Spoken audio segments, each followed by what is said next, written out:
Squeaky chair, squeaky chair. Squeaky, squeak, squeak, squeak. Ba-da-bum, bum, bum.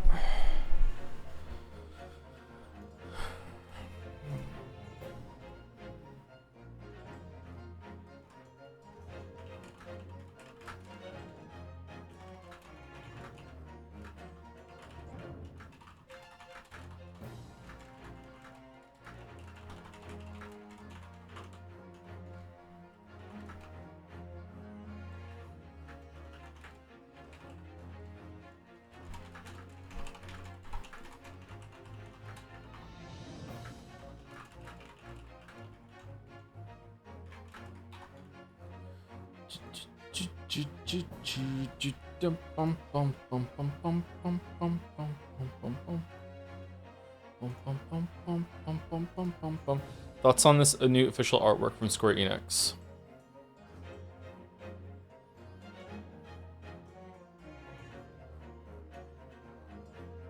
Kind of cursed.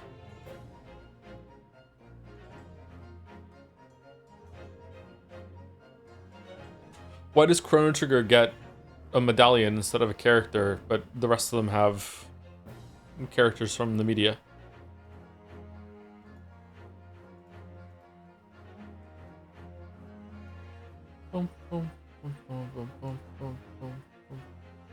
The Sans is cooler. Monokuma isn't cooler.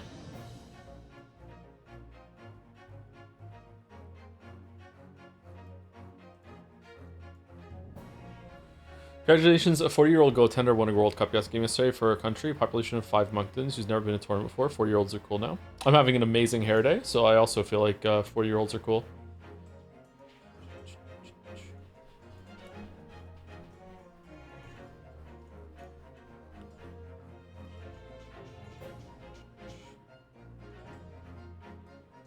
Congrats to Aerolins for this shit. Yay. What? What are we doing?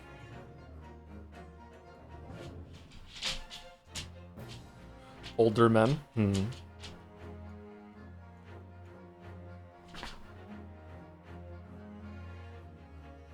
How young does someone have to be that I'm an older man? Because if I'm talking to someone who's 40, then we're the same age, so I'm not an older man. But obviously, like, 1 day older is technically, you know, older man, but like, no, not really.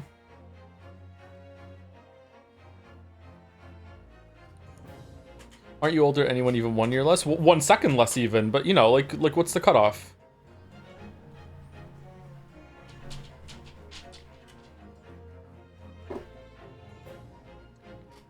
"14 years apparently, according to the last greatest attorney stream." Yeah, it's brutal, man. It's brutal. It's fucking brutal.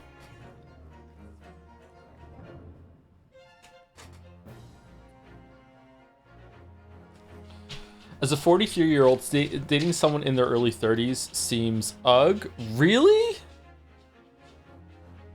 I would say once you're 30, you are like for sure done, right? Like after that, does it matter anymore?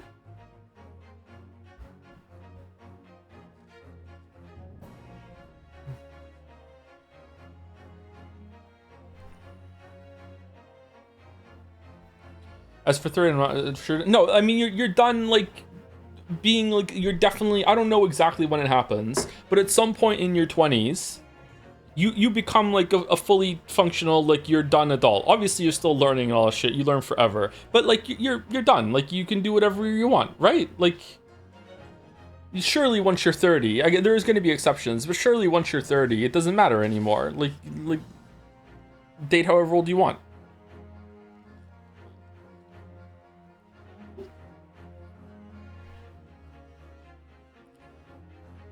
How can we make this as bad as possible? Okay, if a 50-year-old was dating a 20-year-old, I think we would all be like, whoa. But if a 30-year-old is dating a 60-year-old, that's still a 30-year gap. But who the fuck are you to tell the 30-year-old, hey, you can't do that? Like, they're allowed to do whatever the fuck they want. Like, they're 30. They're they're so established in life.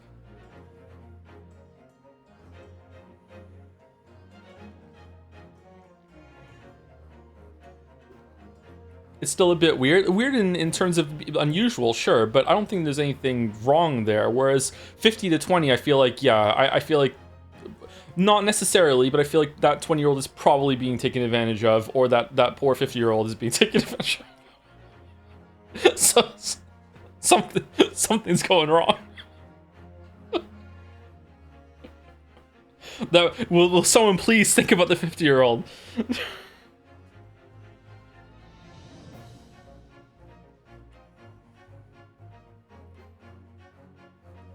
Telling the 50-year-old that's weird to be dating the 80-year-old. Exactly.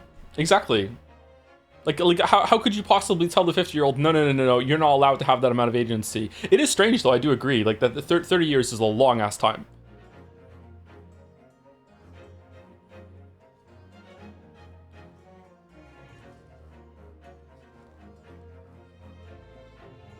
You're 80% of the way there to 50. Yeah, 50 doesn't scare me as much as 40. 60 is the next big one that I'm dreading. 60 is like, oh god, I'm like really old at this point. 60, goddamn. Like 60 is like, I'm getting to the age that if I died, people would be like, you know, he probably should have lived a bit longer, but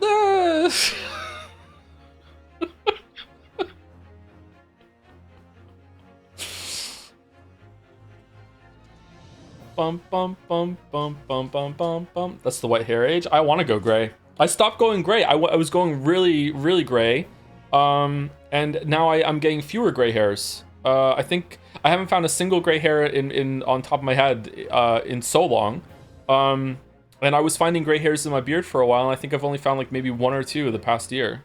Gee, I wonder why I stopped going gray. I'm 40, and I'm half gray. Are you really? Do you want to go bald? I do not want to go bald. No, I really don't want to go bald.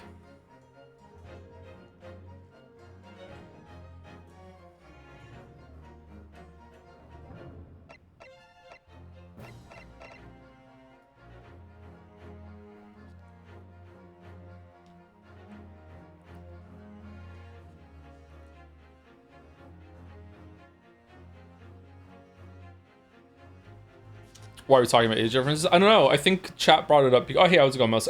Because chat brought it up, I think, because of the witch character in this game that I found out was 24, and I just went, oh god, no, 26. I was like, oh god, that's why.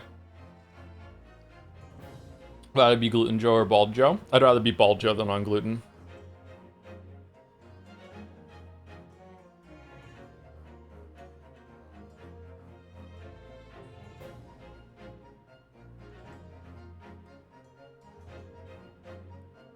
I know you mentioned this before. I recently had a run-in with the wonderful Subnautica community. The amount of dogpiling that the sentence Subnautica 1 is not a 10 out of 10 cause should be studied. Somehow the most outlandish thing I said was Subnautica is a buggy game. Subnautica fans are possibly the worst fan group that I've ever interacted with in my entire existence on this planet. It's either that or FromSoft fans. It's, the top 3 tier for me are FromSoft fans, Subnautica fans, and Nintendo fans.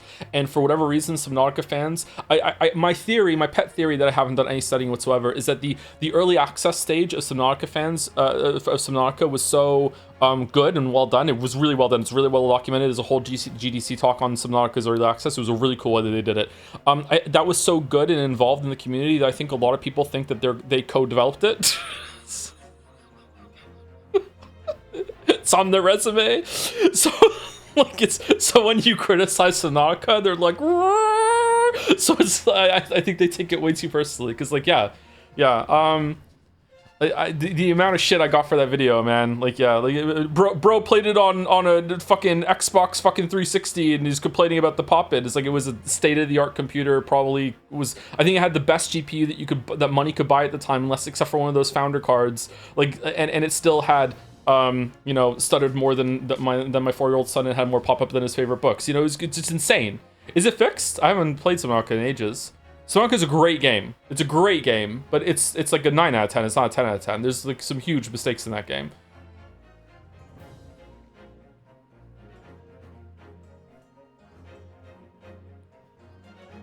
Did your thoughts change on Path of 2 over the weekend? Yeah, I like it even less now. It can go fuck itself. The pop-ups are in Subnautica 1. Are they really? Wow. I was told that it was just my machine and it works fine now.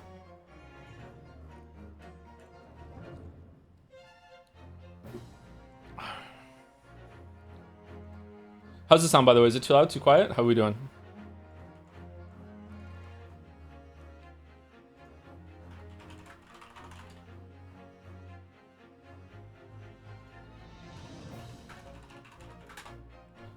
A little quiet. Bum, bum, bum, bum, bum, bum, bum, bum, bum, bum, bum. Sorry, we're early. I just got set down. I have a bunch of DMs I haven't answered either. Sorry. I think Ariel is still waiting to hear back from me for some emotes that were made for this month, and month is running out. It's one of my kids' birthday today. It's Kate's birthday. She turned 7 today. So I got up like super early, went over for birthday, then hung out with them all morning, went out and got them lunch, had lunch with them, came back, and I sat down. I have to end early today because I have to make sure I go back over there to have cake and everything. I'm probably gonna try to go to the store and buy her some flowers. I think she's old enough now that she'd really appreciate getting flowers for her birthday. So I'm gonna go see if I can get her some flowers, and then have that, and then I'm gonna come back and then go to sleep and start the next day. Yeah.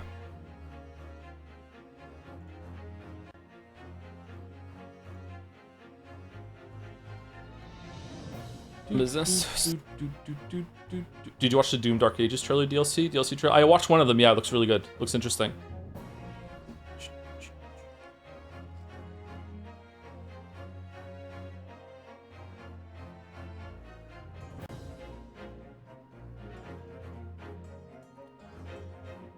Sorry we're early. Sorry my speak is too juicy. Well, some people, like, they try to watch right when they finish work at the regular time, right? But I started a little early so we can do some yapping.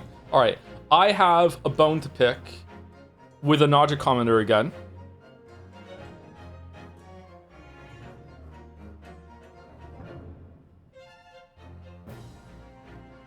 I have a bone to pick. All right, here we go. Okay, so this is the last Pathologic 2 stream, okay? All right, and we're scrolling down, and some people are responding to my comments on the ending, all right? So here's what I don't get. This drives me crazy, okay? All right, Maria Luke 2116, okay? Here we go.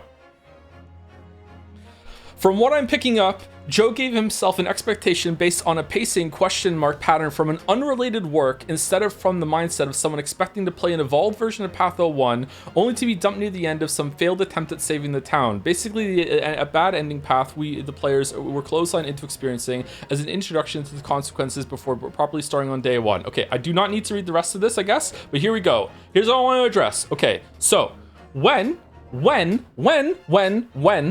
compared what happened in Pathologic 2 to Fight Club, that was not me saying that when I played Pathologic 2, I was like, getting some big Fight Club vibes from this story. That was not it at all. It was just that Fight Club was an example of an opening that is in medias res that starts at the very end of the story, like 5 minutes before the story is done, and then we flip back to the beginning. It was not that Fight Club gave me a fucking expectation of fucking pacing from, and I was thinking, it's gonna be just like my favorite movie, Fight Club. Like, no, it was just an example of what happened. Oh my fucking god, man. I just drives me fucking crazy.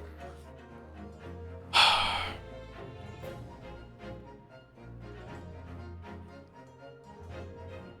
remember when Joe said the comment, this is just like Fight Club. I know, right? I know. Can we watch underrated cards as far as it? Yeah, sure, why not?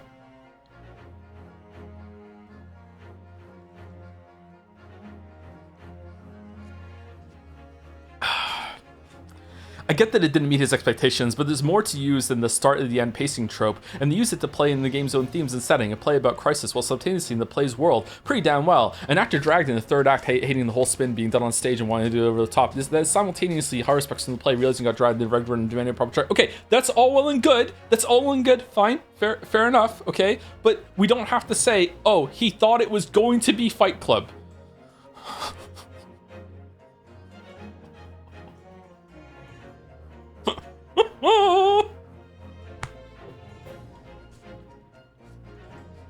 What was the other one? There was another funny one down here. It was what What was it about the? I don't understand what he means that the combat's broken. Okay, here we go. I don't understand what he means when he emphasizes the combat is broken. In what sense? As someone who finishes this game 7 times, it feels pretty predictable and reliable to me. I don't think I've ever died to any kind of combat bug. And there's all this talking about all the bugs that I ran in, and then there's someone at the bottom that is just like, he just didn't like it. That's all.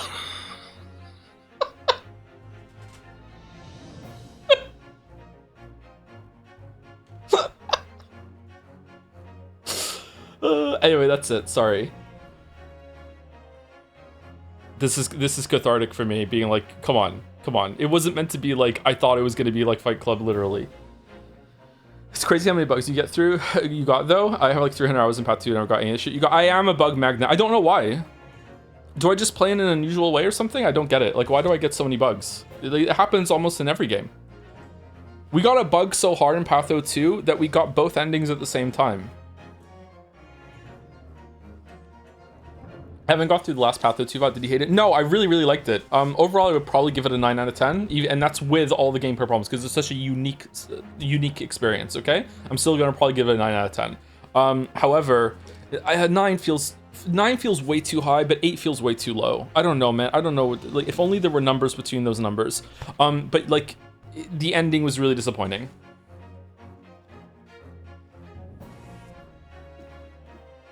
The ending really let me down.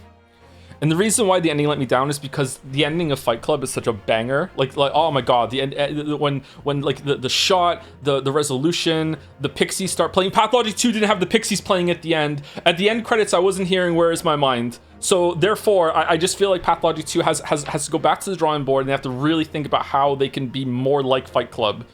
You know, I had expectations based off prior media, air quotes, Fight Club, that I was going to be hearing the Pixies while seeing the credits of the people who made the movie, and also there'd be a flash of someone's dick that was going to be there for 5 frames as a callback to a joke that I had earlier in the run, and that didn't happen. I didn't see any cock, I didn't hear the Pixies, I didn't get to jam around with Where's My Mind. Edward Norton wasn't in it, although Edward Norton would make a great horror specs, or maybe Brad Pitt would, I'm not sure. So like, yeah, I don't know, like it's just, it wasn't enough like Fight Club. Pathologic 3 fixes it. Does it really? They got the Pixies? Zendaya is Changeling? Zendaya is Michi?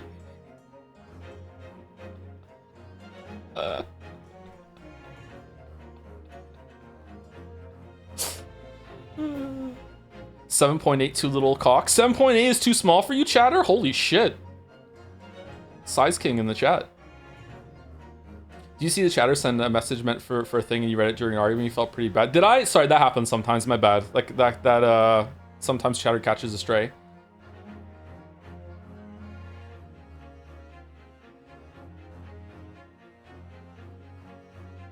Famously straight, not by streamer Joey Anderson, disappointed there was no cock at the ending of Pathologic 2. Curious. Yeah, because in Fight Club, there's a very famous scene where Tyler Durden is working as a projectionist in, is it projectionist? Is that the right word? In a movie theater, and what he does is that he splices like one frame of a shot of a cock into children's films. So as you're watching the movie, just suddenly just one frame, you see a dick, and he's like, you know, you didn't notice it, but your brain did. You know, like you really did see it. And at the very end of the movie, as the credits are about to go, the cock that was shown earlier in the movie shows up on the screen as like a joke. This is what like Tyler Durden is the projectionist in the movie theater that you're seeing. And because that is about like the making of movies and it's a meta experience that breaks the fourth wall in the same way that Pathologic 2 is about a theater putting on a play within a play within a play within a game. They're both meta experiences, and you go backstage, you talk to them. I was expecting it to be exactly like Fight Club, and they would show a cock on stage at some point, or you know, in a frame, and they didn't. So I don't know, really disappointed. Would you see the other ending, Nocturnal Ending it's called? We'll probably, I don't know, if when we do Marble Nest, we'll probably jump in and see if we can reload for that. I haven't uninstalled it.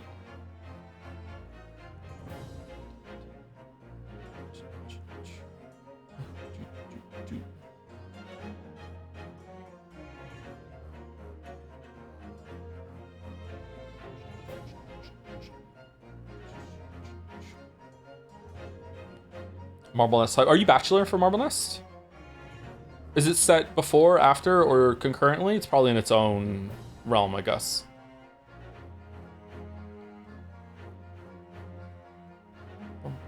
Spoiler. It's spoilers? Wow, okay. Are you meant to play it before or after? Did you see the trailer for Shrek 5 came out? I didn't. Should we watch it together and be disappointed?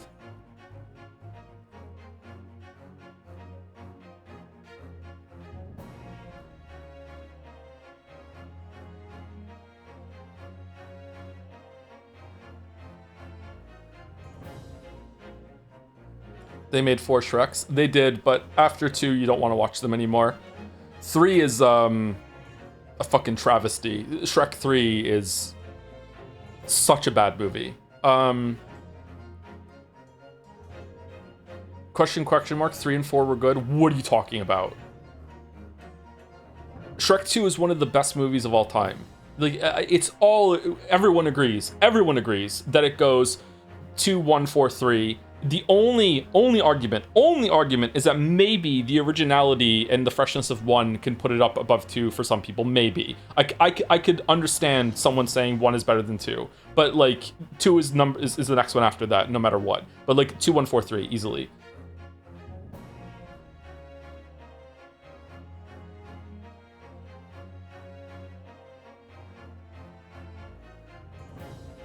Should I believe you, or should I watch 3 and 4 by myself? You should watch them. Yeah, you should never believe anyone that tells you what to think about a series. That's why you should also go watch BBC Sherlock all the way through.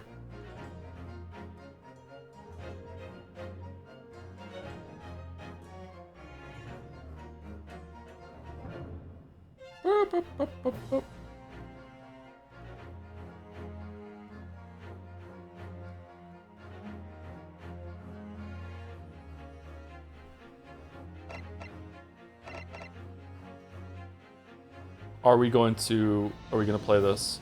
After each bomber's guy's views on backrooms, we have to. Did Harry not like it?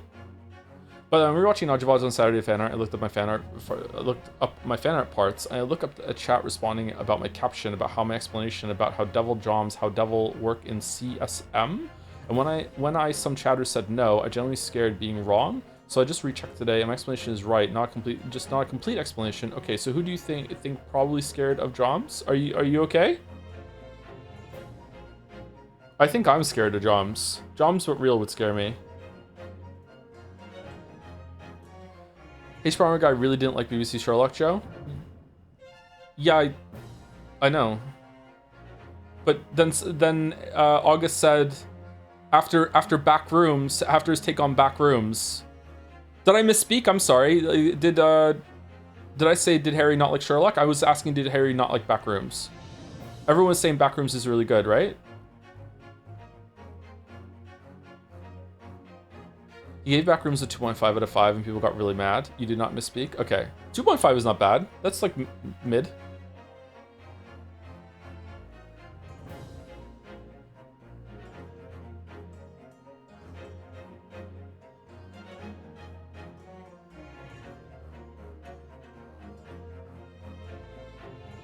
Can we get Harry in here? I need another thing. He's a close personal friend of mine. Let me just give him a quick phone call and he'll be here right now. He always answers. Who's last person to thank you to?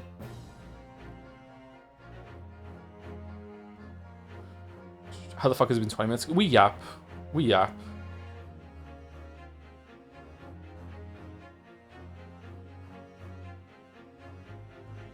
Harry is actually super fast at answering DMs. I am not fast.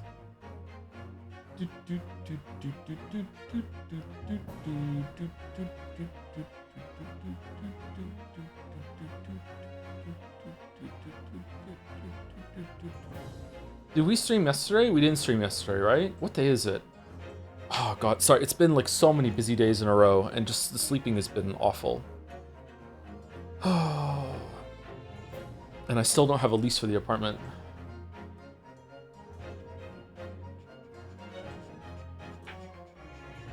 Do you also get uncomfortable when someone answers your DMs too fast? Depends on who it is, but also if I DM someone and they answer like immediately, I'm kind of like, oh shit, you know, like I wasn't expecting you to just be here, right? Sometimes, but uncomfortable probably not. I don't know.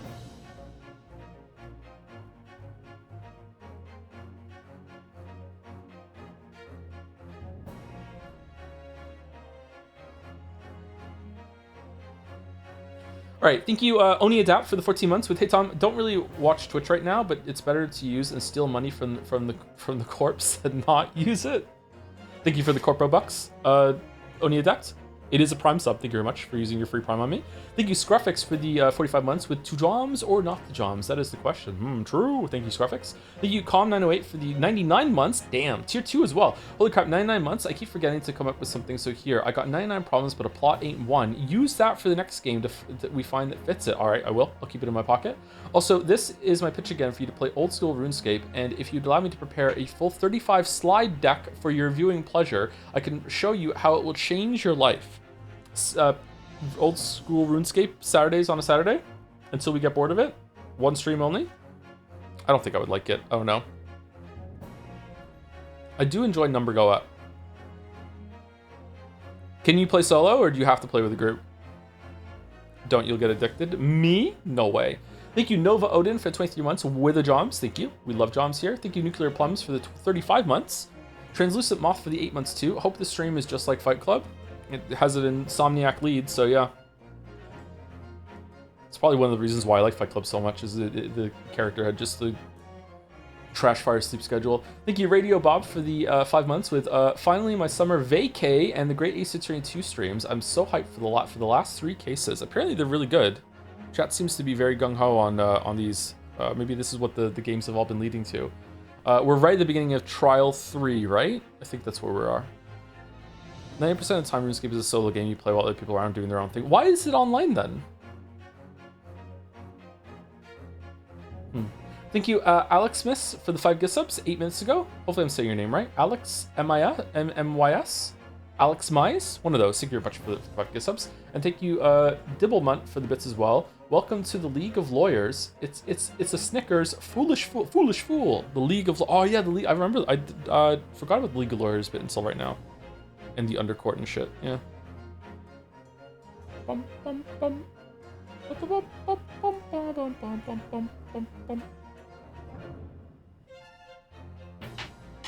Okay, let's get into the game and see if we need to tweak any of the volume again.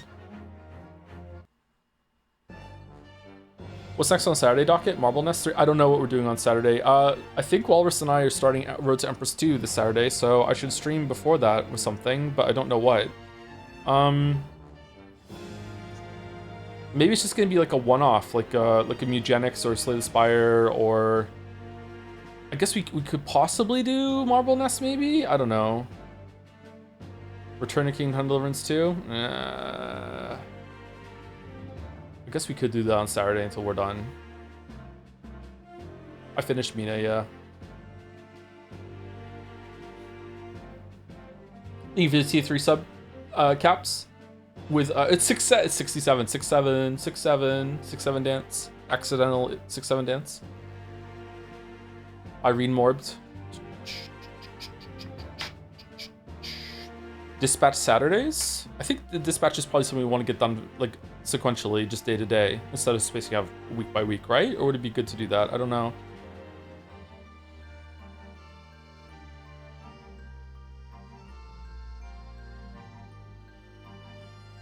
Dispatch is quite short. IMO? It's still not short enough for just to be 1 stream though, right? It's probably gonna be 3.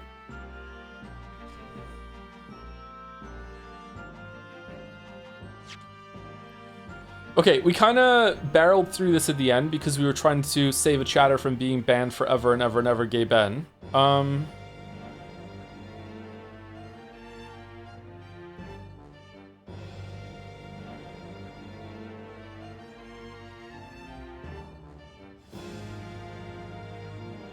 Fire Department Scenario Hodo, word in your ear, if you please, says Shams. What's this about? As you have remarkably little grounding in science, I feel ought to inform you. As compelling as the super high voltage instantaneous kinesis hypothesis may be, a practical implementation such as it was attempted by the professor of the Great Exhibition is quite simply impossible. Is quite impossible.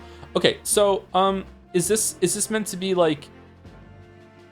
Is this something? So this seems to me like setting something up where it's going to be like a lot of this trial is going to be involved around like being steadfastly like skeptical that there's no way this could have worked, or is it that Sholmes is wrong and there's going to be a big twist and it's like actually it does work? There's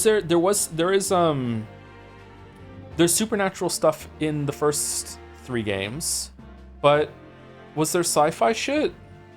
I don't think so. Has anything fantastical or impossible happened in this game so far? Not really. Well, the cat flap-o-matic is kind of sci-fi bullshit, and everything to do with what they're doing is kind of sci-fi bullshit when it comes to the crime scene forensics, but let's just be like prototypes ahead of the curve. I don't think it's as fantastical as psychics. And I guess we'll see.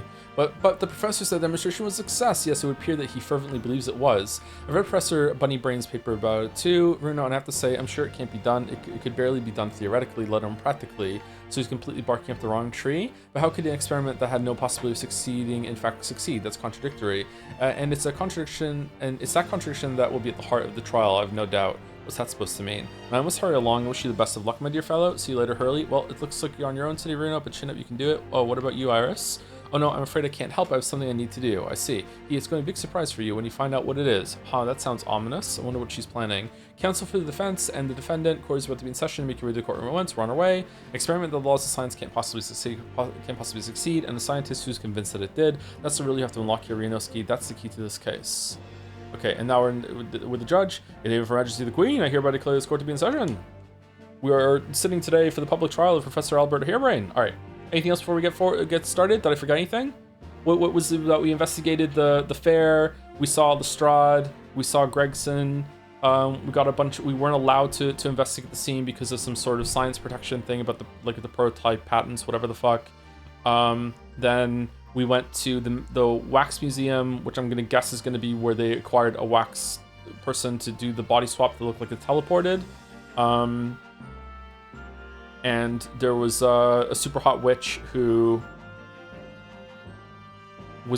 got money to pay the ransom for the wax doll to be returned because it's important to her or her family, maybe? I'm not sure. And I think that's about it, right? Still no Susie, which sucks. Oh, and also, much more important is that we went and saw Van Zeeks, and there was a masked person in there who's his apprentice who's not allowed to talk, who I'm like 99% certain is Kazuma, which makes me, or Kazuma, which is very confusing because I don't understand how he could possibly be alive. I don't know how he's here. He's under orders that he can't talk maybe he has amnesia? He's under orders that he can't talk from Male Strongheart. Male Stromheart.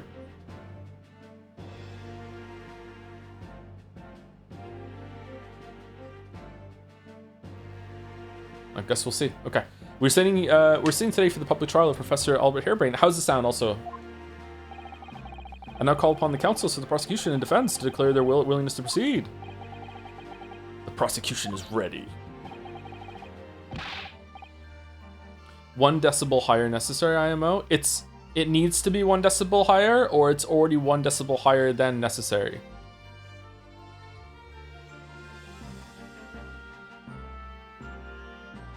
Yes? Okay.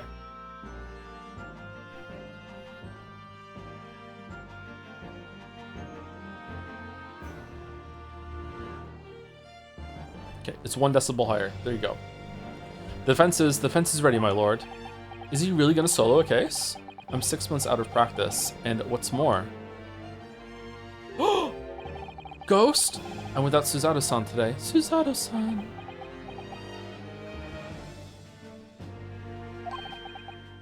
Ugh. Is it just my imagination, or does the air in here feel even more oppressive than usual? So, what's for lunch? I must say, I recollect the victim of this case all too well, Mr. Odie Assman. Mr. Assman was well known as a financier, though that was merely a front for his diverse criminal activities, mostly involving asses. It was only a month ago that the man appeared in court, prosecuted by you, Lord Van Zeeks. Oh, you've been doing shit without us? You're cheating on us? What the fuck? But the jury unanimously found him not guilty.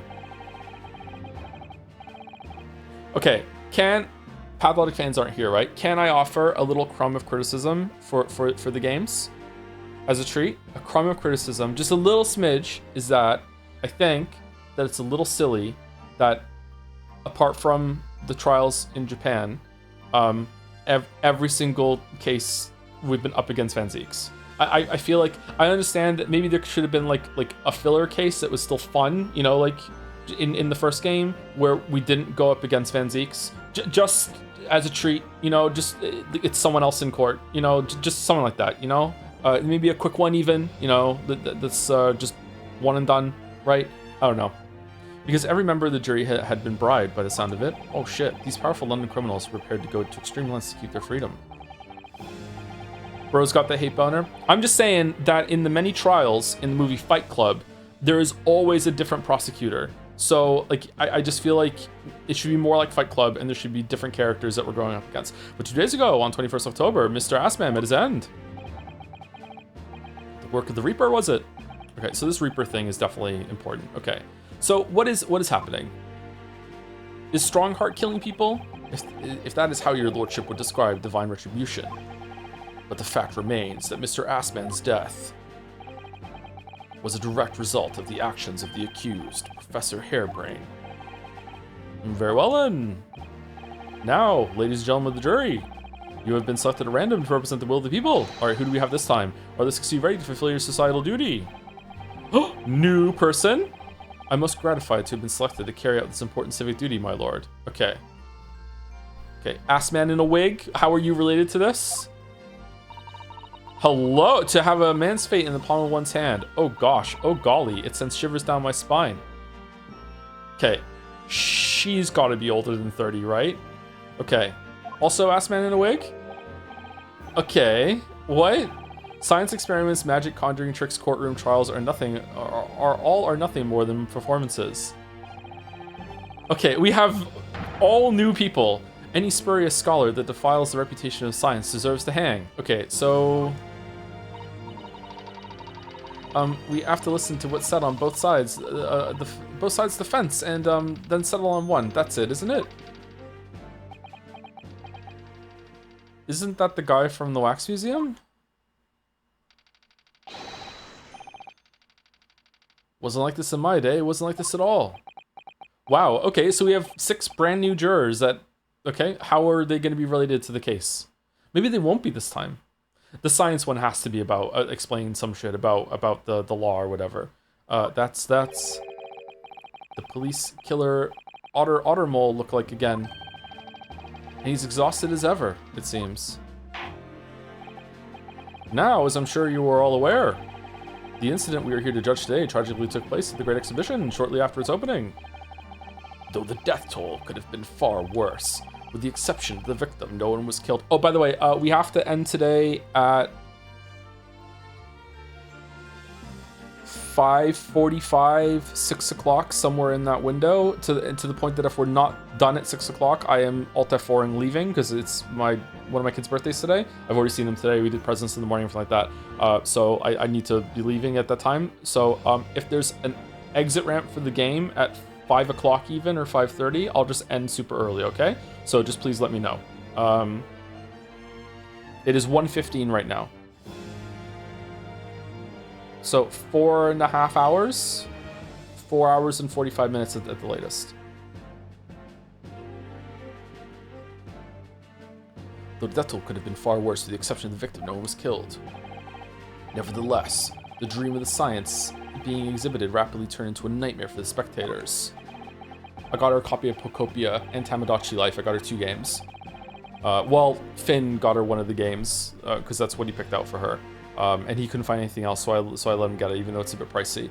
I was watching them play Pocopia earlier today, and that game seems pretty fun. You get different powers, and they got it, like, you're a Ditto, and you got like a Squirtle power, and then you throw like water down, and then like you make grass, and then a Bulbasaur appeared, and then you have like you can put grass down as well. Like it looked pretty fun.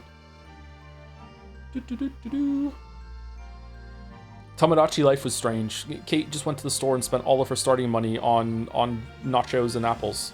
So I don't know how that's going to go for her. It talks to you. It uses text-to-speech a lot. Tragic turn of events, and as such, the eyes of all London, no, the whole world will be on this trial. It is our duty to reach a swift and just conclusion, I feel. So, your opening statement, please, Lord Van Zeeks. At the heart of this incident is technology never before demonstrated anywhere in the world. One of science's latest developments, I take it. The government is keen to capitalize on the Great Exhibition to improve Britain's technological advantage. This is a cool concept, actually, that, like, they don't know if it worked or not. It is cutting edge. Maybe it did, maybe it didn't. And because only like the people that are into the science can understand it, we have to kind of suss that out. It's a cool way to kill someone. Technology being demonstrated by the accused was described as super high voltage instantaneous kinesis. Good lord, what the fuck does that mean? It's designed to disassemble human subjects using extremely high voltage electricity and beam them instantly to another location where they are subsequently reassembled. Is it the same person though? Is such a thing even within the realms of possibility? Well, I don't believe it, that's for sure. Disassembling people with electricity? My goodness, how shocking. Apparently it's the same voice for her. The whole world is absurd. The hypothesis would never stand up to scrutiny. Oh, you're against it, even though you're a science man. Okay. Sir, I believe you're a fellow of the Royal Society, are you not? An expert in your field? I am, and my word on the matter can be considered final. Instantaneous kinesis is poppycock. Pure poppycock, pure poppycock. So this expert and Mr. Sholmes are in agreement. It's impossible. What is the prosecution's view on the matter? The prosecution would assert that the accused instantaneous kinesis demonstration was a success. Really? What? What rot? Really? Really? Ora. The professor's hypothesis is currently under investigation by the British government. If it is deemed to have merit, a substantial research grant will be made available. The accused made use of the invention built on his hypothesis to take Mr. Assman's life, in order to be the sole benefactor of the grant. Well, that was dumb, but this disastrous demonstration was no accident. It was carefully designed from the outset to end the life of the victim.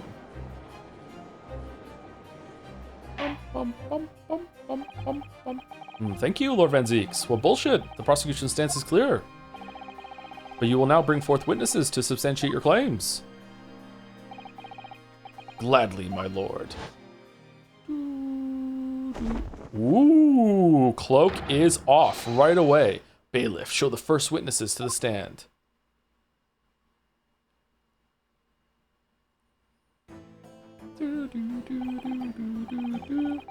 Witnesses, state your names and occupations for the court. Yes, sir. Tobias Gregson, Detective Inspector at Scotland Yard's Homicide Division. I was on duty at the demonstration on the day in question and in charge of the following investigation.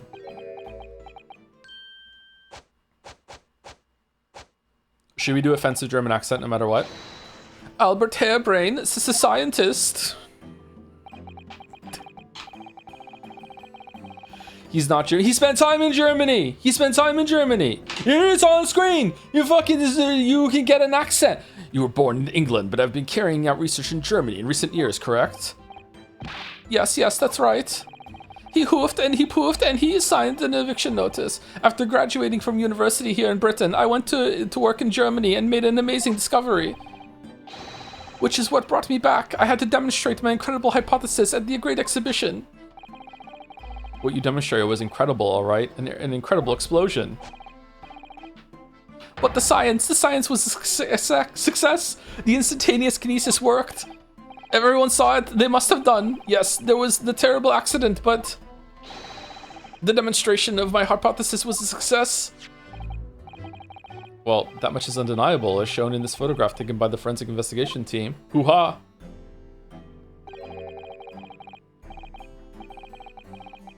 The jawline on this, bro? What the fuck? The drip? Holy shit. I should dress like this. This was taken inside the Crystal Tower, I take it. The centerpiece of the exhibition, no less. That's right, my lord. It seems the victim rammed straight into it. I see. Very well. Submit the photograph as evidence. The photograph of the victim has been entered into the court record. As the court's heard, the victim of the incident was Mr. Odie Assman.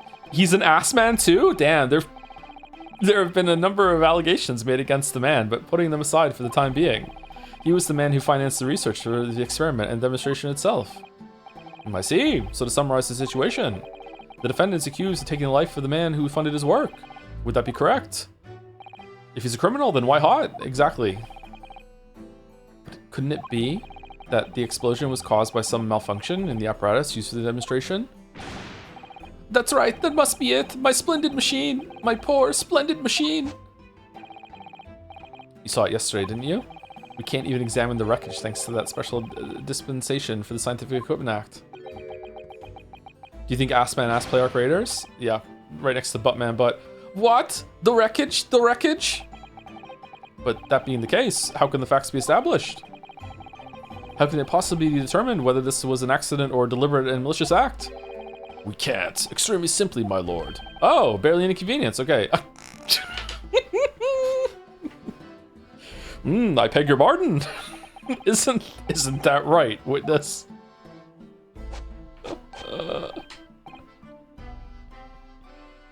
We're all trying to peg this pardon. What? Sorry, me? No, your neighbor. Yes, sir. It was a murder, plain and simple. Anyone could state that with complete certainty. Oh yeah? Explain how? What? How can you possibly think that? Thank you, Inspector. All right, I've heard enough. Guilty. I think we had better proceed to formal testimony.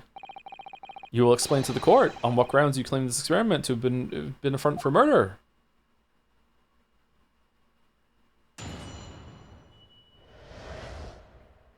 A front for murder. Dude, I thought he was an ass man. The corpse that went crashing through the crystal tower had a broken neck. I made a minor miscalculation in the angle of the beam projection, Dr. Jones. That's all. That was my mistake. But the post-mortem examination revealed another injury, a fatal wound. I have had many perfect scans since we last met. There was a lesion in his chest where he'd clearly been stabbed by something sharp right in the heart. Oh. So the victim was killed before he went anywhere, and this fellow's the only one who could have done it. Okay, so is it possible to hollow out a wax statue and wear it kind of like a suit, and people will think that you're there when really you're not? An extraordinary business. In addition to suffering a broken neck, the victim was stabbed in the heart, and you're too late. Information I would really like to have heard from someone other than the judge. Yeah, it's kind of bullshit. The coroner says death would have been all but instant for a wound like that. You could say, in fact, that the victim was killed twice by the accused. Double sentence then.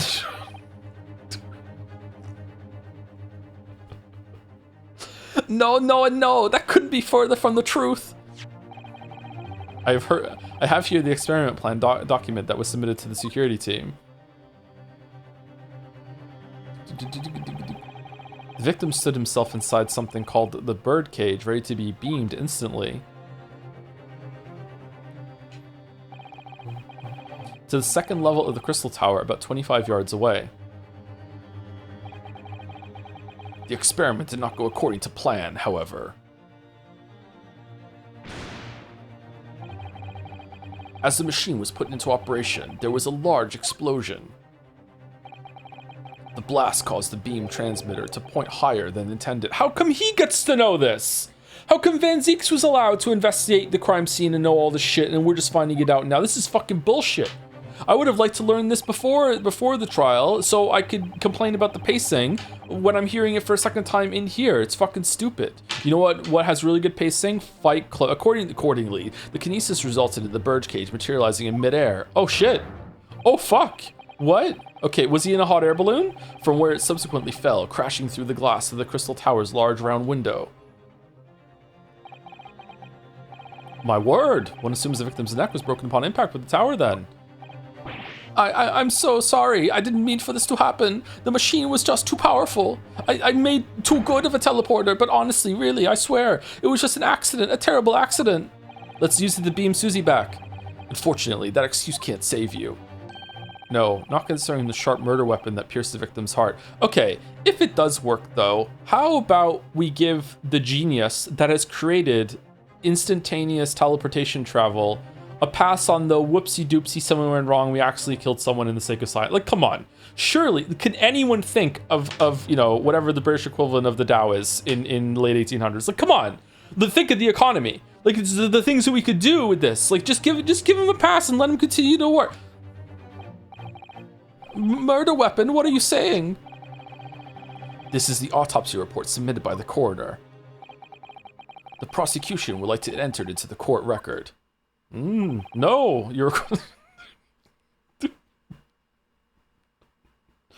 Why? Just don't feel like it. Your request is granted. The autopsy report's been entered the court record. The autopsy report of the victim, Mr. Assman, his neck was broken from the impact of the... Oh, his neck was broken! Okay, and he was stabbed in the chest with a sharp object. Okay, was the neck break post-mortem? I'm always in a mood for these. There's something about having all the different voices to inhabit that just makes my brain go into stim overdrive. I wish I was more confident to give every character voices, but I can't. I can't do it. I can barely keep 3, you know? For juror number 4, I'm thinking Goofy. I was there in person, you know? I saw the whole ludicrous performance. And the only other person on the stage with Mr. Assman was that disgraceful excuse for a scientist. Then really, by all accounts, it must have been him. Oh, are we doing guilty already? Hard to think otherwise, really. Juror number 1 is sus as fuck. I don't know why. Very well. Counsel for defense. Proceed with the cross-examination, please. Oh, yes, my lord. I need to focus here. It's all good, man. It's been a while.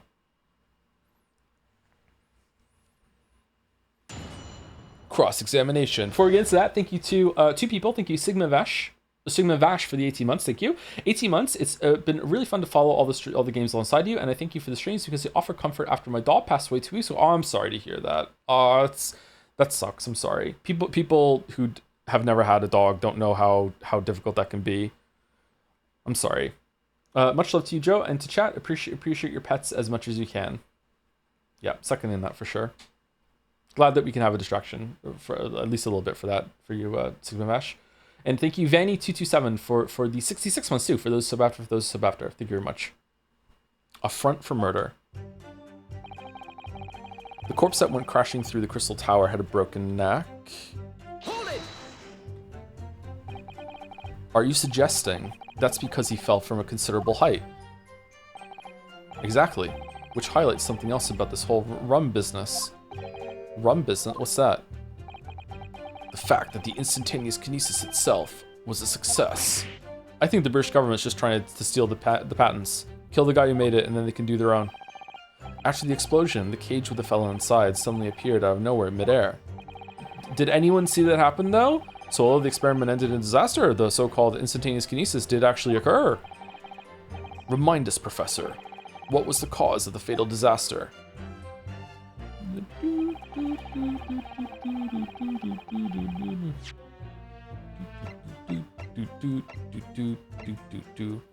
Torn piece of canvas-like material backed with the rubber that was found under the experimentation stage of the exhibition grounds. There's scorch marks on the edges. Okay, is that a piece of this? Is it a piece of a hot air balloon? Is it a piece of something to do with the wax model? What is this? This looks like a crossbow.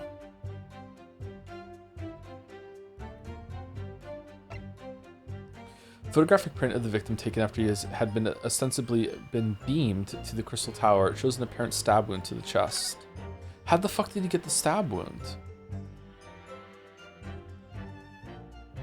Oh, they're not suspenders. He's strapped to this thing. What's this thing? Was this the thing he was strapped to in the teleportation device, and that was and that went with him? How'd he break his neck then? I guess upon impact, like from that fall, like you might break some bones, but specifically his neck?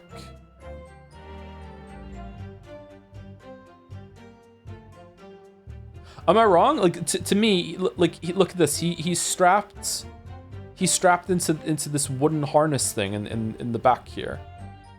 Whiplash is crazy. Yeah, I don't think it's impossible that he would have broken his neck from falling even strapped to this thing, but I feel like he would have broken more than that. How did his fucking glasses stay on?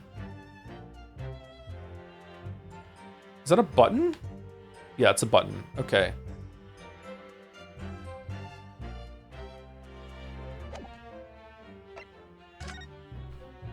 Victims, details of the victim, Odie Assman, male, 47, really. Time of death, 21st October, around 2:20 p.m.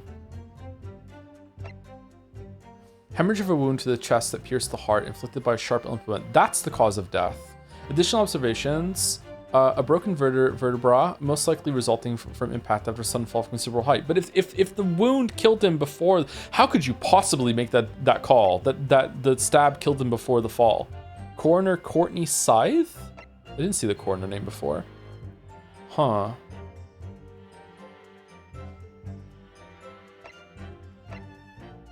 Okay, I'm sorry, I said it wrong. A broken vertebra, most likely resulting from impact after sudden fall from the considerable height. Okay. All right, that's a weird detail. I made a minor miscalculation in the angle of the beam projection, that's all. That was my mistake. No, it was the explosion. Oh shit, wrong button. Hold it! So the angle of projection is critical, is it? And you calculated yourself personally? Absolutely. The calculation is far too complicated for anyone but me to carry out, which means you can't kill me if you want the teleportation bullshit to work. Only you got it wrong, didn't you? Alas, you got it wrong. Yes, that's right. That's the point. The calculation is so complicated, even I can make a mistake. It wasn't murder, it was just an accident. And they signed a waiver. Do you people fall for that brazen confidence? I should try it. I took into account the subject's height and weight, and the wind direction. I'm becoming a little Welsh, I am. The ambient temperature. I considered every possible variable, Dr. Jones, so I just don't understand how this could have happened. Obviously, then, you had to include the weight of the clothes Mr. Assman was wearing at the time, I suppose. Oh, shit! Crackling comments, the answer should have been 3. So much for safety first. The 3 must be for safety third. But the post-mortem examination revealed another injury, a fatal wound. Hold it! Bum, bum, bum, bum. Another fatal injury, you say? That doesn't make any sense. I didn't have to spell this out, but here we go. Just because there were 2 fatal wounds doesn't mean I'm saying the victim had 2 lives to lose, does it? 2, right? Obviously, at first, we thought the bloke had died due to his spine snapping in half as well. Oh! But you're saying that's not the case? You'll get your answer once I finish my fish and chips, if you don't keep butting in every few seconds. Yes, finish your fish and chips, please. But we all know that's a bottomless bag. Is it? The victim plummeted 30 feet into a glass tower. It would be reasonable to assume that that is the cause of death. Right, that's what we all thought.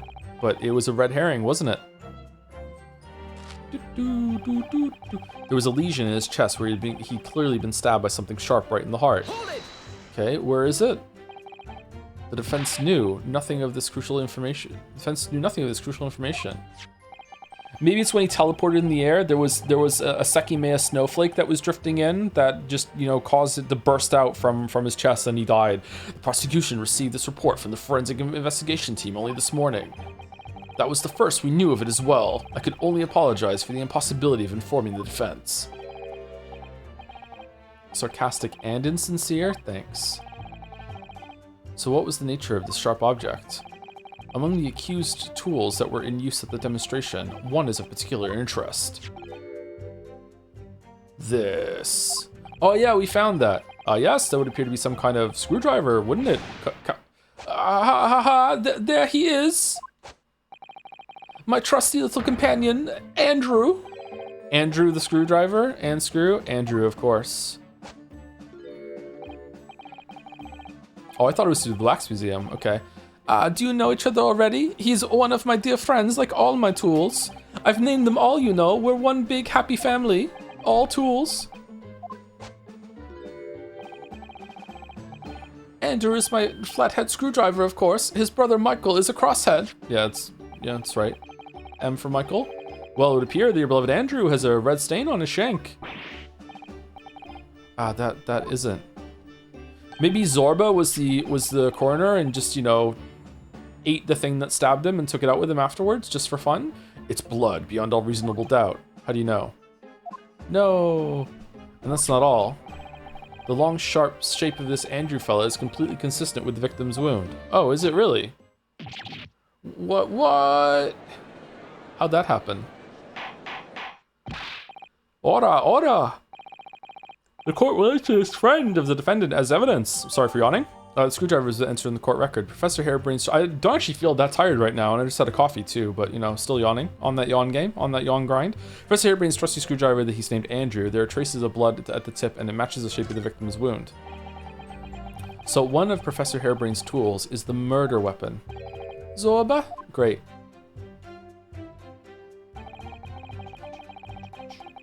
So the victim was killed before he went anywhere, and this fellow's the only one who could have done it. What grounds do you have for saying that?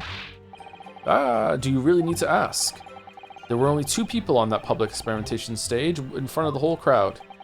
And there was like smoke before it went off too. So the smoke went off, like that created a smoke screen for someone to run in and stab him in the chest before the teleportation that totally works send him across the sky that will make him fall and break his neck. But it wasn't enough for the fall to do it. They just had to get that stab in just to make sure. Okay, that's what happened. That's what happened. The victim, Mr. Odie Assman, and the accused, Professor Harebrain. And we know for certain that before the experiment, the victim was alive. That's right, I saw it with my own eyes. Furthermore, how does soap eating get into this? Following the explosion in kinesis, nobody went anywhere near the body. In other words, Samari, only someone else on stage with the victim could possibly have done it. Great Scott. And Albert Harebrain is the only bloke who fits the bill. Unless you've got some other bright idea, Sunshine, in which case let's hear it. Nah, I mean, I wish I had a good Jason Statham. My learned friend, silence is your answer, Inspector. Can a man have a moment to think? So that's all the testimony you have to work with. I had no idea the victim had been stabbed. That changes everything. Did Van Zeeks keep that to himself until now on purpose to gain the advantage? Oh well, I suppose all I can do is press these witnesses for as much new information as possible.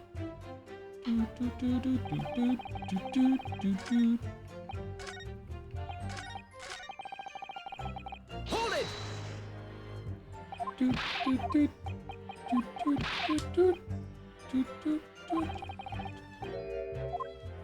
Before we move on, I want to mention that Albert has unique animation if you pursue him when he's not doing anything. How, can you do that? I didn't know you could do that. Excuse me. Professor Harebrain, do you have some information that may be relevant here? Professor. Sorry. I was just calculating the optimum coefficient of electrolysis to separate molecules in the human body. Right now, and the witness stand is the best place for that. Always be sciencing. Seems as though you might have something to say about Inspector Gregson's last remark.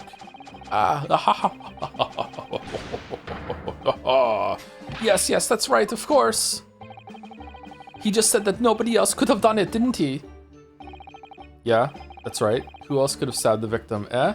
Someone else who's making a competitor to your teleporter that used their teleporter on the other side of the glass tower to teleport to your stand, stab him, and then make their teleporter look up on the wrong side to frame you so they got the teleporter patent instead of you. I don't know, but there's no way I could possibly have stabbed Mr. Assman as you say. Eh? Time traveling, a lot of heart. Explain, please, Professor? Of course, this cold-hearted policeman may not be aware, I suppose. But humans are warm-blooded mammals with blood running continuously through their veins. I had heard. I'd heard. Then surely you see, if I'd plunged something the size of Andrew into the man's chest, the whole stage would have been a bloodbath. No, a blood swimming pool. Oh, he's got a point, actually, yeah. But thousands of Londoners were watching me at the time. And yet not one of them claims to have seen a swimming pool of blood. Okay, maybe you should be the lawyer. Well, no, I suppose not. Also, blood would have like been splurting all over the place after he got like teleported in the air, right? It would have been raining blood. You see, not one. Huh. True. I didn't see anything like that. Well done, Professor. That was a great counter-argument. Wish I could have done it. Ora! Uh-oh. Pray forgive the discourtesy if I savor a drop from my hallowed chalice to accompany my old friend's adducing?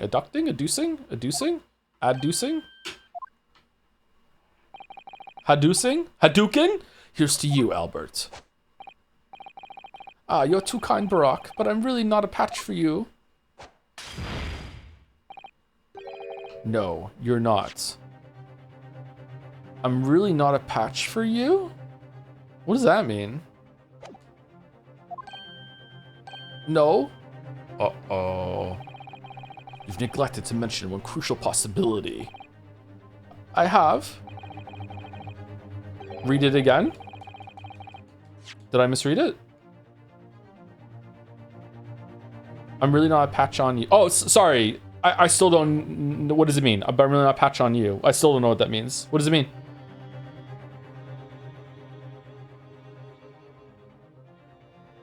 Like, I'm nothing compared to you? Nowhere near your level? Okay, that makes sense. Okay.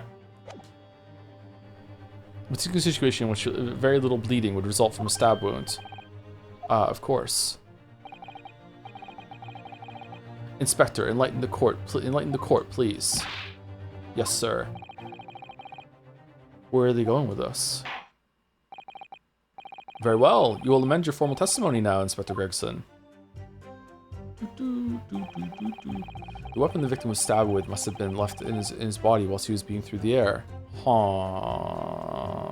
Okay. Have I done the dyslexic reminder through Greatest Attorney reading? Usually I try and give that disclaimer every time we do a reading game. Sometimes words and letters jump on the screen for me.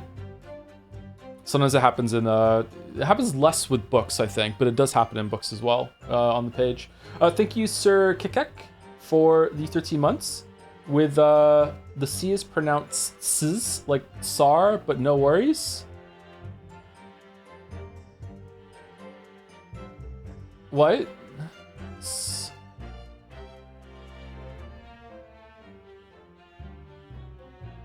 Sir Kazart? What? What do you mean? Thank you for the 13 months?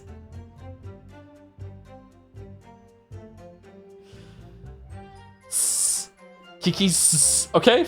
Kiki, we're just gonna go with Sir K. Thank you very much, Sir K. Thank you, Furball, for the 12 months as well. Thank you, Rich, for the 1 year, Furball.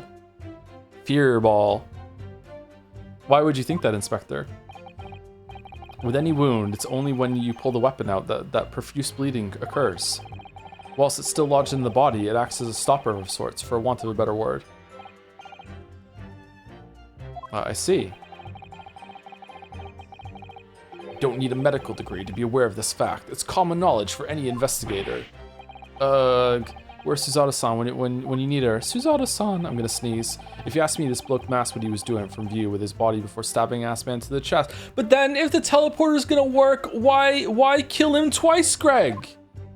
What the fuck? Then he beamed the victim off stage with his fancy device. The screwdriver's still where he planted it. I would never do such a thing, not to my precious tools. I would never use them for such dirty work. Okay, amend your testimony, that's true, you wouldn't. You only use tools for their intended purpose. That's common knowledge for any scientist. The fact remains, the lack of blood at the scene can easily be explained, as the prosecution has demonstrated. Okay. So that's all the testimony I have to work with. I had no idea the victim had been stabbed. That changes everything. Okay, what am I pressing here? The fact that the screwdriver is no longer in the body when he landed, or what? Did Van Zieks keep that to himself until on purpose to gain advantage? Oh well, I suppose as press witness information as possible. Okay. Of course, when crashing through the crystal tower to broken neck. I made a minor discussion because of a mistake. The postmortem was another injury for the wound. There was a lesion. The chest would be suffered a sharp right in the heart. Weapon the victim was stabbed with must have been left in his body. Must have been left in his body whilst he was beamed through the air. Okay, so I feel like it's probably gonna be that why isn't it in him when he's landed then, but that seems a bit too simple, to be honest. There's a hairbrained source screwdriver that he's named Andrew. There are traces of blood on tip, and it matches the shape of the victim's wound. Have we done a test for the blood though? Oh, we don't have blood tests, do we? We have a test that whether or not it is blood, but we don't know what blood, whose blood it is. I've seen this unusually shaped handle before. It's the same screwdriver that was lodged in the grill on the floor of the kinesis machine, which could be important information, so I should definitely make a note of it. The details of the screwdriver have been updated in the court record. The metal screwdriver that was found poking through the grill at the base of what remains of the kinesis machine is a very distinctive handle. Oh, it's where we found this. Okay. Okay, so that's what it is. This is blood, Mr. Assman's blood, no doubt. This is the problem with looking at murder weapons. Oh, because you get to see blood? Objection. You say that while the weapon remains in the body, there's very little bleeding. Is that unequivocal?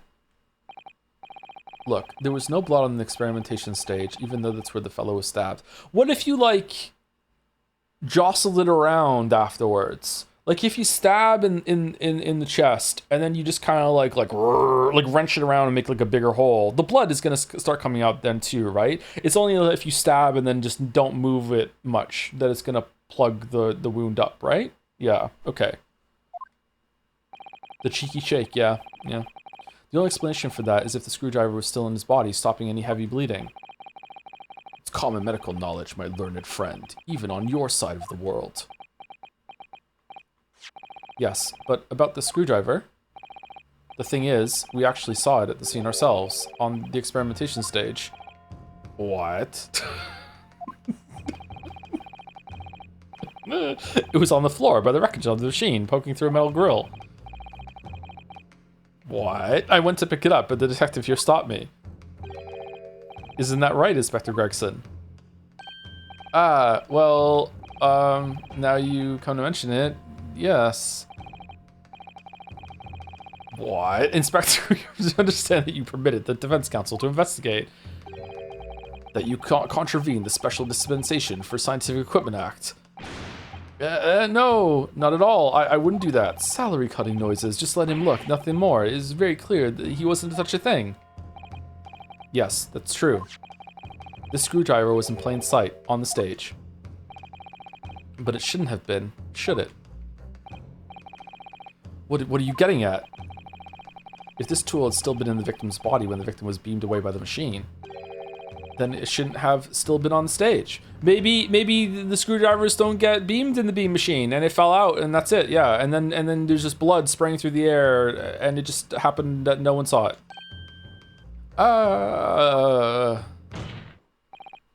That's right. It should have been beamed across the Crystal Tower along with Mr. Assman. And been found still lodged in the victim's chest.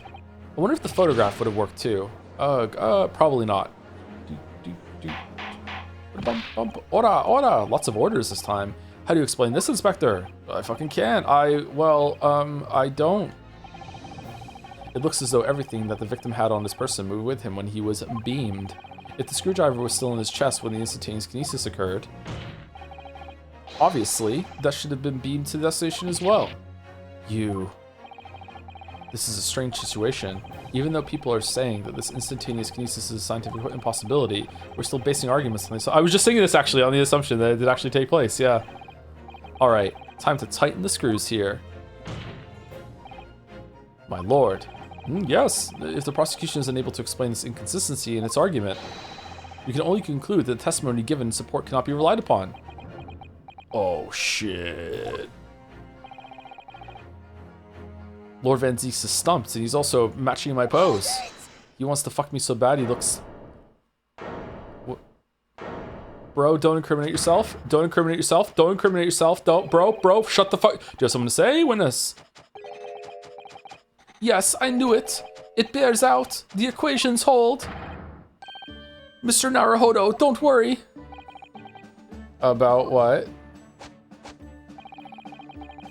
Without delving into the details, there is no inconsistency. What? Even if Andrew had been lodged in Mr. Assman's chest, my trusty tool wouldn't have moved. Andrew remaining on the stage is consistent with my calculation. Ah, for fuck's sake, dude. What?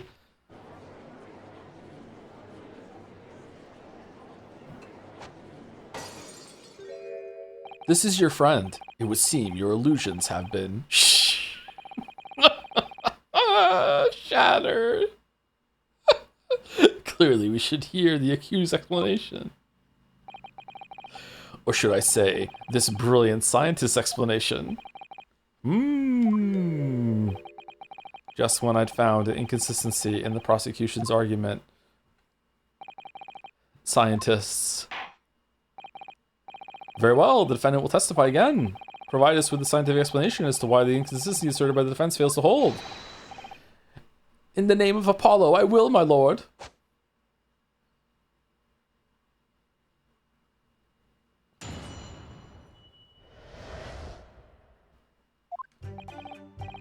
To be clear, I'm still at the stage of gathering data in my research.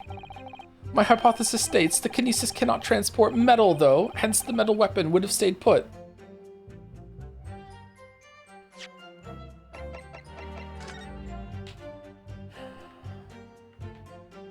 What's that? What's this? What about all the metal inside of his body? Does that small colonies okay? What, this is wood. What's that? What's that made of? Also wood? What's this up here?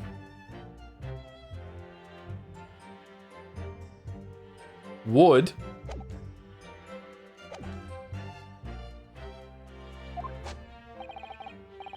In other words, Sumari, Dr. Jones, the point just raised by Mr. Naruhodo isn't an inconsistency at all.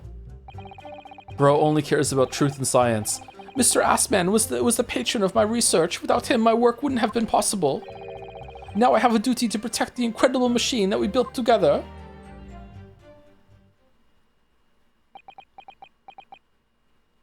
So all the lead pills he took in the morning from his lead maxing were wasted? Holy shit.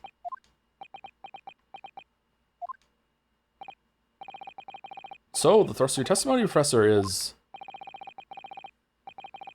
that based upon his hypothesis, metal objects cannot be moved by this method of instantaneous kinesis. In other words, Sumari. In other words, Sumari, since the screwdriver is made of metal, even if it remained lodged in the victim's chest. What about the wooden handle would go then?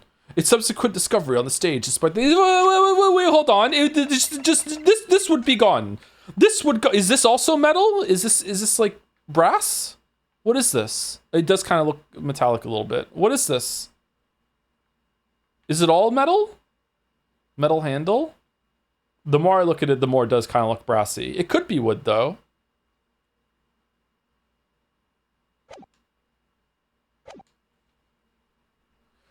Its subsequent discovery on the stage, despite the victim being found elsewhere, is not inconsistency. And therefore, Professor Albert Harebrain could still have been the killer. My great hypothesis holds, you see. Wait. Shit. We had to make the cage used to contain the subject from wood for that very reason. I was not addressing you, witness. Professor Harebrain, shut the fuck up. Yes? Whose side are you on here? I don't take sides, Mr. Naruhodo. No. My only interest lies in upholding my hypothesis. I'm a scientist after all. Is he working for us or against us? It's very hard to tell. Let's see how you cross-examine this testimony, my Nippity's friend. Let's see how you cross-examine your way out of this one. The ropes are tight tonight. Yes, fire away, Mr. Naruhodo.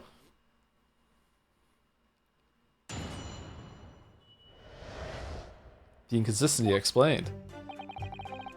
Okay, to be clear, I'm still at the stage of gathering all my research. Okay, let's press. Is it just him? Oh, I can't press him here with the side thing because Greg's gone. Fuck. And yet your retort to my argument wasn't lacking confidence in any way. No scientist can find the truth without first finding self-belief. Those were the words of a certain scientist I hold in the very highest esteem.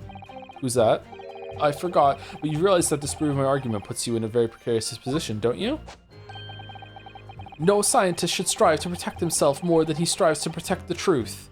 Okay, that's not how law works though, bro. Like, whenever someone goes down for something, they never know for 100% certainty, even if the fucking person confesses. So it's just all about, like, what seems like the best answer. So shut the fuck up. More words of the same great scientist, you know. Words that are causing me a lot of trouble. Who is this scientist? I'm afraid I couldn't tell you, Mr. Naruhodo. But as soon as I remembered the magnificent genius's name, you'll be the first that he did actually forget. Fuck. It might be worth keeping the names of your idols to mind. You're wasting your breath, my learned friend. The scatterbrain even forgets my name at times. Is that a clue? So Lord Van Zeeks really did have a friend once, but I didn't notice hell freezing over. You two are friends. What the fuck? My analysis states that the kinesis cannot transport metal, though, hence the metal weapon would have stayed put. Tool. Your hypothesis states it, so this isn't proven then? No, of course not. It's merely a hypothesis, but a good one based on thousands of calculations. Yeah, but it is widely known that metals can't be decomposed by electrolysis.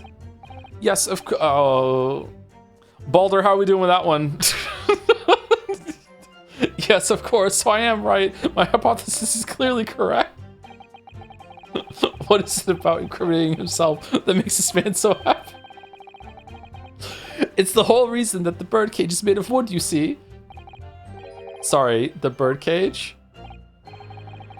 Yes, that's what I call the C. obtusa cage in which Mr. Assman was placed for the kinesis. Obtusa? The jail cell in which the victim was detained. It does seem to be made of timber of some sort. Cell. I'll thank you not to refer it as an instrument of incarceration, your lordship. Yeah, what the fuck?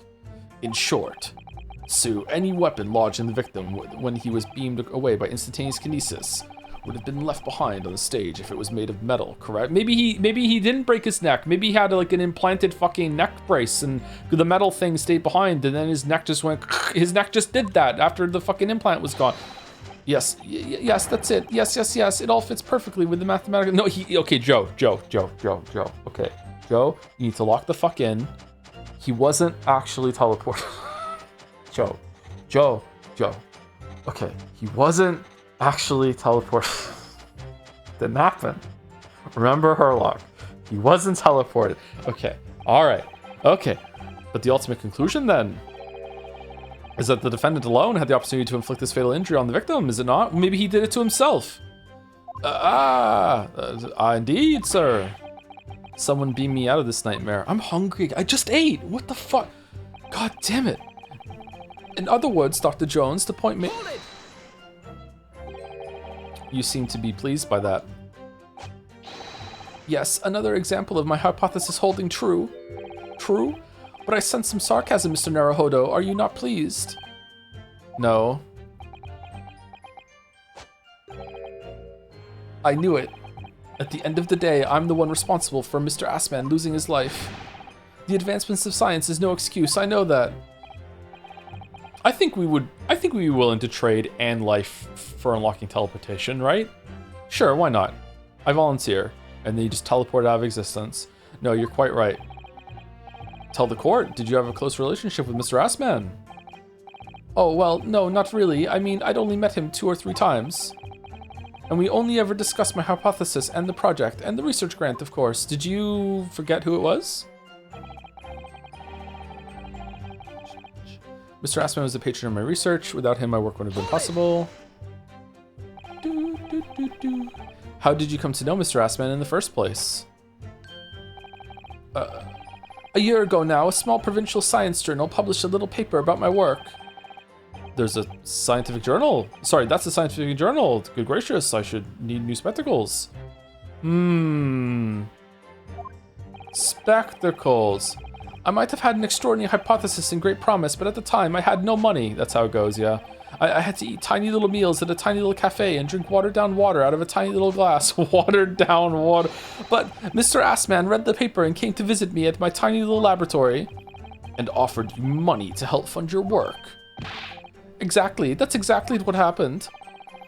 I handled the theoretical side of things and Mr. Assman provided me with an engineer for the practical.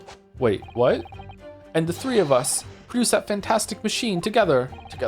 Where's the engineer? The machine that you brought to the great exhibition to demonstrate. We had to apply to the government for some sort of inspection to be allowed to exhibit, I think. I didn't understand all that side of things. Mr. Assman took care of all of it. He was a wonderful man. Really, I owe him everything. Huh. Now I have a duty to protect the incredible machine that we built together. When you say that you built the machine together, does that mean that you were involved in its construction? The writing here is pretty good consistently when it comes to the end of the press portion. Segues really well into the next line that you want to press. Usually they're linked together quite well. Not always, but usually. It's good. Yes. Well, not exactly. I'm not good with I think I've lost this accent, I'm sorry, or voice. I'm not good with the practical side of machines myself, so the physical construction was done by an engineer. Little remains of your creation now, though. Following the explosion, repair will no doubt be impossible, because you'll be fucking dead or in prison. Yes, I realize that, but still. If someone were to gather all the broken parts, they could discover the secret on my hypothesis. But Mr. Assman and I toiled over that machine for so long, we put our hearts and souls into it. I have to protect our work. So what's left of the machine must be kept safe. That's only fair, because what happened was an accident. That's the extent of the testimony then. Thank goodness for that. I don't want him doing any more damage. He's already basically proven that he could have been the culprit. But it seems as though all he really cares about is defending his hypothesis. Still, I wonder, what if his hypothesis is just fundamentally flawed? To be clear, I'm still listening again. Okay, I think it's that his glasses or the button is made of metal. Okay, so I'm gonna try that, because that's where my mind went immediately. Objection. Professor Harebrain, you say that according to your hypothesis, nothing made of metal can be beamed by instantaneous kinesis using the machine you made? Is that right? Yes, that's right. Spot on. Exactly correct. In that case, I'd ask you to have a look at this photograph that was taken at the scene. Every time I do it makes me laugh. In particular, I'd like you to pay attention to the victim's face. You can clearly see that Mr. Assman is wearing a pair of spectacles with a metal rim. Is that still a rim? I don't see a rim. Metal? No!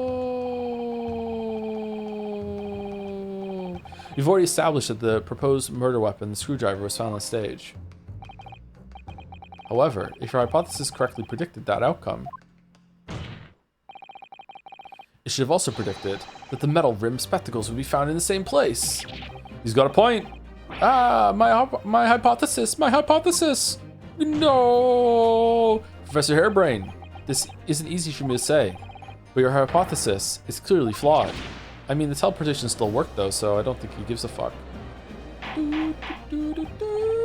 Order! Counsel, what is the implication of this? If, on the day in question, the alleged instantaneous kinesis never actually took place, then it's entirely possible that the victim was killed somewhere other than on the stage. And in that case, someone other than the defendant could have been the culprit. But my hypothesis is sound. I proved it that day. The experiment was a success. The experiment was proof of all my work. Are you just an idiot and they were just fucking with you? If I could say something here in my capacity as a fellow of the Royal Society. Yes, Juror number 4. Go ahead. You know what would be awesome right now? If they all voted not guilty and then Van Zeeks had to do a fucking examination summation and we just watched him do it. That would be fucking hilarious. As a man of science, there's one thing I simply cannot abide. And that's a fraud who pretends to be a fellow man of science. Ooh. What? Wait, great Scott. No, you're way too early for that. Are you suggesting my science is suspect? It's just been disproved, hasn't it? In front of all of us. In other words, Sumari, the rare juror Sumari, the whole demonstration was a complete nonsense from start to finish. Believe me, my fellow jurors, when I tell you that this man is a heel, a bounder, and a fraud. I say the wreckage of that machine should be stripped down and thoroughly examined. No, never. That machine is the essence of my entire hypothesis. It's protected by the Special Dispensation for Scientific Equipment Act. What the devil is that blasted act all about, eh? Who made up such a daft rule? Oh, you're awake? I don't like the way this seems to be going. What's the best way for me to help the professor? Raise an objection? Wait, yeah, just wait and see. Maybe I should watch and wait for the time being. My feeling is that the machine requires a thorough examination. But what about the special dispensation that's been mentioned? Oh gosh, this is all too much. If it's determined that the machine itself was the murder weapon, I think you'll find that act won't apply. Of course it was the murder weapon. Anyone could see that as plain as day. Okay, so it both worked and didn't work? What are we doing? So we're all in agreement, are we? That the machine should be stripped? Well, if I don't do something, they'll... Objection. Why do we care? Professor Harebrain has yet to perfect his invention. That would seem to be the case, yes? But even so, I know we promised, but who gives a fuck? Even so what? Going to such trouble and expense to create a fake machine to display in public. Joe, in your opinion, if there was a teleport that destroys your body and creates a new one at the other end, you die, but a clone lives on? Yes, you absolutely die. Yeah, yeah. I would say that the only way that you could possibly see that you continue is if every single piece of matter that you are is broken down, is actually physically transported somehow to the other space, instead of using the same like a copy of all the matter that's already at the other place and they rearrange it. Like, yeah, I think you're dead. Yeah. Depends on how the teleporter works.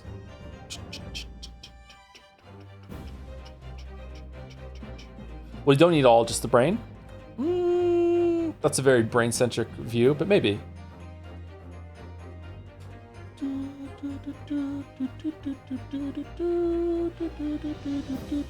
You would have absolutely no reason to do such a thing. We are just the brain? I disagree. I think we're more than the brain. I think we're mostly brain. I think there's more to us than the brain.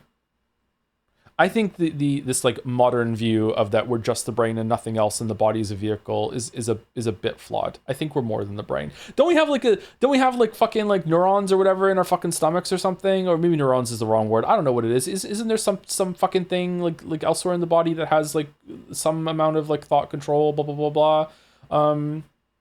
Like, yeah. I don't know. He had an obvious reason to do exactly that. For the research grant money. If the government was foolish enough to have deemed the man's ridiculous notion plausible, he and his conspirators would have received a handsome sum indeed. Conspirators? What would be the value of such a grant? 10 pounds? You're an order of magnitude out, madam. 500 pounds a year. Whoa! That's like 300 pounds more than what the fucking wax statue is being held for a ransom, which means that is an insane amount of fucking money that's being held ransom there.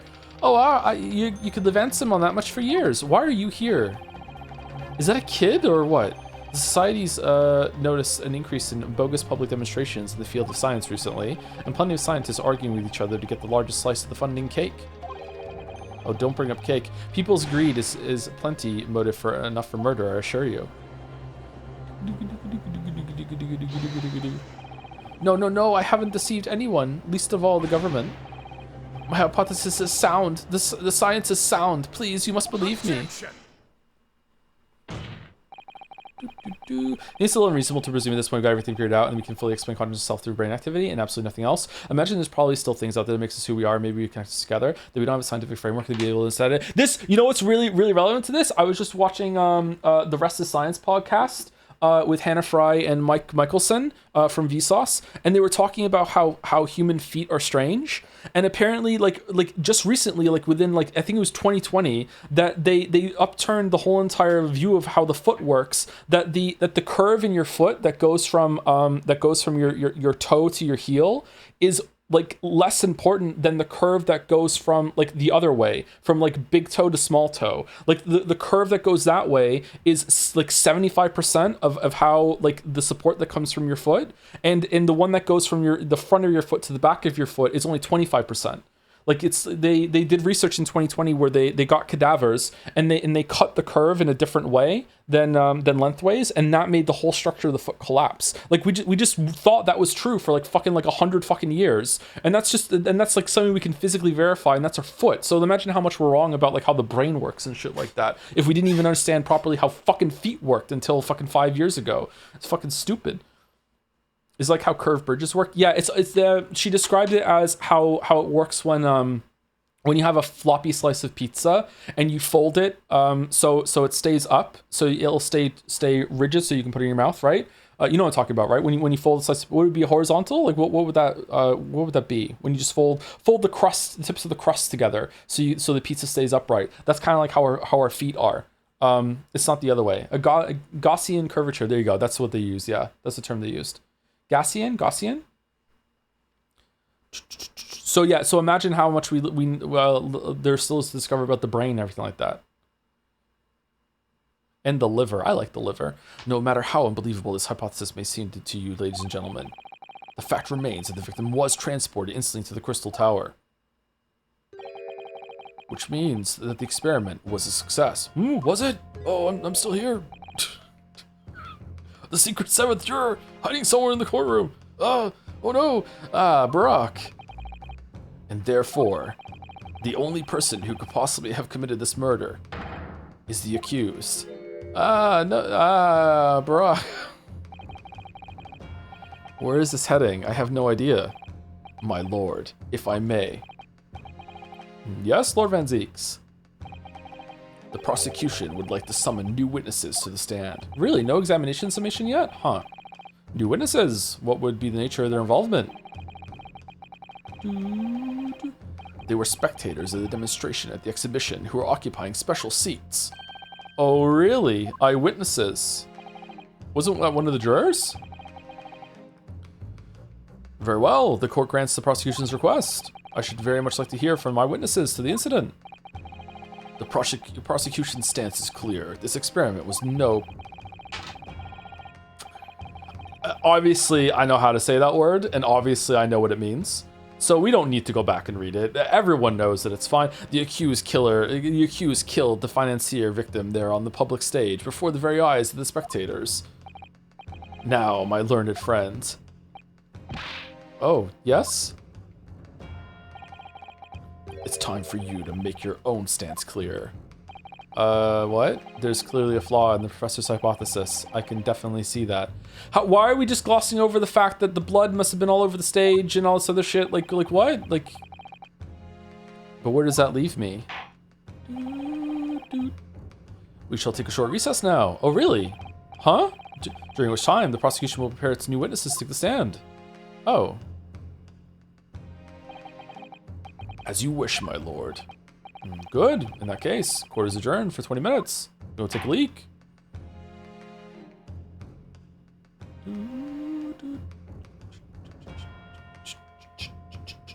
Thank you, Mushy H-Sum or Mush High Sum, one of those for 3 months. With respects to your streams, thank you very much. Respect for me? That's a rare one. Thank you very much, Mushy. Thank you, Jigchu, for the 20 months too, with a dance. The chug jug dance. I can't see this emote without bobbing my head along with it. It's so infectious. And thank you, Goldstar99, for the 300 bits. With can't watch the stream today, but I want to drop in and say the Patho 2 roller coaster was a joy to watch. Thank you so much for streaming one of my favorite games. Can't wait for Patho 3. I can. It's just my name as a palindrome. Oh, it is Mushy. It's just Mushy forwards and backs. Okay, cool. Thank you. Save your progress.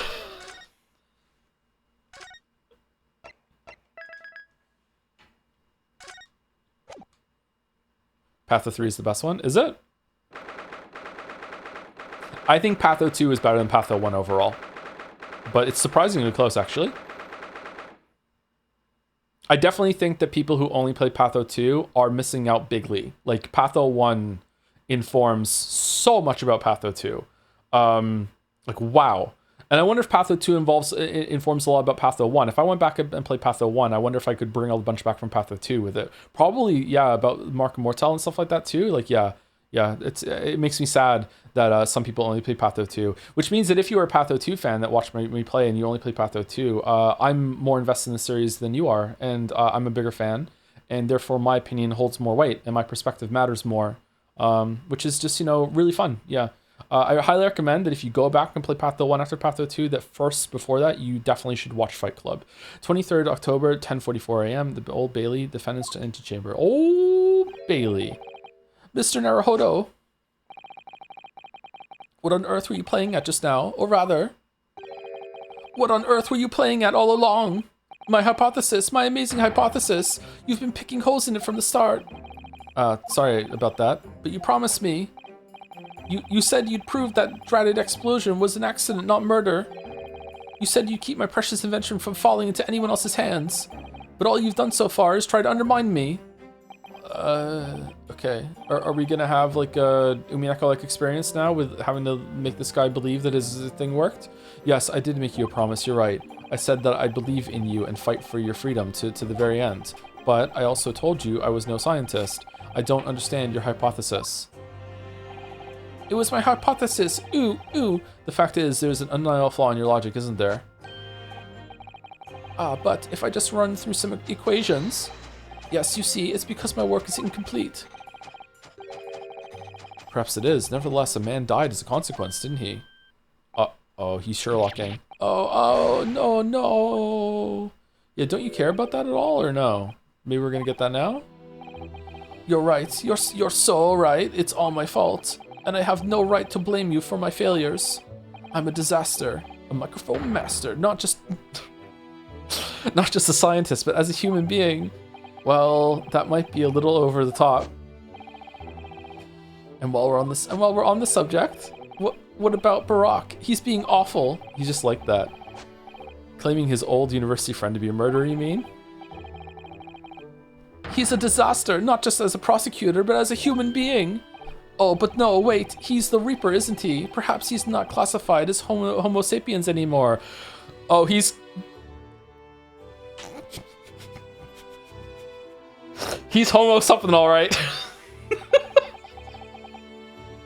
I can affirm to that. Glad that's cleared. Can I double check something with you? Yes, what?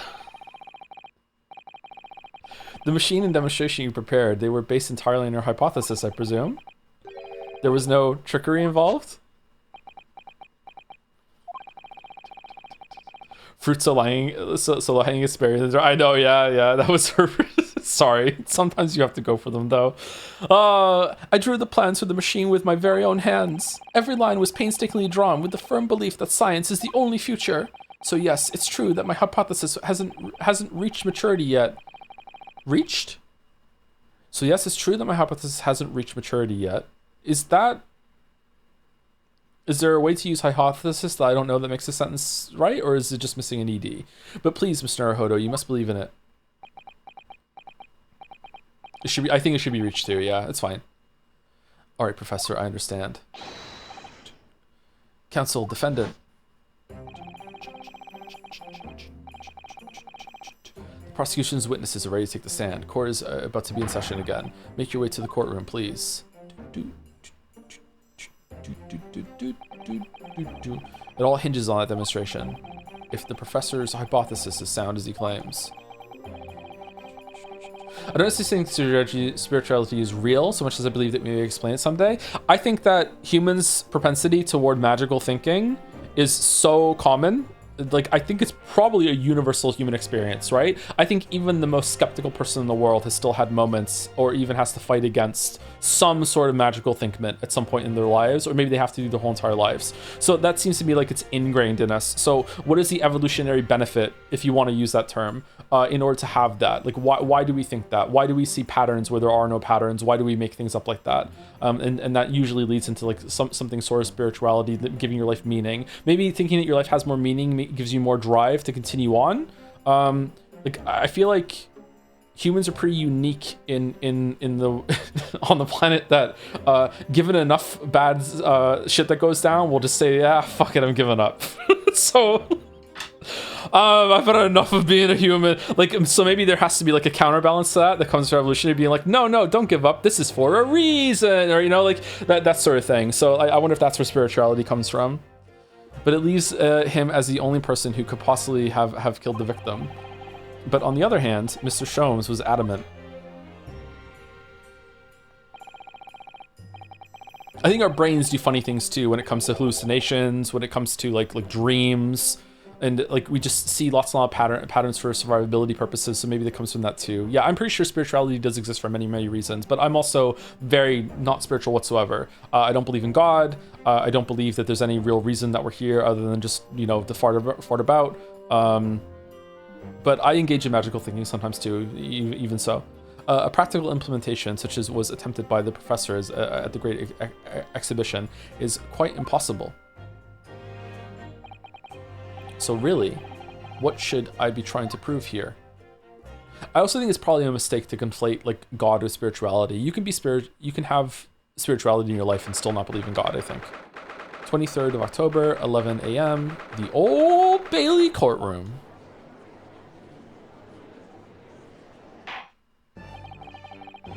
In the name of Her Majesty the Queen, I hereby reconvene the proceedings of this court. Counsels to the defense and prosecution, are you ready for the new witnesses to testify? The prosecution is ready, my lord. As is the defense, my lord. So, Lord Van Zeeks, I believe these 6 witnesses saw the demonstration on the day in question with their own eyes. Like, my view of existence is mostly that we're not separate from the universe. We are the universe. We're made of the same stuff. We're made of like a supernova going off. Blah blah blah blah. However, that's a very romantic way of viewing our existence. But we are. That's how our star system was formed. So to me, like we are the universe experiencing itself. Like we're one part of the universe. So like to me, like life is just all about having as many positive and interesting experiences. Positive doesn't always mean good though. Sad and bad experiences can be interesting too, as we possibly can to add to that collective. I don't know if you get to have access to that collective after you die, but also you also have some sort of obligation to also be nice to all of the other individual people that are experiencing the universe through a unique subjective experience at the same time too. That's what I think. But does that count as spiritualism? I'm not sure. Maybe someone would look at that and say that's a very spiritual outlook. I don't know. Maybe. But that's how I view existence. Most of the time. Sometimes I view it in a much more pessimistic and dark way. But 80% of the time, that's how I view existence and why we're here. Indeed, they did. And as luck would have it, one of them is a police detective.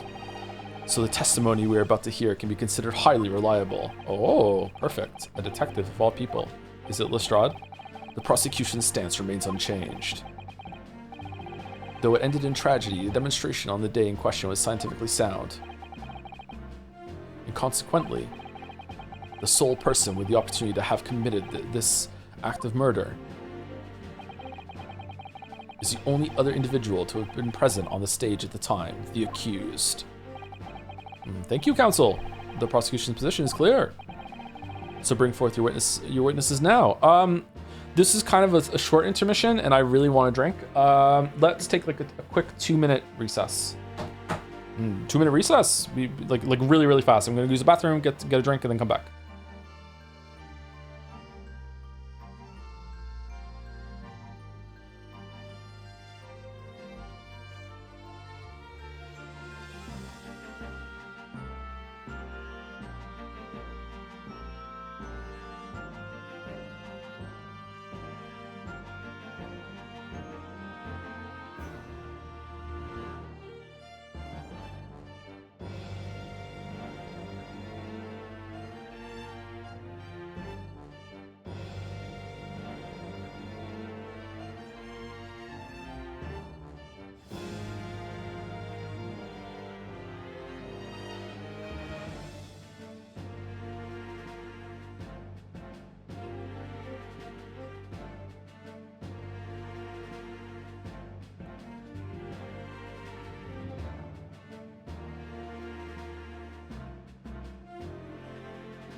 Does every Pokemon that you get in Pokopia give the player character a new power, or is it only certain ones? I saw the Squirtle power, I saw the Bulbasaur power, I didn't see any other ones.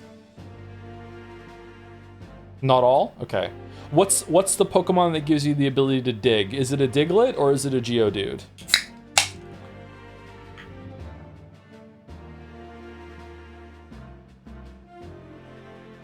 It's a drill burr? What the fuck is a drill burr? What? This world has a spiritual spirit inhabit an 8-year-old and grow up 20 years. Is teleportation that impossible? We spoke about that earlier.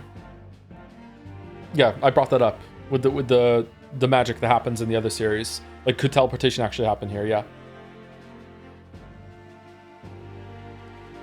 Like, at the beginning of today's stream, I said something to the effect of, I don't know if Herlock's speech about, hey, listen, this is impossible, and Iris being like, yeah, this is impossible, is that meant to be like a message that is being sent to you, kind of like effectively from the devs saying a big part of this trial is about you holding steadfast against the idea that teleportation cannot happen. You have to always remember that. Or is that a red herring and it's setting up this moment of subversion where like, well, Herlock and Iris were wrong and it actually does work, right? So, like, I don't know.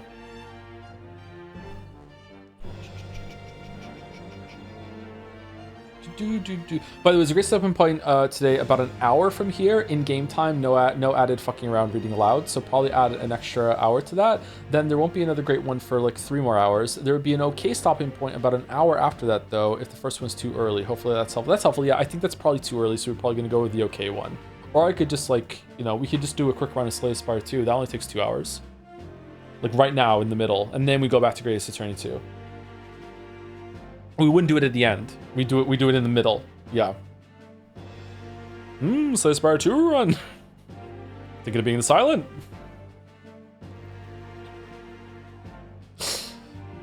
Joe, do you know Pokemon Mana? I know hardly anything about Pokemon anymore. I didn't even know there was a Tangrowth. I'm like, is this a new one? And Finn was like, when was Tangrowth added? Was this the first one? I looked it up. It was Gen 4. I didn't even know there was a Tangrowth. So bring forth your witnesses now. And I played Gen 4. Bailiff, show the witnesses in.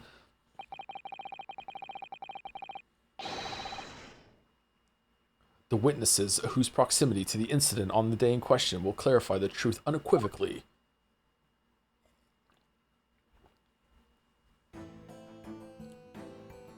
It is Lestrade. Okay, who the fuck are these other two? Witnesses, state your names and occupations for the court to hear. Lune? My name is Balthazar Lune. I am the impresario of all the hot air balloons in the vicinity of the Esperimento stage. Oh, for fuck's sake. My name is Wilhelm Gottschalk Sigismund Ormstein. Did you hit your head? I have come to see the great expedition all the way. I thought I didn't have to do this voice anymore, all the way from my home in Bohemia.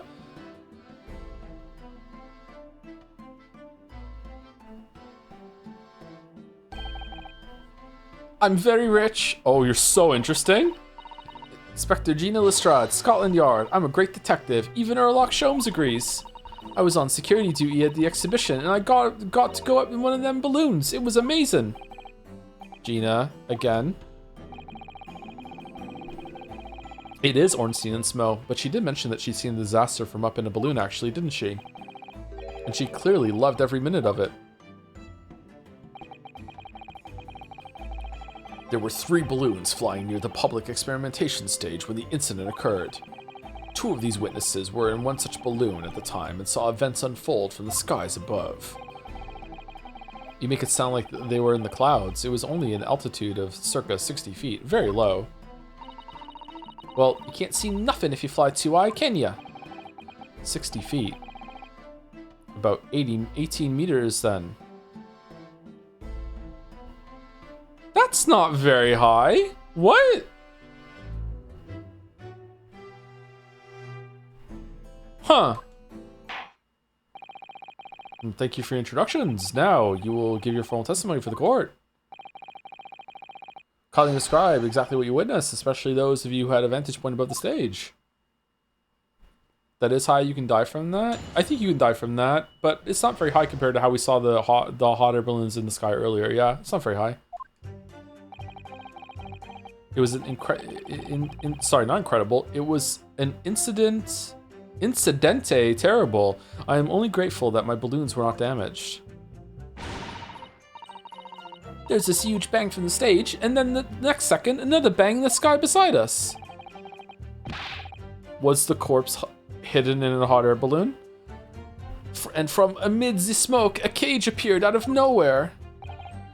The cage fell from the sky like a stone and crashed into the crystal tower. Didn't get a good look inside the cage, but no one went near it after it crashed into the tower. The most extraordinary collective account, I must say. Kind of airtight considering all three of them saw it, huh? Could I just clarify something? There's a detail in the witness's testimony that I've not heard any mention of until now. Specifically, that there were 2 explosions. More precisely, 2 explosions in 2 separate places, yes.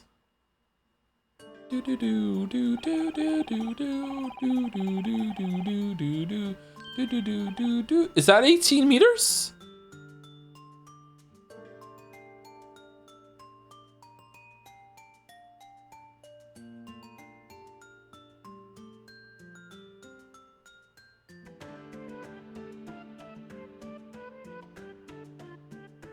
Is this the scale? Maybe it's not the scale. Okay.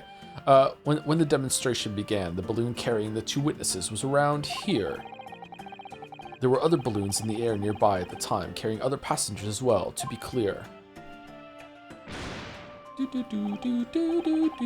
Then, as power was supplied to the machine for the demonstration, the first explosion occurred. The so-called bird cage that contained the victim disappeared from the stage, and a moment later, the second explosion occurred directly adjacent to the balloon carrying the witnesses.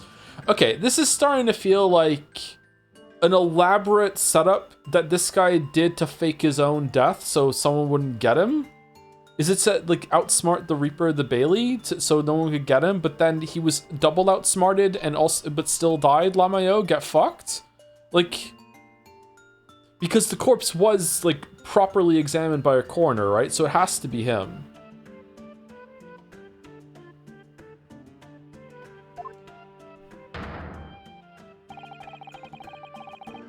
Birdcage appeared at the site of the explosion, subsequently to plummet down into the crystal tower.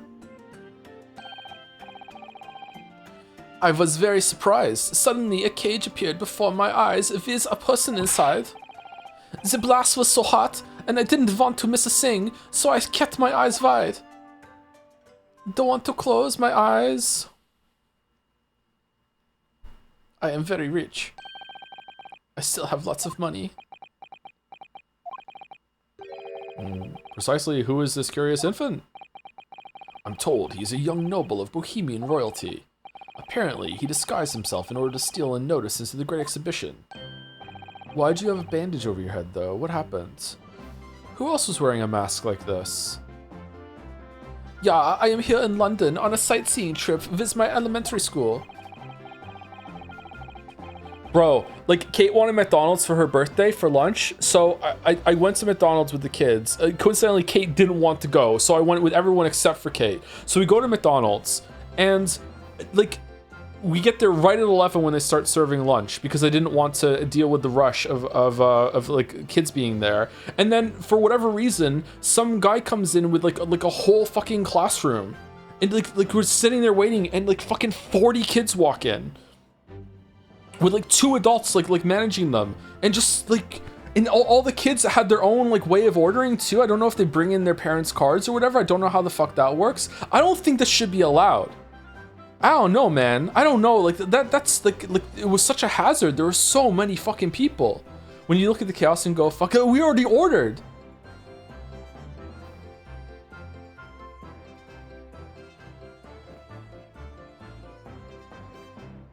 The school provides cards, does it? If it's planned in advance, surely it's fine. I don't think it was planned in advance. I think they just fucking showed up. Field trip to McDonald's? We didn't do that when I was in school. Was it an elementary school? I think it was. I would say the kids were no older than 11. You never went with your class to places like parks? I think the only place that we ever went in school was we went to a gym for gym class one time, like an actual gym outside of the school. We did that. We never went anywhere We never went like to like a McDonald's or something like that. We went to a museum maybe once. We went on a school trip to France. We went to Normandy and saw some of the cathedrals. They're gorgeous. Oh my god. If you've never seen one of the cathedrals in Paris, holy fuck. There's probably nothing like that. You go in, the ceilings are so tall. They're fucking so gorgeous.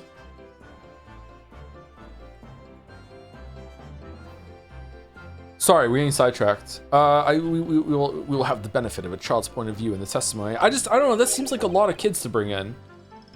Do we really need that? And not enough adults to look after them too. Then I remove my mask because this is what I would look like. Oh, well yes, I see. A delightful face, I'm sure. Yeah, everybody says so. Because I'm rich.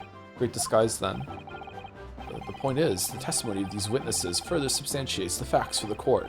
Namely, that despite ending in an explosion, instantaneous kinesis was successfully demonstrated. And furthermore, and that until the arrival of the police, no one approached the crystal tower where the victim fell. Therefore, more than anything else, only the accused, who was with Mr. Assman on the stage, could have possibly committed the murder right now. But what about the blood? We already did this. He couldn't have stabbed him because of the blood. And if the teleport had worked, then the screwdriver would have went with him. Yes, thank you, counsel. The prosecution's views on the matter are quite clear. So, the defense's cross-examination now, please. Yes, my lord. I feel like this case has more new characters than previous cases combined. I feel like this is the first actual new case in Greatest Attorney 2, and the other ones were just kind of like bridge, like intermission sort of thing, which is fine. Apparently these three are very, very long. Chat said that these three cases are gargantuan together, so maybe that's fair, yeah. Oh shit, I hit the wrong button. It's fine. It was an incidente terrible. I'm only grateful that my balloons were not damaged. Were they not? There were 3 balloons flying high, flying above the experimentation stage at the time, I understand. See, all 3 of them. My bellissimi bambini. Sure, why not? They are very popular, signor. Some people will pay £10 for one ride. What? £10? And the research thing is 200? What? That's more than my annual stipend. £20 a month, that is my pocket money. How is Lestrade up there? Royalists have all the luck. 5. Oh no, sorry, it was the ransom. That was 200, right? Sorry. I got up there for free, I did. Played the old, I work for Her Majesty's police card, you know? Good job. Detectives have all the luck. How was Iris getting up there then? If they're so popular, why would you only be operating such a small number of balloons though? Because if I have too many in the skies, they could crash into each other. Huh. The operators of the balloons were decided by lots, with each operator manning a particular area. Huh? C. And the zone above a public experimentation stage is the most profitable. The other impresarios, they hate me. I hate you too. Thank you, witness. I think the court has a clear picture of the arrangements for balloon rides at the exhibition. Do we? Perhaps you could hear more about what you actually witnessed of the incident. Right, I can feel you in there, my lord. Alright, this huge bang from the stage, and then the next second, another bang in the sky beside us. I don't think the kid is an Oomphy Boomphy, no. So you actually saw the accident happen from up there in the air? Yep. Isn't it amazing what a detective gets to, eh? I'm telling you, Odo, being a lawyer is a mug's game. You should join the force and we can go flying together. Let's do it, actually. You know me so well. Yes, well, anyway. Could you tell us exactly what you saw, do you think? Does Ryu have parents? Does, like, the parents are just like, yeah, sure, go, like, was that a consideration at all? Is he an orphan, or is it just conveniently we're just not fucking talking about that? Everything. We saw everything, because we were up above it all. That dodgy cove climbing into that cage, and that dodgy professor pulling all them levers. And that's when it happened. That's when there was that massive bang, and the cage disappeared, just like that.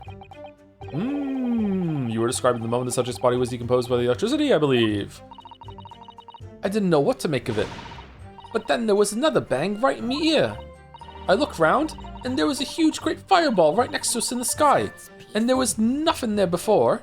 Huh. And what appears out of the flames? The cage, that's what. And that description sounds like the moment after the man was beamed instantaneously through space. Some long lines for the judge in this trial. It's mind-blowing, innit? But that's the 20th century for you, I reckon.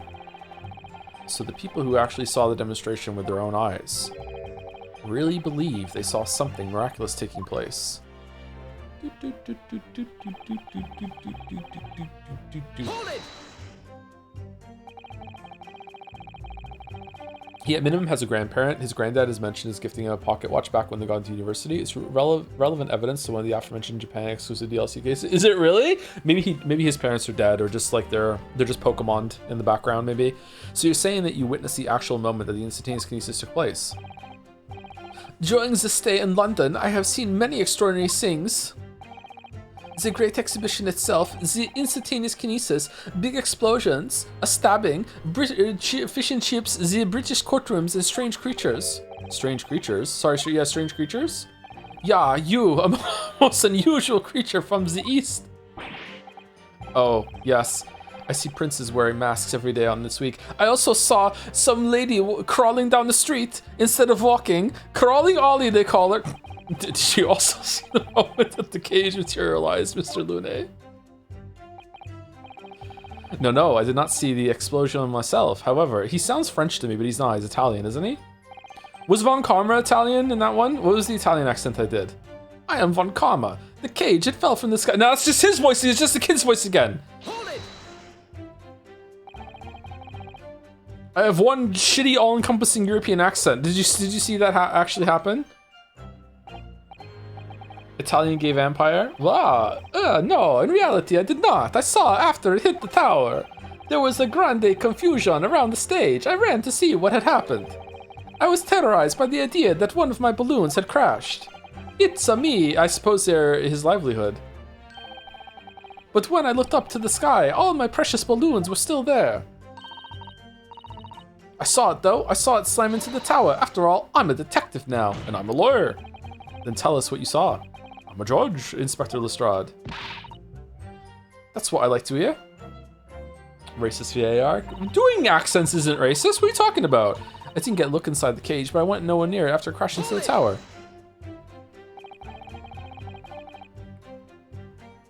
This sounds like Italian Dracula. Can we have gay Dracula? We had a gay zombie, so what would... Was it you who gave the order to keep people away?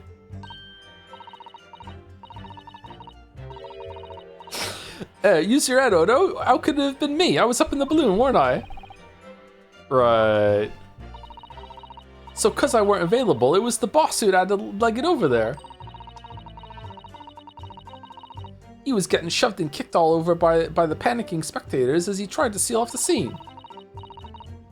It was a real sight to behold, I can tell you. Amazing. Poor Inspector Gregson. Poor Gregson. So anyway, I couldn't see the cage that well because of all the smoke. And I didn't really want to see, to be honest. I was scared out of me wits. Keep it together, Inspector.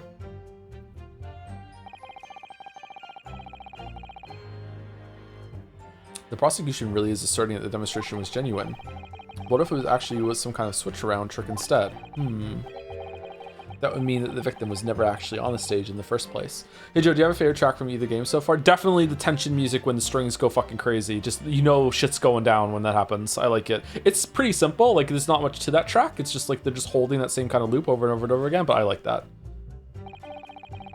The two explosions would have thrown everyone watching into a panic for sure. I think I need to find out more about what exactly the people saw at the time. Oh, is it over? Are we done? Oh shit, okay, it was the second one that had a, the kid interrupts, right?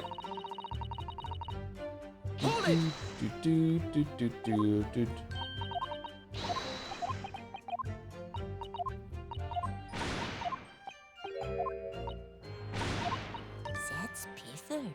Excuse me. Excuse me.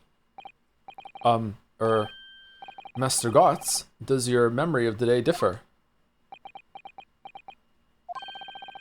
My teacher at elementary school said that when you meet someone for the first time, you should always use their full name. Ah, yes. What was it again? Wilhelm Gottschalk Sigismund Ormstein. Just the 4 names then? The point is, do you have something to say? Something to add in response to Detective Gina Lestrade's last remark, perhaps? Oi, get it right, Odo. It's Inspector Lestrade. Why does everyone have a problem with how I address them at the moment? That is not what I saw. Oh? Yeah, there was a second explosion and it was right beside our balloon. That is true. But I'm sure, which is what I said in it. 1 minute there was nothing there, and then the next a massive explosion. My teacher at elementary school said that when someone else is speaking, if you are rude enough to interrupt, you will have the most awful life imaginable. Are all Bohemians brought up to be so full of joy? How many balloons are on the ceiling right now? Just before the second explosion happened next to our balloon, I clearly witnessed. Oh, look at his hat! It has like a fire in his hat. Look at that. How fucking over designed. Holy shit. A green balloon flying in the sky. A green balloon? Eh? You what? I never saw nothing like that. Well, I did. I saw it, and you can't say I didn't. I will complain to the council. I will cry and scream.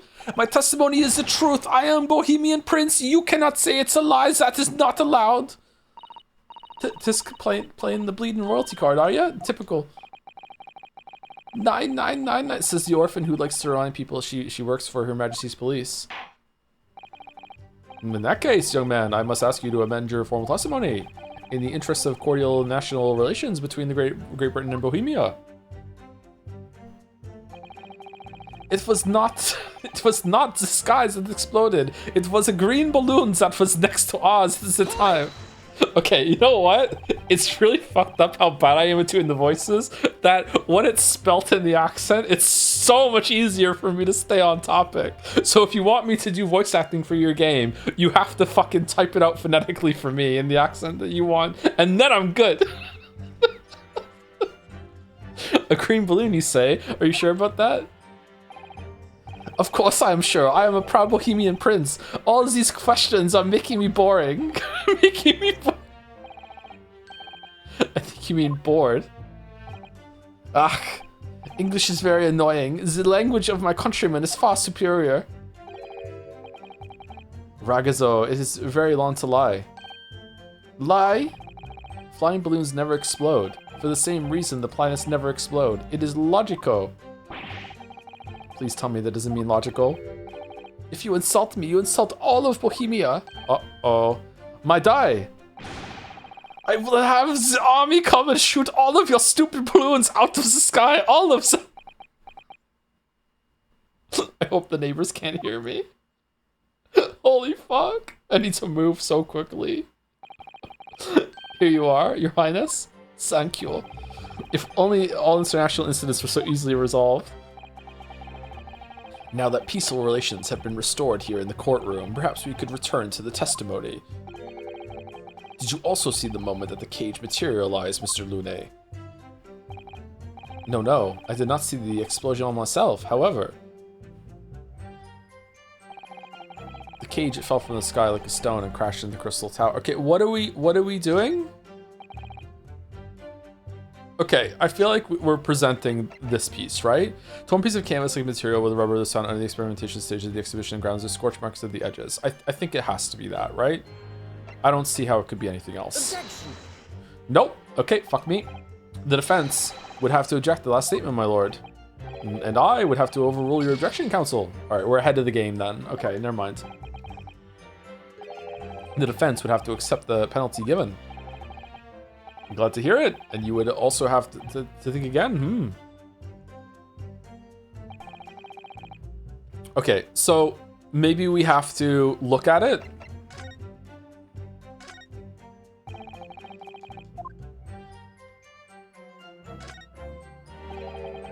It looks like layers of thick canvas with a thick rubber lining of sorts. I've never seen anything like it before, but applying Mr. Sholmes' methods, you might deduce it was part of a raincoat worn by someone who really, really didn't want to get wet, and the charring must have occurred when the person was struck by lightning. Or maybe not. Okay, so that's not it. Alright, well, I don't know what to do now. I'm fucked.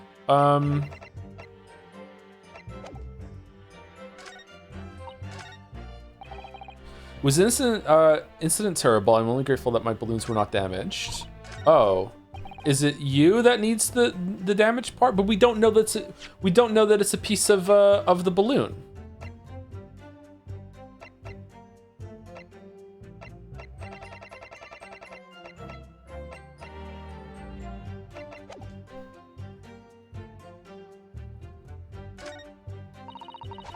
There's this huge bang from the stage, and then the second, another bang in the sky besides us.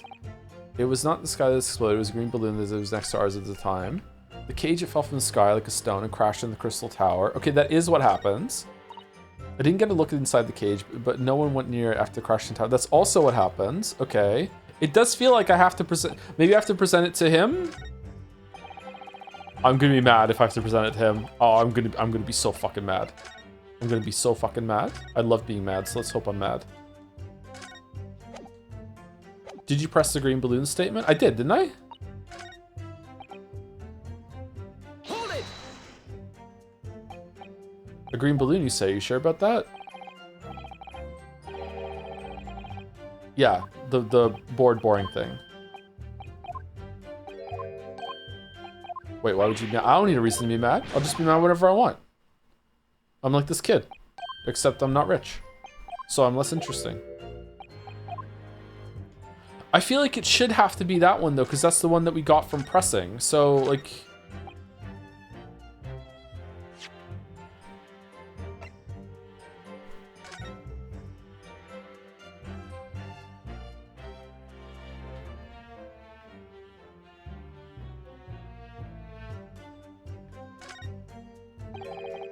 the Reaper attacked.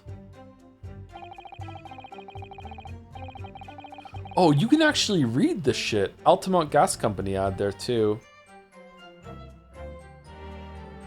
Keepings of the criminal underworld generally manage to escape conviction in the Reaper's trials, and this isn't the first time their henchmen have tried to attack Lord Venzies as a result. By the sound of it, it makes you think. If that's how the system works in London, then there must be dark forces at work. Okay, there's nothing here about one of the balloons blowing up.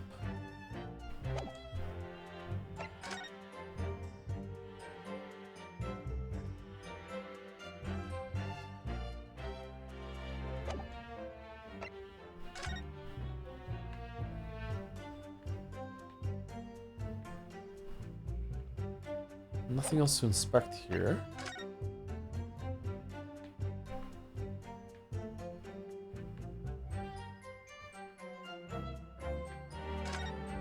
Gonna sneeze. Some sort of lever here. It is a crossbow. What is this? It looks like a cross between a bow and a gun. I think it's probably used for the same thing too. Crossbow, a weapon found hidden behind a tree under the experimentation stage of the exhibition grounds. Turns out it's a folding crossbow. Someone just dumped this here? This looks expensive.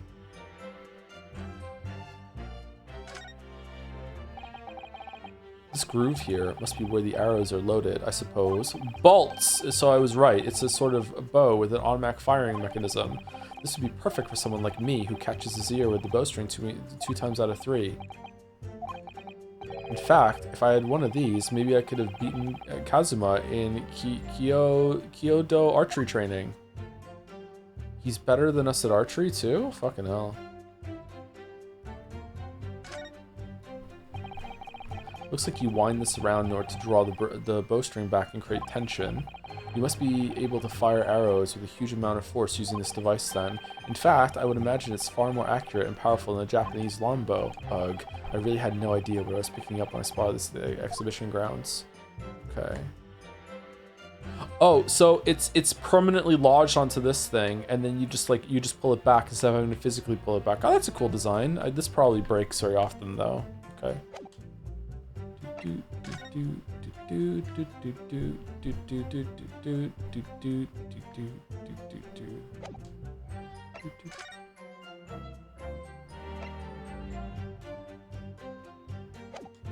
I don't know what to do. Apart from pressing with like this thing. Unless there's something here that I'm missing about like one of the balloons breaking. Hold on. Oh, nothing, okay. Alright, I guess we'll try pressing the green thing against this. Objection. Mr. Lune, in your testimony, you said that all 3 of the balloons you had operating at the time were undamaged. See, that is correct. If they had been caught in the explosions, it would have been terrible. I feel like the other one should have worked too. I wonder if you might know what this is? I guess, like, presenting the evidence to the kid is agreeing with what he's saying and helping it, but whatever, it's fine. I think it may be. I'm actually not mad, I'm fine. I'm calm now, I'm not owned at all. See, part of a balloon, a burnt piece of the fabric on the envelope. Sorry, the envelope? Pardon, that is the large round part of the balloon which becomes filled with hot air. It is made from very thick fabric lined with rubber. You do not want it to rip when you are in the sky. Just as I thought. Yeah, sure. This piece of cloth was found near the experimentation stage. In other words, Sumari, as Master Gotts testified. A green balloon did indeed explode that day.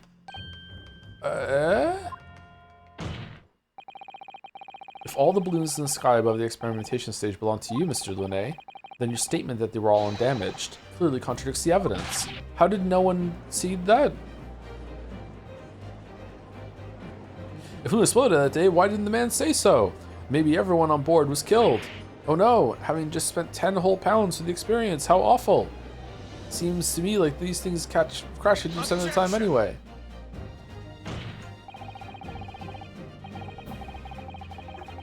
Instantaneous kinesis did occur, but after the explosion on the stage, the point of materialization shifted to a location occupied by a balloon. Causing the balloon to explode, yes, eminently plausible. Okay, we're just making shit up now. An unfortunate traffic accident, as it were, but it changes nothing about the pertinent facts. This I cannot accept. Why not, Mr. Lune? You are suggesting that I am a liar.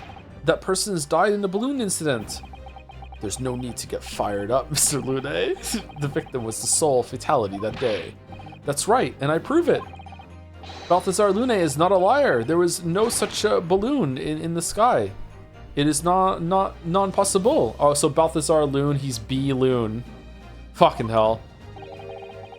You're saying it's impossible? Why? This court has more important matters to discuss than the numbers of balloons that were operating that day. I think that it's important, actually. But we can't ignore the fact that nobody appears to have known anything about this other balloon until now. My lord. The defense calls for further testimony from Mr. Lune. Mr. Lune. I concur. There's clearly more to the truth here than meets the eye. He's a fucking transformer. It's imperative that we clear up the issue of this phantom balloon, I feel. Witness, you will give supplementary testimony about the balloons you were operating at the exhibition. Ah. Grassy, my lord. Mr.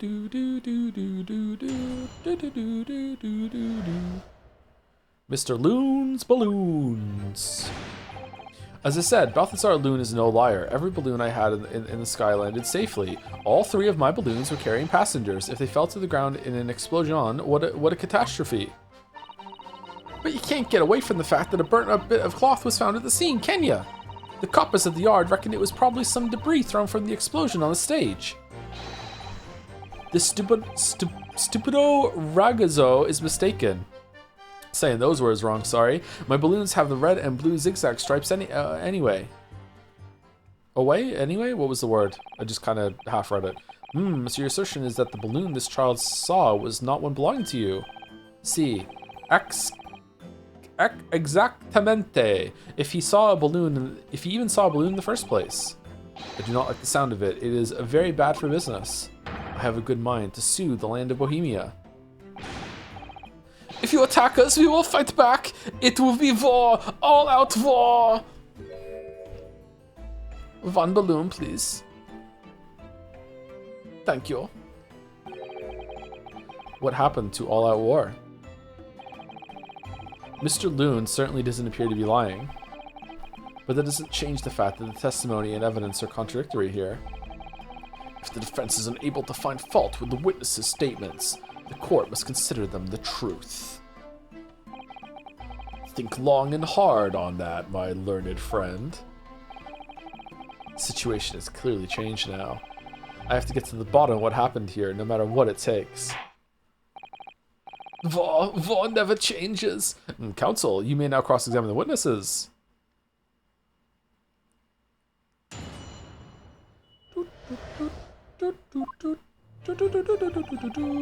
As I said, B Loon is no liar. Every balloon I had in the sky landed safely. Okay, so there must have been another balloon in the sky. You couldn't just have forgotten one, maybe? Signor, I might not notice if I was given 100 lentils and one was missing. But we were talking about 3 enormous balloons. Do you believe I could make a mistake about something so grand and expensive? I took the liberty of having Inspector Gregson check this gentleman's warehouse.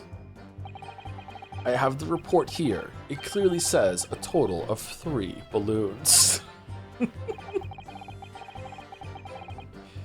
Did Gregson not tell you? That balloon report is out of date. It would appear no mistake has been made then. Surely Miss Lestrade could have been sent for such a menial task? What, me? I'll tell you what I told the boss. East End kids like me can only count up to 2. Obviously that ain't true, but the boss bought it and said he'd have to go himself is that the case? I love Ryu's catchphrase line. Ha. All 3 of my balloons were carrying passengers. They fell to the ground in the explosion. What a catastrophe. He's got a point. He's got a point, yeah. It would be a catastrophe if they fell to the ground for any reason, I think. On that note, Mr. Loon, tell me, what is it that keeps these balloons in the sky? Oh, God. Are you an idiota? Sorry. That is like asking, why does a candle burn bright? It burns bright because it burns bright. And a balloon flies because it flies. What else? So he doesn't know. That must be Italian for I don't know. Joe, it's his anime girl sigh, Joe. I don't know the anime girl sighs. I just know the prosody bit when a bunch of anime girls make noises while they're eating. There are 2 types of flying balloons, hot air balloons and gas balloons. Hot air balloons work on the principle of hot air being less dense than cold air, whereas gas balloons derive their lift by using a gas that is lighter than air. See, and my balloons are filled with the magic gas, I believe. Wait, really? Hydrogen, lighter than air, but highly explosive. Good lord! Why do you have the kind that's burning in your hat then? I do not permit smoking of the cigarettes in any of my balloons. The magic gas does not like fire. Magic gas. Even a small spark of static electricity could cause the entire balloon to explode. It's never gonna happen. What's the matter with you, senor? All that comes out of your mouth is explosion, explosion.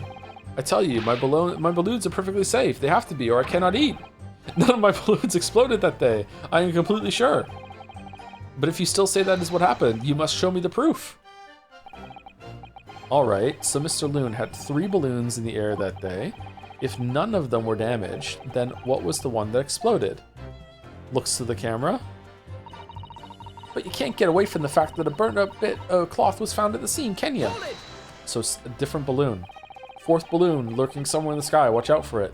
I was surprised to find the piece of fabric still at the scene, actually. Didn't you search the area surrounding the stage for clues? Nah, I'm not into picking stuff up off the ground, me. Just left it there along with a fucking crossbow. State of the art it was. Always works out better than diving in people's pockets instead. So much for the new career path. Fucking Gottfried's gonna be losing all his fucking money here.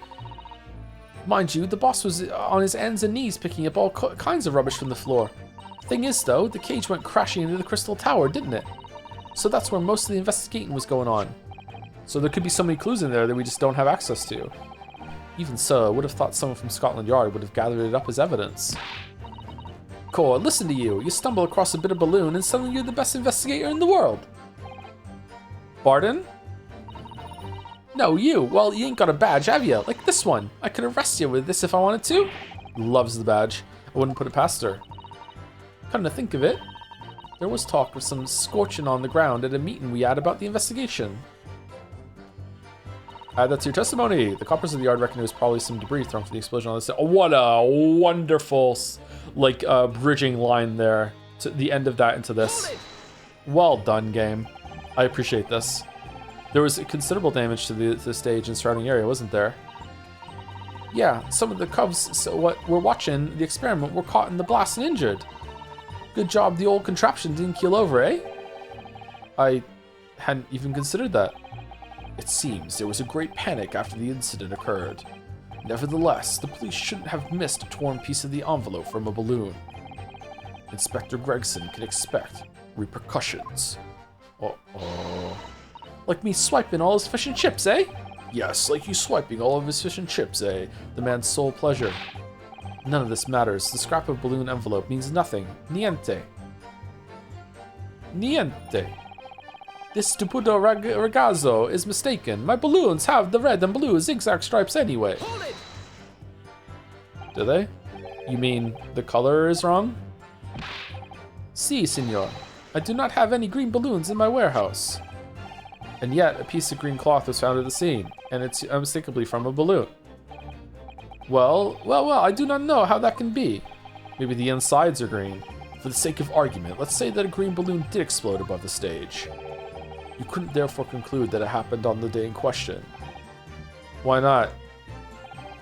There have been recreational balloon flights over Hyde Park operating from before the Great Exhibition. One could have exploded on some earlier date. Unfortunate, as I'm sure you'd agree. Nah, this is bullshit, Big V. What the fuck are you talking about? You believe it may have been from some earlier balloon accident that predates the exhibition?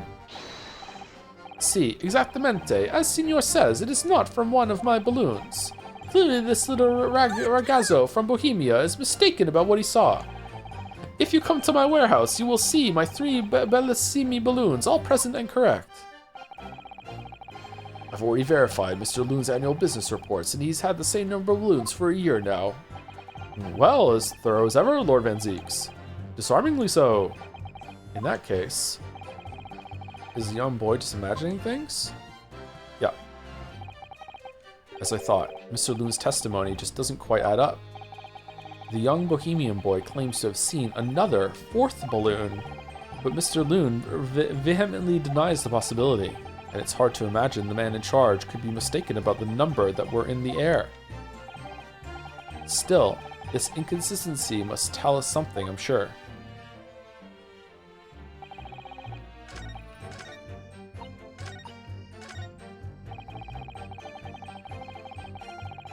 Hold it! 4 balloons in the air, the culprit wasn't there.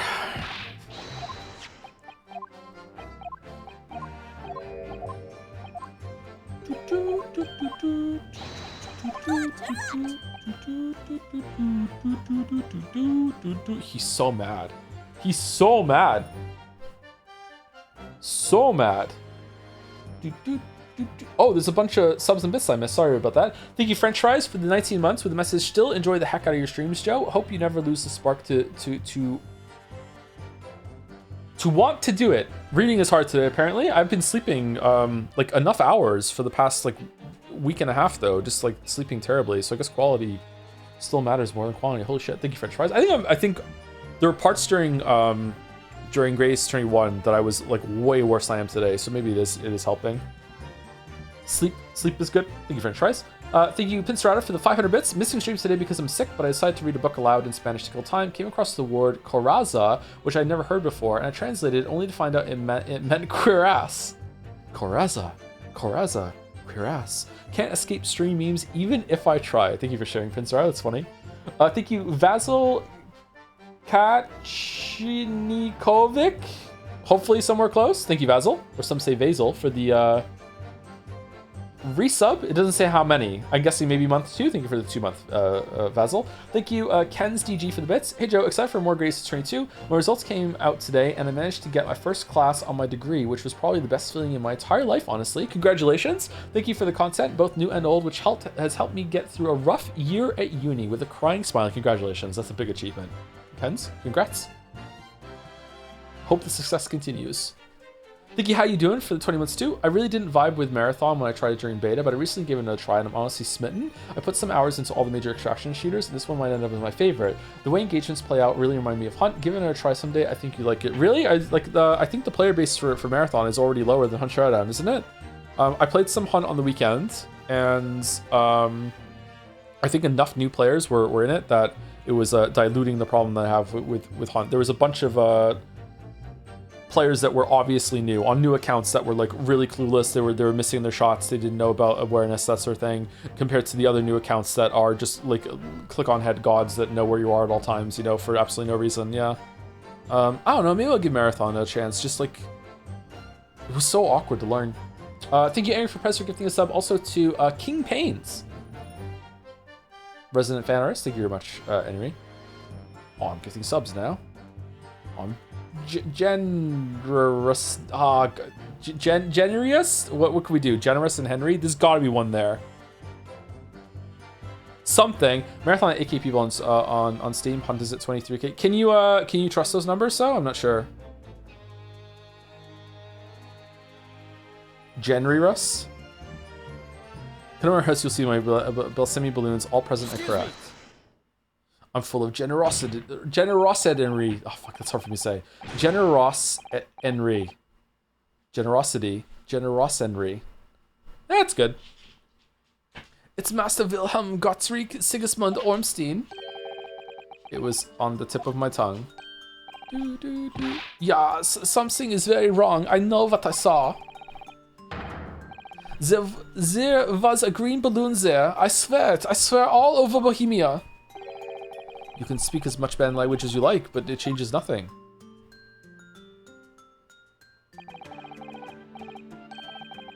If you do not have evidence, Ragazzo, then I must tell your parents to punish you, eh? Perhaps we'll let the judge decide when it comes to punishments. The evidence? What is this evidence? To give a simple example, young man. Photograph, for instance. Some tangible proof of what you claim. Well, why didn't you say so sooner? I have the photograph here. What? Good gracious. What? I had not been up in the balloon for a little while, so I was very excited. I took lots and lots of photographs. Of the Crystal Tower, of the Bohemian exhibit, of the streets of London, and the hot eel cellar, the balloon. Okay, is the cellar selling eels that are hot, or was the seller attractive? And the instantaneous kinesis experiment, did you take a picture of that? Yeah, one picture. Really? You did take one?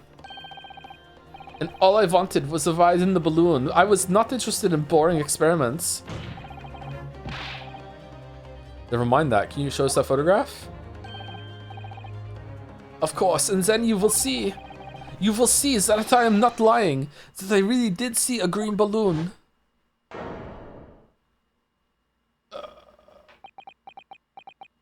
Okay, bros, how did you miss this? It's a whole ass balloon.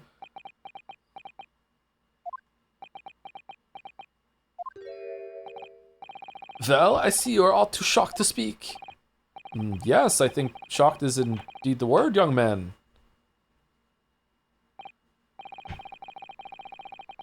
Yeah, perhaps you cannot see that it was a green balloon from this photograph, but that the balloon gone. But that is not my fault. That is the fault of the stupid person who made the camera. I mean, it's enough evidence to show that there was another unoccupied balloon just fucking freeballing in the sky. Va, va. That is one very bohemian sounding cry. Va, va. Very well. The court will accept this photograph as evidence. The photograph of the balloon has been entered into the court record. Photograph taken by... No, you never reward a tantrum. Oh, God. God, no matter what, you never reward a tantrum. You're just teaching them that tantrums work. Never, ever, ever reward a tantrum. Don't go crazy. Don't go crazy like punishing a tantrum, but you never reward a tantrum. A photograph taken by Gotts while he's riding in a balloon. It shows another balloon that he claims was green and exploded moments after he took the shot. It's not my fault. It's the fault of the person who made the camera. Well, never mind. I'm sure you have plenty of wonderful sepia memories to take home with you. In any case, when exactly did you take that photograph? The date is on the picture, dumbass. Well, it was on the day of the big explosion. You don't say. When I pressed the shutter release, there was this very loud bang, and hot wind rushed over my face. That means this photograph was taken a split second before the explosion occurred. How fucking convenient. The fucking almost Christmas bullshit. Well, if you ask me, this black and white photograph changes nothing. I could not give a flying fig. Lovely language you've picked up. Sounds like the camera was rigged to some remote explosion thing. As I thought, Mr. Loon's testimony just doesn't quite add up. The young bohemian boy claims to have seen another fourth balloon, but Mr. Loon vehemently denies the possibility, and it's hard to imagine the man in charge could be mistaken about the number that were in the air. Okay, how is this still going? I kind of feel like we're done. This seems to tell us something, I'm sure.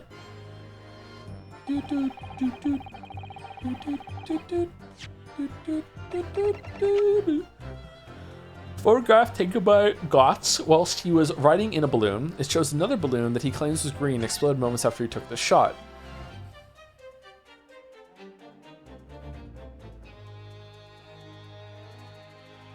Yeah, he's in there. There's that. How could you have stabbed him through that cage? Okay, what the fuck are we looking at? Are we looking at this thing here? What's this? Was someone using explosive crossbow bolts or some shit? Like, what are we doing? Those are hard to find in Hunt Showdown now. They're completely scarce. Or some say scarce. Scars.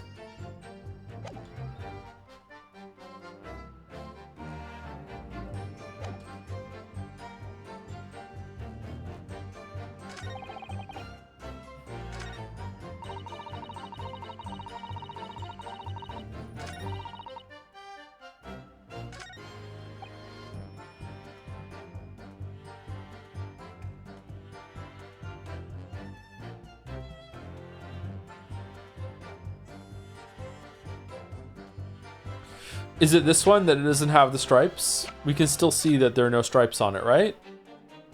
I'm guessing. I don't know what else to do. We're just gonna go for it. Objection. Nope. That last statement would seem to be at odds somehow with the evidence.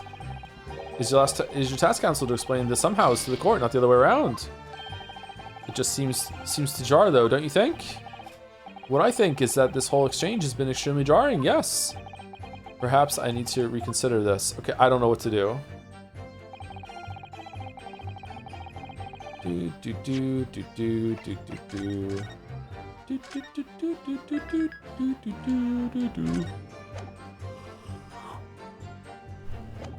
Excuse me. I don't know what to do. It has to be with this new thing that we have, the new evidence, because otherwise we could have gotten through this exchange without finding the new evidence. So it has to be that I present this picture to somebody. Is this one of the times that I have to go and press everyone again for more information or some shit, or what? This looks really good, doesn't it? Look at that. Look at all the detail in this fucking gun thing. Transmitter.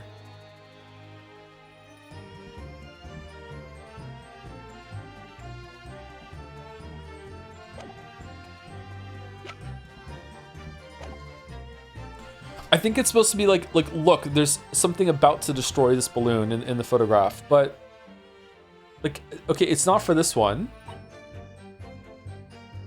The coppers of the yard reckon it was probably some debris flown from the explosion on the stage. Maybe it's that one? You can't get away from having to burn a bit of balloons off the scene, can ya? All 3 of my balloons were carrying passengers. They fell to the ground in the explosion. What a catastrophe. Okay, it's not that one. As I said, every balloon I had in the sky landed safely. Okay, it's not his balloon though. I don't know what it is. All right, let's just try Lestrade's and see.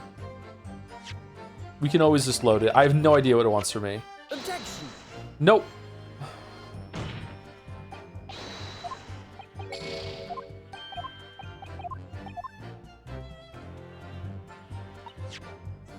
Let's load it, save lives, so we don't have to restart at some point in the future.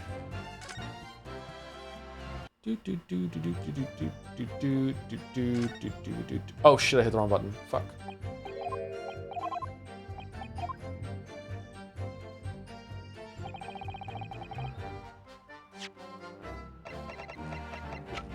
Objection.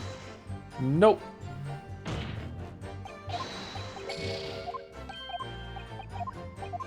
Brute force ho! Objection. How is it that one? Unfortunately, the photograph Master Gotts took can't tell us the color of the balloon. Oh, it's because no one's in the balloon. Nah, alright, whatever.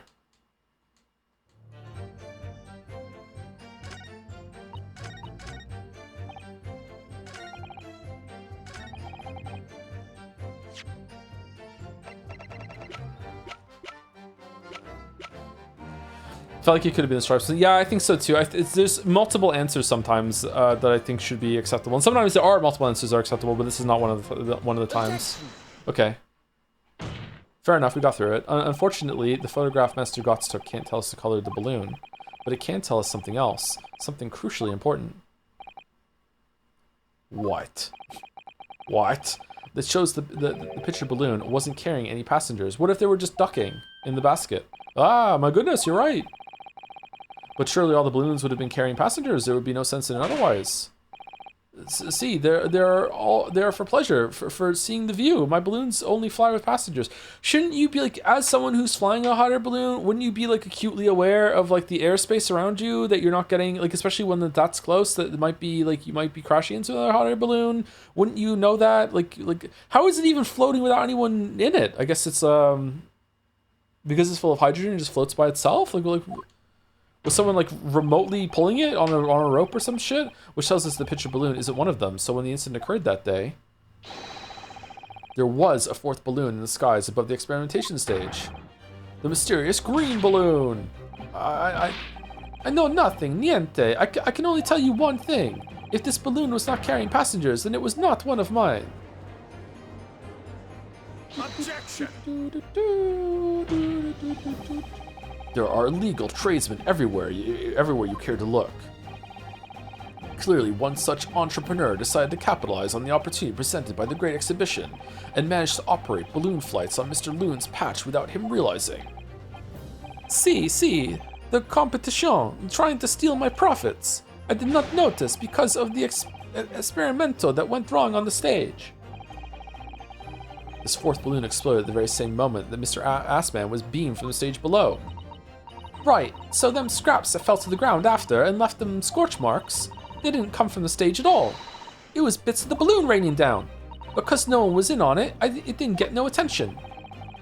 A mysterious 4th balloon carrying no passengers silently floating over the experimentation stage. This photograph shows us nothing more.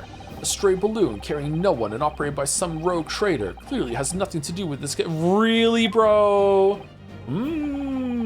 Its relevance does elude me, I must say.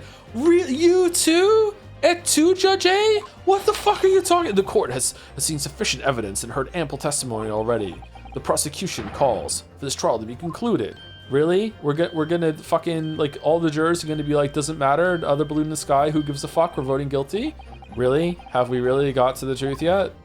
No, I can't let this opportunity slip away. The jurors' minds are made up, and not in our favor. What else can this photograph tell us? Is there nothing more we can learn from it? There's more. Objection. Summation, baby. Ladies and gentlemen of the jury, wait, please don't give your decisions yet. The photograph from Master Gotts may well be hiding one more vital clue. What's that? A vital clue? Objection. No, it doesn't. Fuck you. I agree. All right. Guilty. We're well past the point of mere possibilities. It's time for definitives now, so tell the court.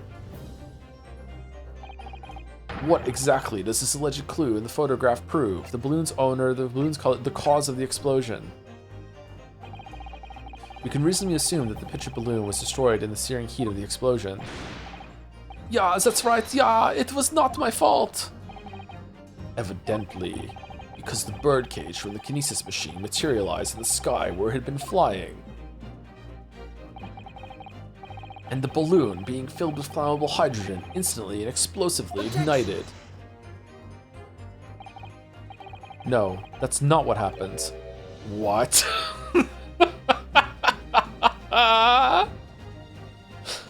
What? It would appear that this photograph requires closer examination. Counsel for the defense, you will highlight the location of this alleged clue in the photograph for the court. 5 months later, I'm new to the community. Why is it that Joe sometimes bursts into laughter and says, what? In that voice of his, and chat lights up with lulls? I don't get it. Oh, well, you see, I'm also the judge voice. Well, you see, 5 months earlier when we were playing The Greatest Attorney, it was just a really funny line, a moment that Van Zeek's a super hot attorney that we end up with being our boyfriend at the end. He said it 3 times in one stream and it became a meme. Oh, is that it? That's all it takes to be a meme around here. Yeah, we're a fucking pathetic community. We'll latch on to fucking almost anything. It's funny though, isn't it? Kinda is, of course, my lord. If you look closely, it's plain enough to see. And what's shown is linked to another piece of evidence we have. In a way, that leads to an unbelievable conclusion. The clue that heavily suggests the real reason the balloon exploded is... this thing here. Take that! The timing of this photograph can only be described as miraculous. If you look, you'll notice there's a bright white line that appears to point directly at the balloon. Most likely a ray of light caught incidentally on the film. I'm afraid I can see nothing of the sort. What do you mean? Okay, maybe get a. Did you take a second photograph of it so we can cross our eyes over on it and see it in 3D stereoscope? I did actually. I always carry 2 cameras that I put side by side and hit both buttons at the same time. You never asked until now. Here's the other one. If you look with the magnifying glass, my lord, it becomes clear what the nature of this bright line really is. Goodness, what is that? Undeniably, some flash of light, yes. Oh golly, do you think it might be lightning? But it couldn't have been a finer day. I believe we may be looking at fire. A bolt of fire heading straight for the balloon, like an arrow. He has a gun in the courtroom! Indeed, even to my aging eyes, it would appear to be a flame of some sort. Oh, so now you see it! My word, are you suggesting this flame struck the hydrogen gas that filled the balloon? Objection. That's absurd. The balloon would have been 60 feet above the ground at the time. 18 meters. No flame could have possibly have reached such a height. Actually, it's my opinion that a particular piece of evidence found at the scene reveals how that is exactly what did happen. What evidence? Man, it's really lucky that we just went to the place at such a time that we picked this shit up off the ground and no one fucking took it while they were there. Holy shit, if such evidence exists, counsel, then for goodness sake, present it, man. I'm on the edge of my seat here. I'm pounding my gavel. Which evidence explains this mysterious streak of flame that appears to be headed straightly for the balloon? Take that! This was found hidden at the foot of a small ornamental tree near the scene. Good lord, is that a crossbow? An arrow dipped in oil and set alight could have been shot from this weapon.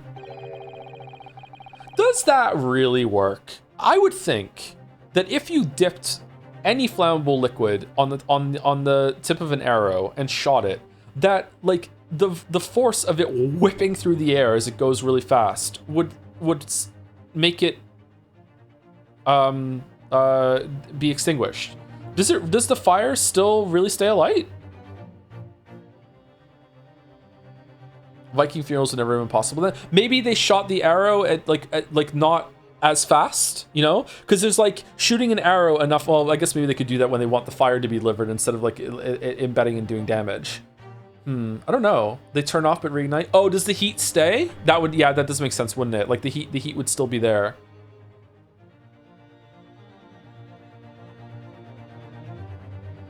It works in Elden Ring. I wouldn't know. I've never used any range options in my life in Elden Ring. Mythbusters in it? Yeah, I should watch the Mythbusters episode and see what they concluded. Fire only needs heat, fuel, and oxygen. Yeah, but when the arrow is moving through, isn't it going to be that it's moving so fast that there wouldn't be air that has time to get to it, right? Like if you have a fire at the end of a stick and you wave the stick as hard as you possibly can, sometimes you can make the fire extinguish because it's like ripping through the air at some point that it gets suffocated. I actually don't know the physics. I'm just guessing, but I know that happens. And then after you did that, it's possible that there's enough heat there that it might reignite if there's fuel. I don't know.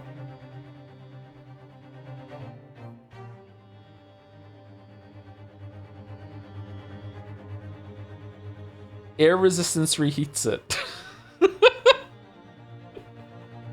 All right, field trip. All right, let's pause the stream. Let's go out. Everyone meet me in Moncton. Someone bring some arrows. I'll bring the liquid to light it on fire, and we're gonna figure it out. Okay, here we go. Let's go. All right, to McDonald's. Ronald McDonald's gonna meet us there for the hypothetical. We're the field trip. We're gonna figure it out. Sending a flaming arrow straight into the hydrogen-filled balloon. Are you suggesting that crossbow was used to deliberately? Blimey, you're right. That streak of light in the photo looks just like an arrow, doesn't it? Then the explosion of the balloon, it was. Very likely the result of a flaming arrow from this crossbow igniting the hydrogen gas inside. He's so dramatic. Order! Council, this is an extraordinary supposition. Can you prove it? No. Well, we know what? It's fucking lit. We'll just see what happens. It's interesting. If the aim was to cause the balloon to explode, the shooter could have used a gun, of course. However, there's an obvious reason why that would have been out of the question. The noise of the discharge, of course. Okay. No, because then big explosion, like fucking like a fraction of a second later, That's right. By using a crossbow, the projectile could be fired at the balloon silently, and no one could tell. Too bad it got caught on fucking camera. In this age, well, yeah, if someone had shot a gun off in the exhibition grounds, it would have caused a real panic. But with the big explosion, there would be a very big panic anyway, no? I don't like this. I should be pleased to have found a plausible new explanation for all this, but something feels wrong. Objection. Do you understand the implications of what you're saying, my Nipponese friend? If a flaming arrow did indeed hit the balloon, then obviously it would have exploded. And if the birdcage appeared from the cloud of smoke that ensued... What? Wait a minute. What are you really saying here? I don't get it. Was the birdcage beamed up into the sky after all? Or what? My goodness me. Now I understand. That's what that sinking feeling is about. I think there's a good chance that the birdcage was actually concealed inside the balloon all. Okay, really? Okay, where's this going? Because I thought this was gonna be 3 hours from now. Okay, so what's happening? Huh. Are we gonna have a 2-hour bit where we loop it back around to maybe it was teleportation after all?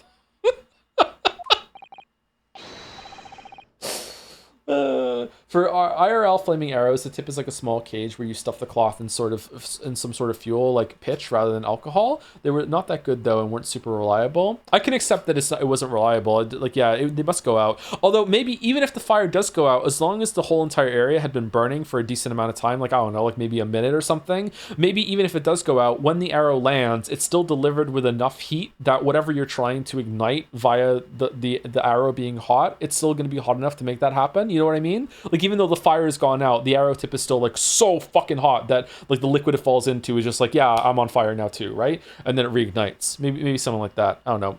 What? Did I just hear that correctly, Council? There's no going back now. The horse has bolted.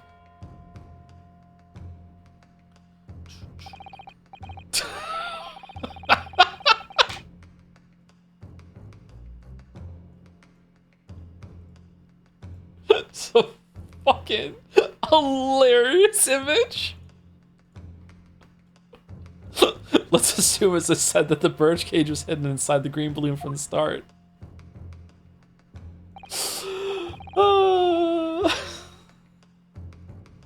On stage, when the experiment was started, the birdcage and the instantaneous kinesis machine disappeared in a cloud of smoke. At that moment, the flaming arrow is fired from the ground, causing the green balloon to explode and drawing the attention of the spectators to the sky above their heads. From amid the smoke, the hidden birdcage then appeared to fall down and crash into the crystal tower. At the same time, they fired the teleport gun, which, because they moved everything out of the birdcage, teleported like just air that was underneath it into the space around it, making it look like it had teleported the birdcage, when in actuality it just teleported whatever, just gases were in the vicinity at the time, which dispersed the balloon debris faster, therefore making it so people didn't see a balloon that would obviously be coming crashing down, burning slowly. Actually, I don't know. I don't know how big that explosion would be, to be honest. Why isn't he singed or anything like that? The teleporter doesn't work. It works. I think you all agree it's entirely plausible that what I've just described is the real truth behind the miraculous experiment carried out that day. Yeah, sure, why not? Good grief! Objection! This is ludicrous. What you've described is no science experiment. It's child's play, a contemptible display of stage magic. Speaking of, someone in one of the jurors is fucking Hairbrain's assistant and just hasn't been asked just yet. Fucking Van Zeeks, have you been here for literally every single other trial that we've done? Both Mr. Sholmes and Iris said the experiment was a scientific impossibility, in which case this is the only way to explain what happened that day. And in any case, the victim's body was found inside the birdcage in the crystal tower. If the instantaneous kinesis didn't take place, how do you explain that? If I may put in a word, as a man of magic myself, such apparent discrepancies can easily be explained by some simple deception. Juror number 3? All that would be needed is a doppelganger, someone who looked very similar to the victim, Mr. Assman, and having this other man appear on stage to front the show. As a body double. How did no one notice that Hairbrain was moving a wax double, like, to and fro wherever when he was doing it, including Hairbrain himself? You see, Mr. Naruhodo, my friend Assman told me that he was feeling very tired that morning, and him giving me all the funding for it, I just went along with whatever he said. He told me, just move me around, don't talk to me at all, just treat me like a doll when I do the show. It's up to you. And so I just did it. Yes, of course, so in fact, Mr. Assman must have been inside the birdcage that was concealed inside the balloon right from the start. That balloon would have been filled with hydrogen. Anything hidden inside it would have been scattered to the 4 winds when exploded. No one would ever have embarked on such a risky venture. Not necessarily. The explosive force of the balloon gas would very much depend on the mixture ratio. Juror number 4. Flying balloons are rarely filled with pure hydrogen, but a mixture of other gases such as helium as well. Helium on its own doesn't explode, but by controlling the gas mixture ratio, the explosive force can be altered. But what about how much time he spent in that hot air balloon? He would have starved to death with the amount of preparation that went into it. Actually, you can eat corn wherever you want. Huh? Juror number 5? No. Yeah, he could have taken a lot of corn on the cob in with him, and he could have lived there for fucking days on that fucking corn. Oh, okay, all right. The mixture ratio. Obviously, the victim's body would have suffered some burns. That would be unavoidable. But not to an extent as to render this whole obscene charade impossible. Fuck. So everything that happened could be explained, logically and scientifically. The explosion that engulfed the stage at the start of the experiment was no accident. It was all part of an elaborate deception to make it appear that instantaneous kinesis had occurred. Well, goodness me. Oh, was it nothing about faking a death? Was it just trying to make it look like it worked? Oh, fuck it. If we accept that this is what happened, it means that the victim, Mr. Assman, was never present on the public experimentation stage to begin with. Why wouldn't you put the wax double in the fucking balloon? Why would you go real person in balloon and wax double on stage? Surely you put wax double in balloon and real person safe on stage. What do you mean? Or was there wax double and they switched them and they got over? Whoa, the fucking, why would you do it, Nurk? In short, he couldn't have been killed by the defendant, who was on stage in full view the entire time. How could no one in the crowd have heard this? It's impossible. Huh? What? Well, some of us are hard of hearing here, you know. Juror number 7? This will be very hard for the prosecution to counter. Lord Van Zieks can't credibly maintain that Professor Harebrain is the suspect now. Oh, fucking hell. Mr. Naruhodo, I appreciate your efforts, thank you. Professor? But you can stop now. Just keep your mouth shut, please. Sorry? What's all this about, Mr. Harebrain?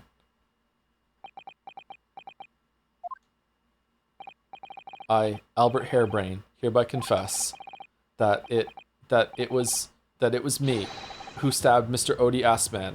Okay, so now you'll lie to save something that's important to you. Okay. Yes, it was me, with my faithful friend and partner, Andrew the Screwdriver. What are you doing?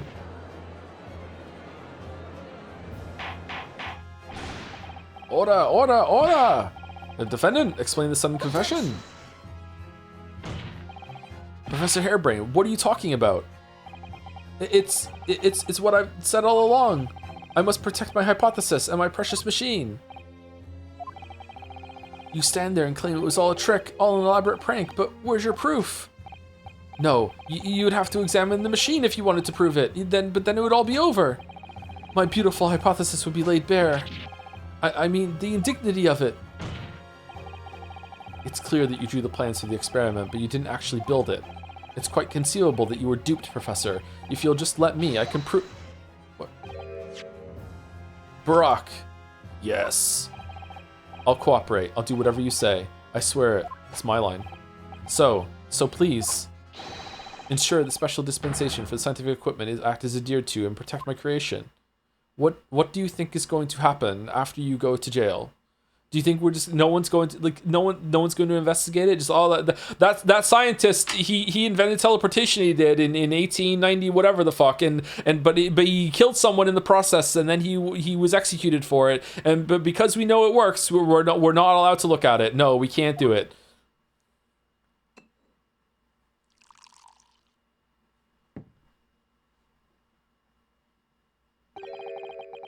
Pray forgive the discourtesy of filling my hallowed chalice at this critical juncture. Here's to my learned Nipponese friend. What? And his upcoming attempt to clarify the defense's position in light of the accused's confession. Oh, do you intend to formally assert that the experiment was nothing more than a conjuring trick? Because the moment you do, I'm gonna drink all this fucking wine. The Special Dispensation for Scientific Equipment Act that protects the professor's invention will cease to apply. The prosecution will then demand a rigorous examination of the machinery involved in order to establish the truth. However, if you acknowledge that the machine is genuine and instrumental in the victim's murder, any chance of investigating will be crushed, and the confidentiality of the professor's hypothesis preserved. Well, counsel, what is the defense's official position on this matter? What Professor Harebrain, my client, actually asked of me was to prove that the explosion on stage was an accident and protect the secrecy of his hypothesis. But there's no way to do that without implying the professor's guilt. Do I protect my client's life by asserting his innocence, or do I hold my client's request but see him condemned? Either way, I can't avoid betraying his trust. If only Susie was here, she'd tell us what to do immediately.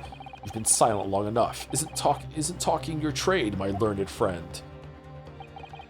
Or has all knowledge of English escaped your confused Nipponese mind? Whoa! Mr. Naruhodo! There's no escape here. I have to make a choice. But it's an impossible one. I have to give up on something. But what? The defense asserts that the defendant's instantaneous kinesis machine was in fact...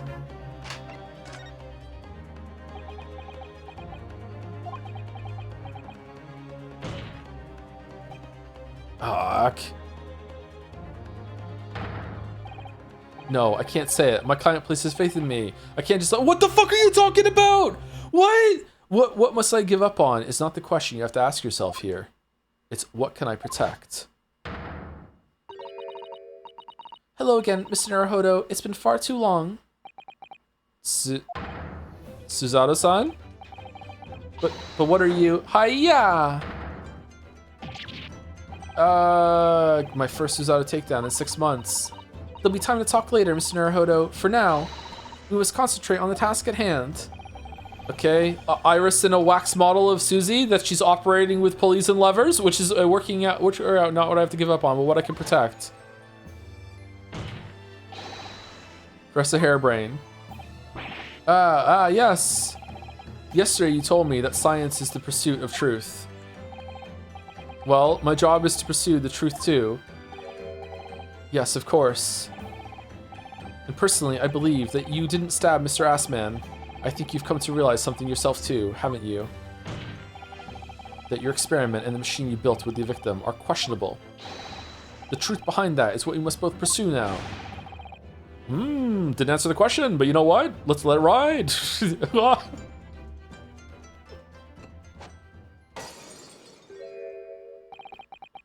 So, you finally opened your eyes. What? And as for you, Albert, you can't ignore this any longer. Having heard my learned friend's assertion, don't you have something to say? Barak-san. Lord Van Zeek-san. Ryu-san.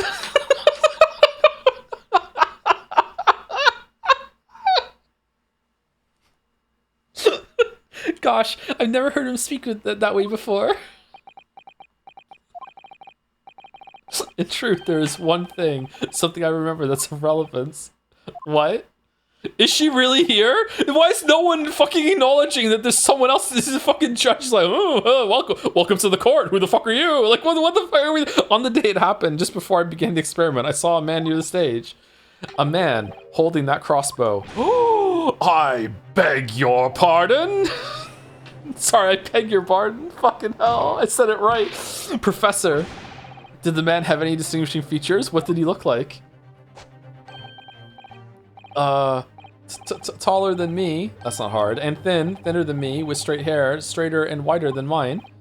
Let me see. One less lens than me too. A monocle, a rather stylish black monocle. But one thing in particular will help to positively identify the man. You see, I know him very well. What? After all, he's the engineer who built my invention. What?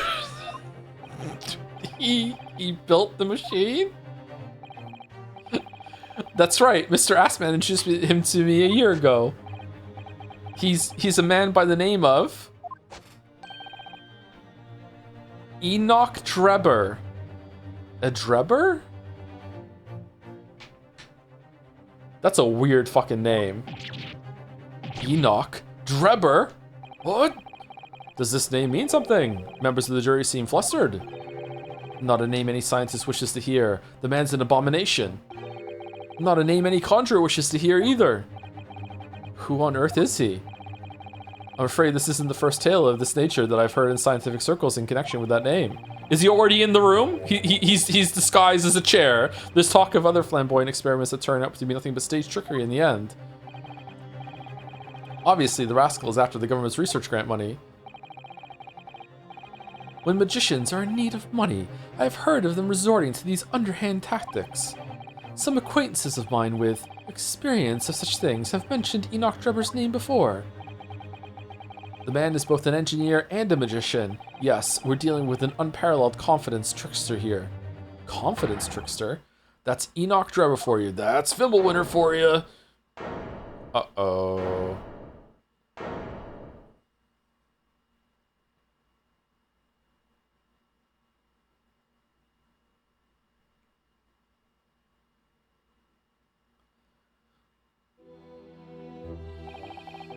So it's true then. My invention, my great machine, it was just a grand illusion. Bro, you didn't even test it before that? Considering what we've just heard about Mr. Drebber's character. Hairbrain's dumb. I'm sorry to say, that sounds increasingly likely. Even though no one else believed it, I wanted to. I wanted to believe that machine would function exactly as my hypothesis predicted. Which is why you were so opposed to it being investigated, I presume. But I believed it too, like a dumbass. I knew that if the machine was examining details, construction would give away my hypothesis.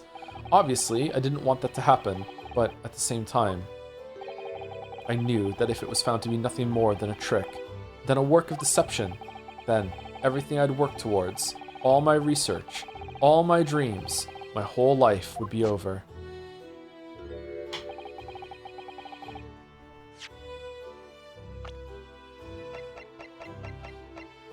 This dude is 33. Shut the fuck up.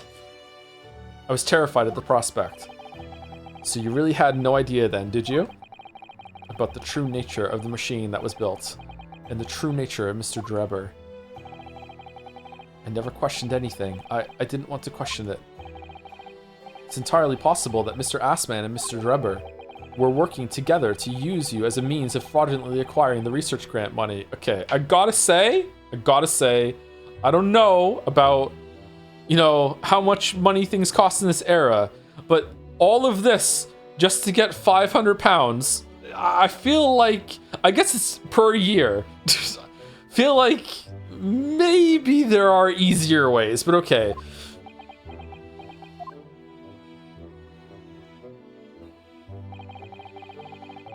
Oh no, he is moving. Okay, what the... When I announced my invention to the crowds that day, it was the finest moment of my career.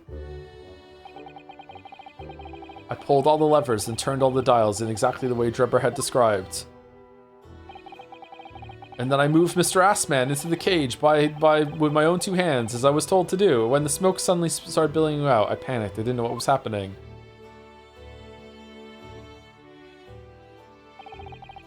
But I really don't know how the whole illusion was made to work. I don't know anything anymore.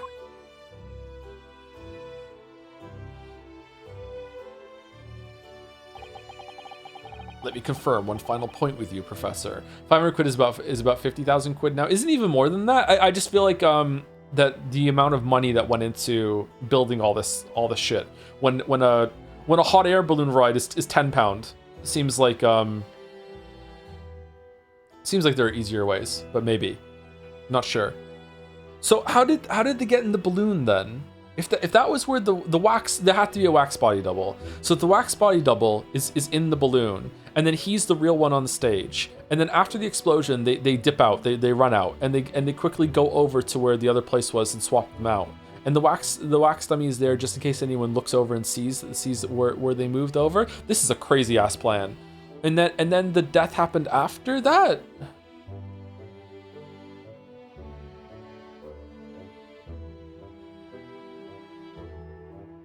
Wouldn't the wax melt in the explosion? I guess not. It gets tossed out pretty quick. Huh. Joe, that hot air balloon blight is overpriced captive fare customers. Yeah, but like building all this machinery can't be cheap either, right?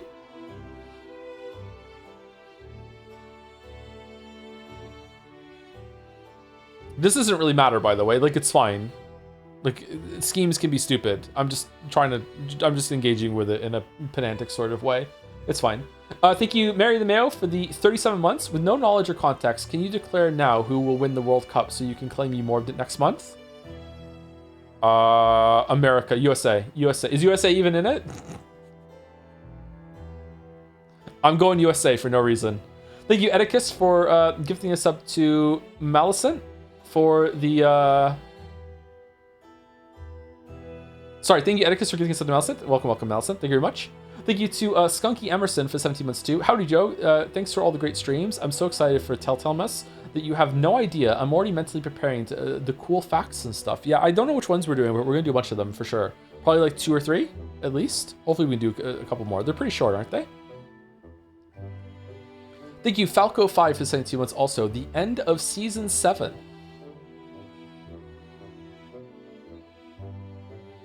Oh, I see. Okay, because 7 years, yeah.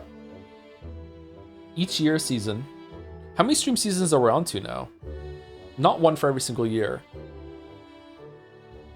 All the stream areas, how could we divide them? Thank you, Falco5. Let me confirm one final point with you, Professor.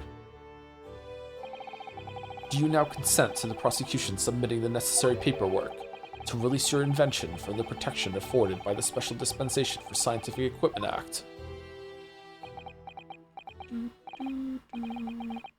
Yes, please, go ahead. I'm very sorry.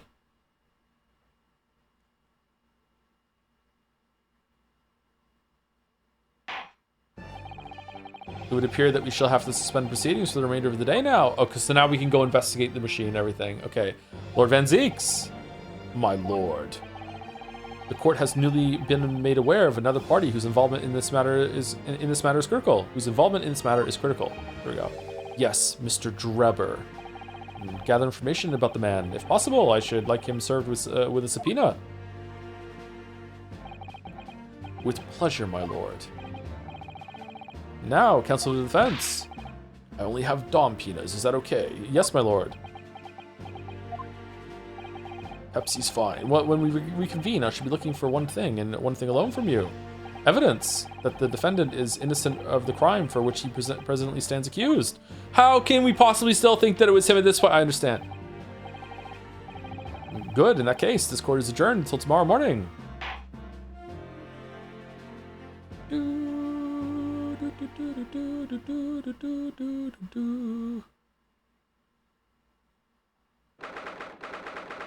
23rd October at 1:36 p.m. The Old Bailey, defendant's antechamber. How have you not hugged Susie yet? This is a great stopping point I mentioned. If you don't stop now, you could find what I consider a decent one again in about an hour and a half from now. However, you could also stop anytime you want now, based purely on vibes, and you wouldn't find a bad point to stop. Okay. I'd like to continue to see the conversation between Ryu and Susie for sure.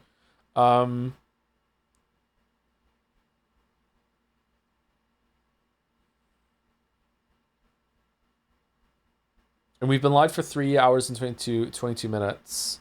Let's go another hour at least. We'll go about another hour. We'll probably end in the middle of the investigation day. Mr. Naruhodo. Yes. I'm so sorry. I was wrong. You were right. I tricked you. You trusted me. I dragged you into my mess. Oh, how did it ever come to this? I'm so sorry. Did you really have no idea, Professor? About what Mr. Drebber was really up to, I mean. About what he was really constructing. Naturally. That machine was the embodiment of my hypothesis, of my hopes and dreams. Hopes and dreams? I had complete faith in it. Alright, in that case, I won't say any more. Now, sadly, the murder accusation against you still stands. So we must do as much investigation as we can before trial resumes tomorrow. Good stopping 24 hours. It's one of my kids' birthdays today, so I can't go late today. I feel I have like a lot of reading energy today, so today is a day I could probably go late, but like I have to stop in about 2 hours or so. Like that's the absolute most I can go is 2 hours. Well, thank you for doing so much for me. We'll probably end before then though.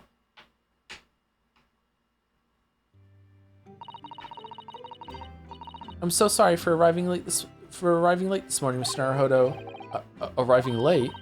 Didn't you receive my postcard? I wanted to let you know when I'd arrive. Postcard? What postcard? It's not Iris in a wax suit? Really? I hid it from you, Runo, so it'd be a surprise. Well, did it work? I was surprised, all right, especially when she threw me to the ground. Oh dear, oh dear. She's been back 5 seconds, we already got an oh dear. I'm so sorry. I was just so happy to see you again that It sort of slipped out. Maybe we could stick to more traditional displays of emotion in the future, like a hug. Susie's train was late into London Victoria this morning, you see? Yeah, the train would be late, yeah. But we made the coachman really whip the horses hard so she didn't miss the whole trial. I was watching from the gallery for a while, but in the end, I'm afraid I couldn't contain myself. Oh, did you get hit in the face from the bottle that Van Zieks threw? Well, I'm glad you didn't. Oh. Having you at my side in court gives me the strength I need to win. So, I'm, delighted to see you back in London. Oh, you're too kind, Mr. Naruhodo. I'm delighted to be here. I hope I can continue to be of service to you. Of course. So, what's brought you back? Did Professor Mikotoba not protest? Let's save all that conversation for when we're back at home, shall we? You know, I've made one of my most special blends ever for this special occasion. Oh, Iris, how wonderful. I can't wait. Susanna-san was back in London. It's hard to describe how happy that made me feel at the time, but despite my elation, our tale was about to take yet another extraordinary turn. Okay, Susie, you're back in the story. You're back in London. Explain how you knew what was in the fucking book right now. I don't care what you've been doing. I don't care if your dad's alive or dead. Don't give a shit. How did you know about the book? Let's go.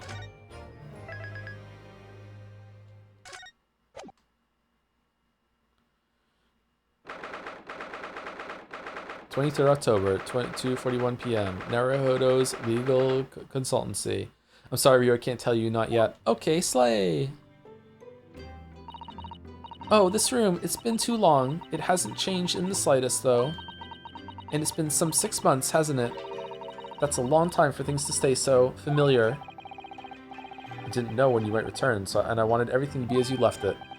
But it has been some 6 months, it's true. 6 months is quite a long time, actually. So is your father alright, Susie? What happened? You didn't talk about this on the ride over? My father? Yes, Professor Mikotoba. I mean, it was half a year ago, but that's why you went back to Japan. Because of the telegram you received saying he'd fallen ill with a very high fever for some unknown reason. That's right. So I was surprised to learn you'd be coming back so soon. Surprised, but happy. I think I wrote about it in my letter to you, that it was all a trick. My father is in fine health, and I'm obviously very relieved about that. Well, what letter? Well, we're all delighted to have you back. It was quite by accident that I've been able to return to Europe, actually. It's because of a very grand conference called the International Forensic Science Symposium. The International Forensic, that's the same symposium Lord Strongheart mentioned. Anyway, I've arrived safe and sound, and all that matters is that I'm here now. And Joe has to do this attempt at a girl's voice again. After all, I haven't yet fulfilled my promise to you, Iris. Oh. You must tell us everything that happened while you were back in Japan. Yes, of course, I shall. And there's one other thing. Something you wrote in your letter that particularly grabbed my attention. About you know who. About Kazuma. I know. I'll tell you all that I can.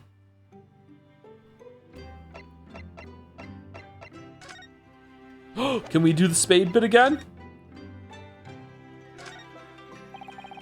Thinking back, that spade's been here since we first moved in, hasn't it? I'm sure I've told you before, Mr. Naruhodo, it's not a spade. It's a shovel. No, shovels are for digging. That's for scooping up loose material. It's a spade. No, spades are for digging. That's for scooping up loose material. It's a shovel. The Great Spade Shovel War rages on. Hell yeah. Hell yeah. Hell yeah. This is what it's all about. It's what it's all about. Thank you, Last Thesis, for the 59 months. 1 minute ago. What a great streamer. Thank you very much, Last Thesis. When I first arrived back in Japan, I really thought I'd never be allowed to return to Britain. But curiously, after that awful trial at the Supreme Court, Father's mood changed entirely. The awful trial? Oh yes. For the murder of Giselle Brett. Oh, you dressed as a man then, didn't you, Susie? Oh, well, yes. Since women are forbidden in the courtroom, I had no choice.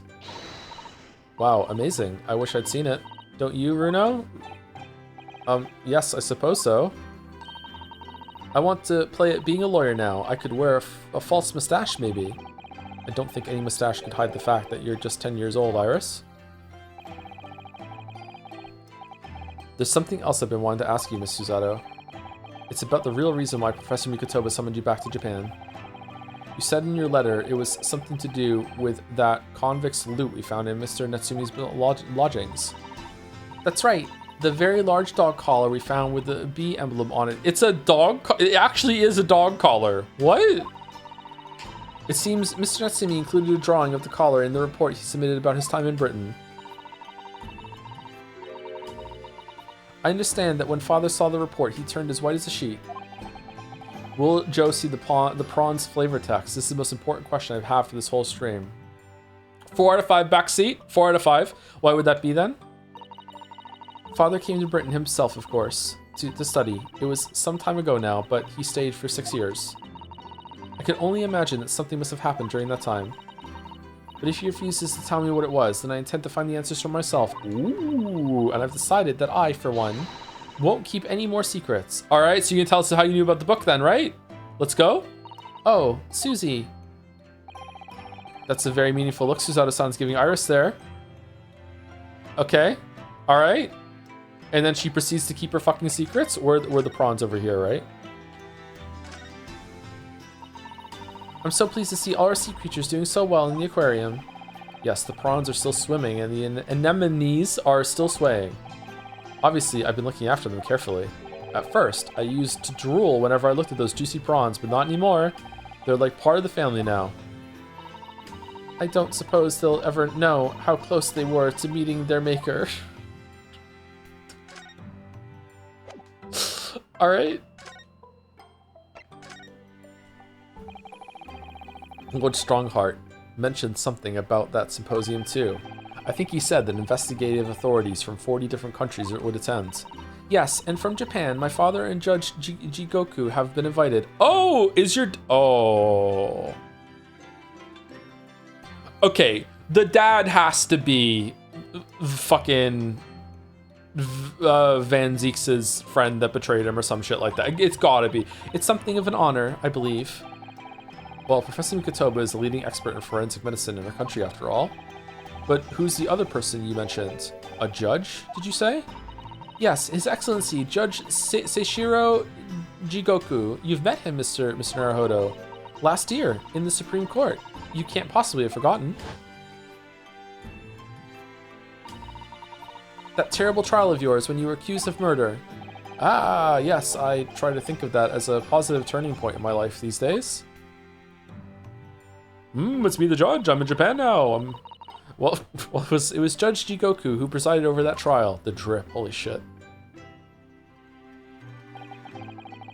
If I'm perfectly honest, I'd be happy never to see that man's face again in my life. Oh, well, anyway, as father was invited to the symposium, he agreed to me returning to Britain too. He won't actually arrive until next month, but, well, I couldn't wait. There's no way the two of you wouldn't have traveled together. Are you fucking serious? So I pleaded with him, and in the end, he agreed to me going on ahead. Okay, whatever. Yeah, it's hard to say no to your daughter when she really wants something. Okay, all right. It's my daughter's birthday today. Yes, about the symposium. It seems as though Lord Strongheart has put in an awful lot of work to make it happen. It's obviously very important. I believe it is, yes. As I understand it, Lord Strongheart organized the entire event himself. I think he's hoping that by achieving exceptional results, he'll get the job of Attorney General. The most senior position in the British justice system. Oh, he's hoping to use his power to create the world's finest policing institution. That's what Father said anyway. Apparently, it's Lord Strongheart's lifelong ambition. Okay, are we gonna have to like prove that the system works by catching the Reaper of the Bailey, which happens to be like him, that he set some shit up? I knew you could do it, and this proves that the system works. That's why I killed all these people, so you would have a great chance to use it. Yes, very good.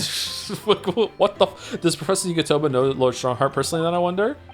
Actually, Lord Strongheart gave me a long speech about all this all about this very subject only yesterday. Holy shit. But I sort of lost the will to live early on and didn't really listen to much of it. Oh, it's plot relevant! Fucking Ryu, what the fuck? How trying for you? She's judging. Giselle Brett, the woman whose unforgivable actions ended in me being wrongly accused of a crime I didn't commit. The murder of Dr. John H. Wilson. Oh, remember when we said we weren't going to keep secrets anymore? We're going to tell Iris about that then, or no? Okay, so you and me are collectively keeping a secret from Iris, and you and Iris are clearly collectively keeping a secret from me. So are we going to do trades? What's the secret that Iris and I are keeping from you? Yes, Giselle Brett, that's the name I won't forget for as long as I live. The extraordinary thing is though, it seems it's a name we should all forget. Sorry? Since the incident, our government's intelligence services have been investigating Miss Brett.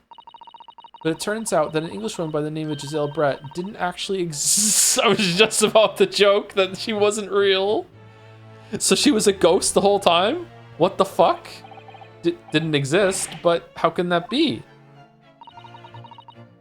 It was a pseudonym. Her real name was Shin, and she wasn't a visiting student either. That was a front. Wait, was she Japanese and just wearing a mask just to fuck with everyone? A front? Who on earth was she then? Miss A. Shin. Asian? Her name is literally all our intelligence services have been able to ascertain about her. Nobody knows why or even how she came to be in Japan. It's a complete mystery. But that makes no sense. It's no easy task to be accepted as a foreign student anywhere. What could the woman have been up to? I'm afraid I really don't know, but the only thing we can be sure of is that she had some business in our country that we don't yet understand. And now she's been killed. While all the questions surrounding her existence remain unanswered. Okay, Greatest Attorney Chronicles, what the fuck are you doing? I'm afraid so. Asian. Who on earth was she? Why do I feel so I've heard that name before somewhere?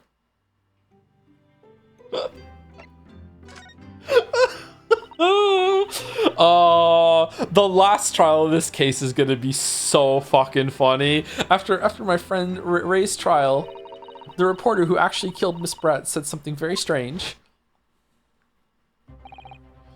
I know the truth. I know you had a hand in what went on, in that visiting student's fate.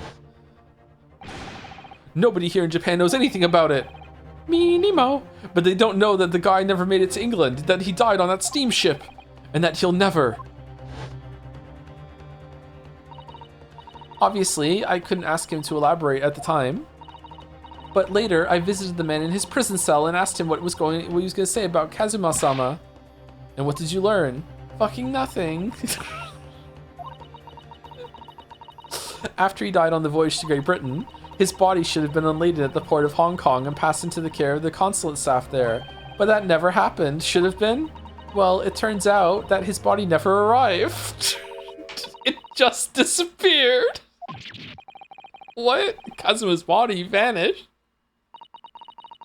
Our government tried to cover the fact up, it seems. They erected a grave on the cliffs by our hometown. Except, Kazuma-sama isn't there. Did Professor Mikotoba know about this? Yes, it would seem that he did. But he didn't tell me. They're still investigating what happened to Kazuma-sama's body as we speak. What the fuck is going on? I just don't believe it. And what is this acute feeling of apprehension I have all of a sudden? The Kazuma mystery. Thinking back now, some of the things that happened on SS Buria were definitely strange. Were they? Can you just show up downstairs right now? Like, I am also here to try and solve this mystery. We're all trying to find out where he went. I mean, after he died, we never saw his body again, did we? You didn't? Did he just fucking hide on the ship? What the could it be that he's actually still alive? Stop it, Mr. Naruhodo. It's too much to bear. Every single time he goes out to get food, he fucking Kazuma jumps up and does a ninja trick where he puts both of his feet on in the corner of the wall to hang above the door as Susie and fucking Ryu walk by, and then they stop to have their fucking conversation as he's like holding the squad up there, really like, what do you want for lunch today, Mr. Naruhodo? Oh, I was thinking that maybe we could go get some lobster or something like that. Oh dear, I feel like they're out of lobster. What should we have? Let's sit here and talk about it for another 10 minutes. Like, what the fuck? I'm sorry, I didn't mean to. Just thinking about the possibility pains me so very much. Wait, were they near China when that murder happened? Maybe he was only on the ship for a little bit. Cast your mind back for a moment, Mr. Naruhodo. When Kazuma-sama was discovered, Mr. Shones was there, wasn't he? And he definitely examined the body. I remember it clearly. You're right. You mean the guy that always gets his dance of deductions wrong, examined the body, and we're taking his word for it? So if Kazuma hadn't actually been dead at all, it would mean that Mr. Shomes had lied to us. Or Kazuma whispered to him while he was leaving, like, just tell them I'm dead, please. And Holmes was like, yeah, fuck, okay. But there's no reason why he would possibly have done such a thing. I suppose that's true, yes. The idea that he might still be alive somewhere, it wants to fill me with hope, but I can't let it, because if it turned out not to be true, then I'd be back at the bottom of that awful pit of despair again. I'm terrified of what that might do to me. Oh, Miss Suzato-san. I know she's given the idea the thought it deserves. It's Suzato-san we're talking about after all. So I probably shouldn't push it now.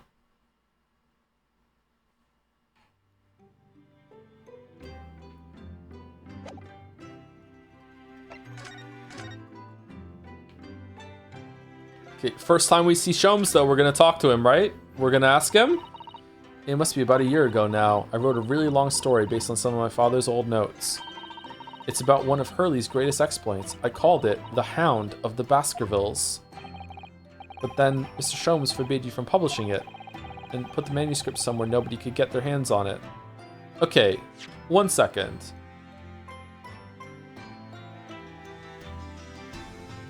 Okay, so there are 2 stories that Holmes said you can't publish. There are 2. There's this one, and then there's the one about the second one with Natsumi. Okay, 2. All right.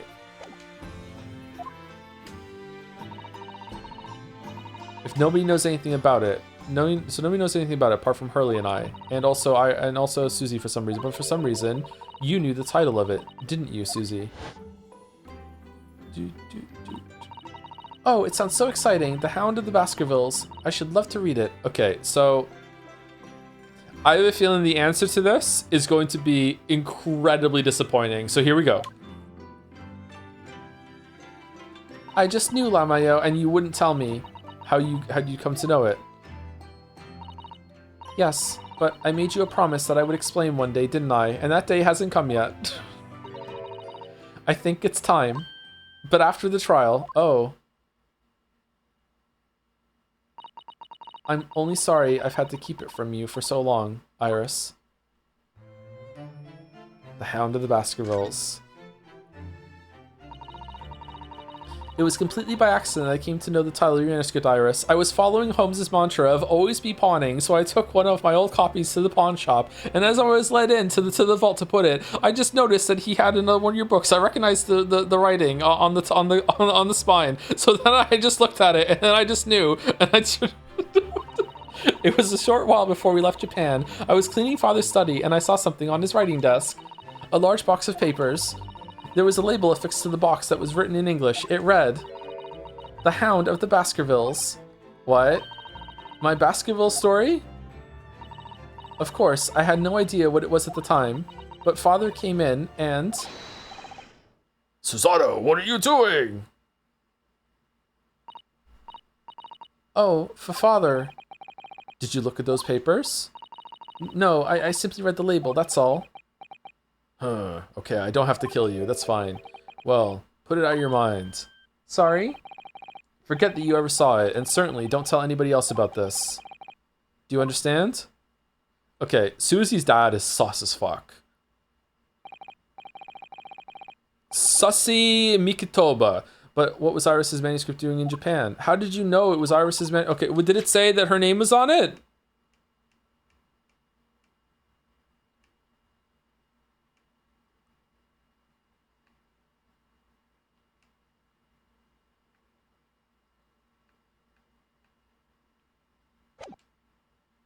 I have no idea, but when I heard Iris mention the word Baskerville that day, the title just slipped out.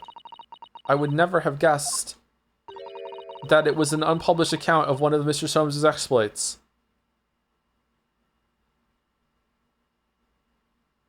Nah, this ain't passing. I'm sorry. This isn't passing the smell test. Either she's lying or this is a little meh. I don't know.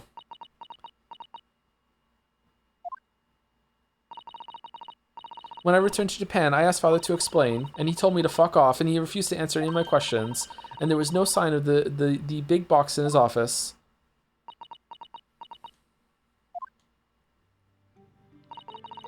That's really all I know about it.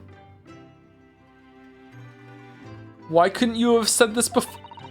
I've no doubt that Father has a very good reason for being so secretive about it, but still. I made up my mind to explain myself to both of you.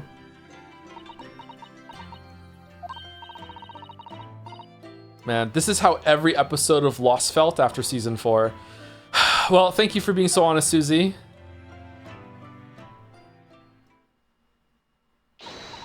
So, Mr. Naruhodo, I'm ready to start investigating if you are. I've committed every detail about the case to memory. And Iris had told me about the disturbing happenings at the Waxwork Museum as well. So you're fully abreast of the situation already, Miss Susato? I expect nothing less, to be honest. I would think our first port of call should be to investigate this Mr. Drebber, the engineer responsible for building the elaborate machine that was used to effect this extraordinary trick. Yes, a conjurer of sorts by the sound of it, well known in the fields of science and magic.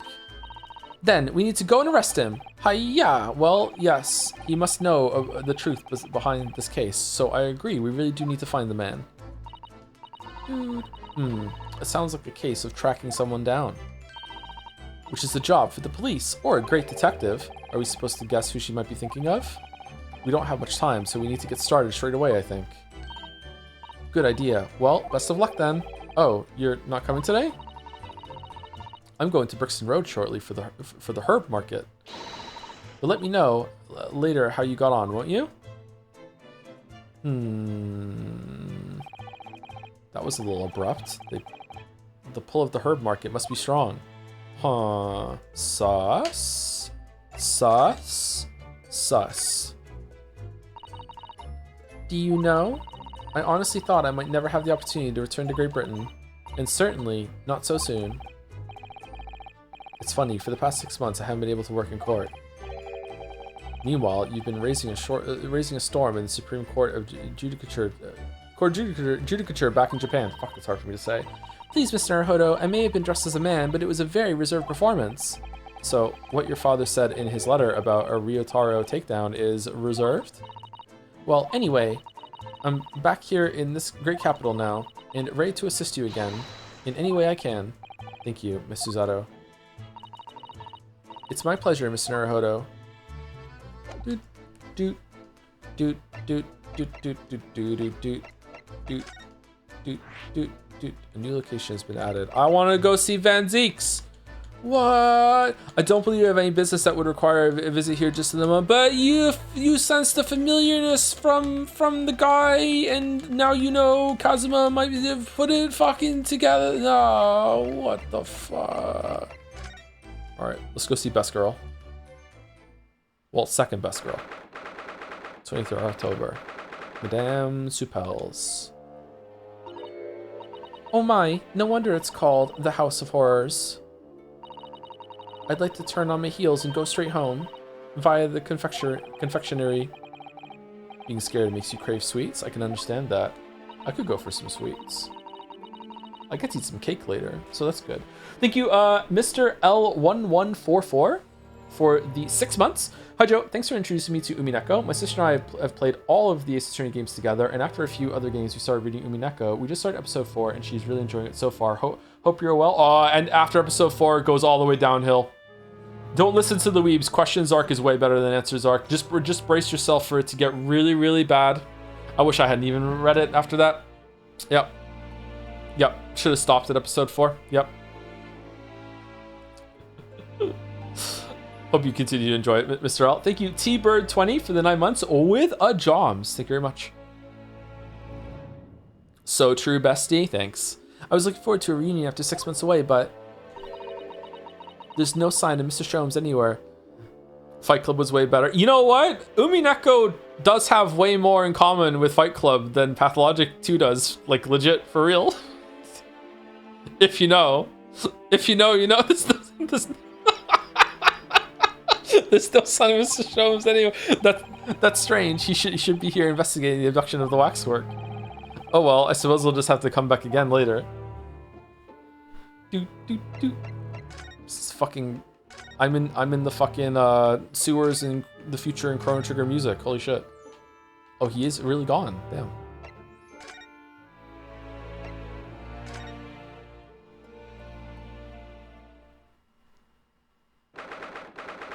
23rd October. I don't need this every time. The Great Exhibition Grounds, foot of the Crystal Tower.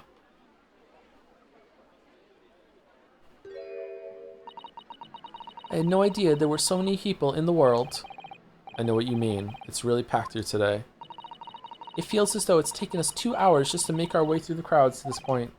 Has it? I shut my brain down, so I didn't really notice, to be honest. What? Gosh, I do wish I had your absence of mind sometimes, Mr. Naruhodo. There you are. I had a feeling you lot would show your mugs before long. Oh, it's Gregson. Greggy Poo! Oh, Inspector Gregson, I see you're hard at work as usual. Warm greetings to you. I do hope you've been keeping well since last we met. What's with all the ceremony? We just saw each other in court this morning. Not you, Sunshine, the gentlewoman so loyally at your side. Oh. Why, thank you, Inspector. How good of you to notice. Gregson likes the ladies. Interesting. He might be a bit rough around the edges, but he's still a proper English gentleman at heart, I suppose. As you've probably guessed, we were hoping to investigate the scene some more. Right. Well, that's the young trainee's domain. Oi! Oi! Get over here, Gina.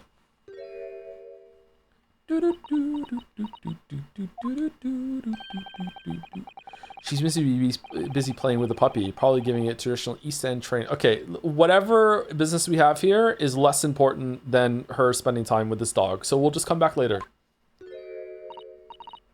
Gina, she's a police officer now? Amazing, isn't it? If it was a cat, we could interrupt, but because it's a dog, we have to wait.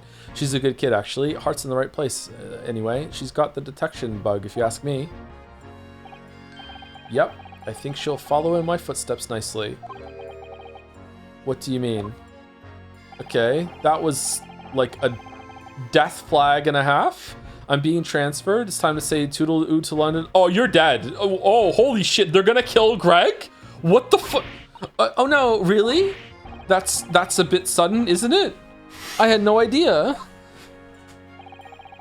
Where are you going to be posted then? We'll come see how you're getting along. Oh, don't worry about that, Sunshine. I'm only being transferred for the last 3 months of me before I go into retirement. And then after that, you know, I got my missus that, you know, we never quite got it together to get married, but you know, we're gonna make the ceremony and have it after the 3 months are over. Gonna get a lot of money for the retirement, actually. Gonna also give up the fish and chips. Haha, not likely, but you're welcome to try. If you don't mind a trip to France, that is. Oh. Okay, maybe you're gonna live then. That's as good as dead, though, to France. I'll be working in the Paris Police Prefecture. You should be right up my alley. But France, it's an entirely different country. I don't understand. Why would you be sent there? That's the way the adult world works, Sunshine. Now, don't go poking your nose in where it's not wanted.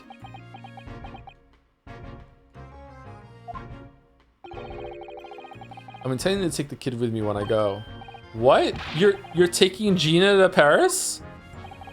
Well, I can't leave her here in London. Who knows what would become of her? I suppose he's worried she slipped back into slipping her hands into people's pockets and purses. I don't think he's worried about her pickpocketing, Mr. Naruhodo. I think he's worried about the Reaper. Oh, of course. So that's playing on Inspector Gregson's mind too, is it? Is it? I mean, it would have happened already.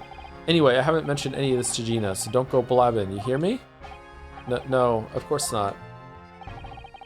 I've got to keep that dive-in diva safe and sound until all this is over, at least. Is there any kind of murder mystery investigation sort of courtroom thing that's based in a futuristic setting? Like in a cyberpunk world, or like 500 years in the future, or something like that? Of the Devil? Is that like Danganronpa? Or is it like Ace Attorney?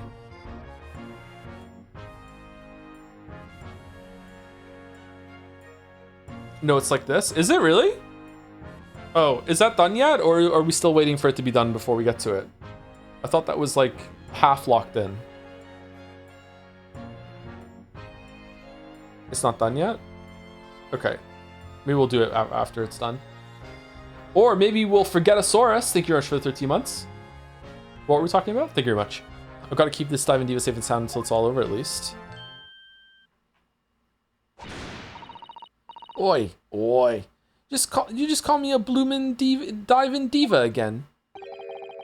So you heard that, did you? What else did you hear? Right. Well, any questions about the scene, you can put them to my capable detective Diva here. All right, you heard the boss. Inspector Lestrade's in charge here now. I suppose I'd better keep my word and not mention anything about Paris. So, Gina, ever been to Paris? You've got a new dog, have you? Oh, I like the kerchief.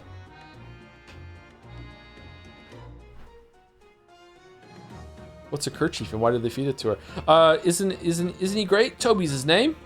Does Toby have evidence for the trial? Put him on the stand. Put him on the stand. Oh, how delightful! He's absolutely adorable. Yes, the dog does seem lovely, but it's not so lovely, Inspector Gregson. But it's a not so lovely Inspector Gregson that's playing on my mind, to be honest. Why?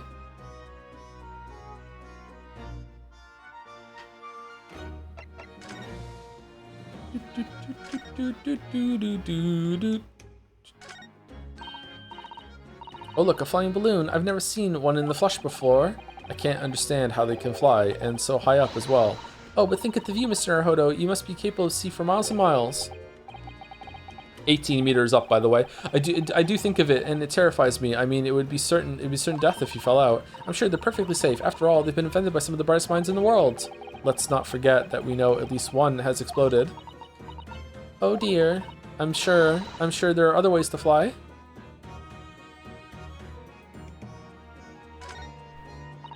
The kerchief fed joke is amazing. Don't let them tell you otherwise. Joke. Yes. Yes, the joke. It was a joke. The Crystal Tower. I can't believe I'm seeing it at such close proximity with my own eyes. You've really been looking forward to the great exhibition, haven't you, Miss Susato? Oh yes, when I found out that I had to return to Japan, I'm afraid I cursed my luck. But here you are, back in London, gazing up at the magnificent tower. I know. Perhaps I was wrong to curse my luck so harshly.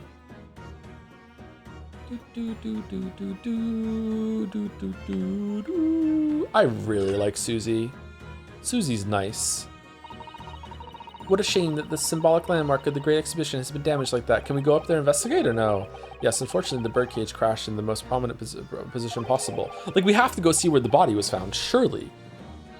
It's the gods giving us a warning, if you ask me. Man must travel under his own steam and not cut corners with instantaneous kinesis. Yeah, okay. And if you were there before boats were invented, you would say the same thing about boats. And if you say the same thing about planes right now, and planes are invented in hot air balloons. If before cars, you say the same thing about cars. The horses, same thing about horses. If you were around before shoes got invented, you'd be like, nah, we're not meant to play with fire. We can't play God. If we were meant to have shoes on our feet, we would have been born with it. Like, just shut the fuck up.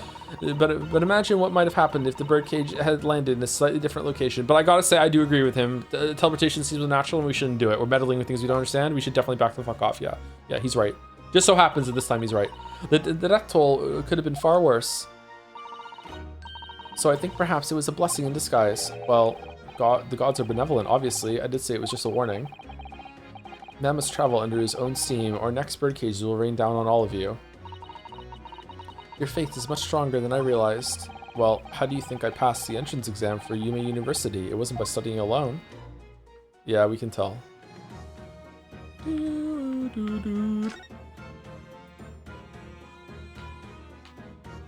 Is that more of the balloon?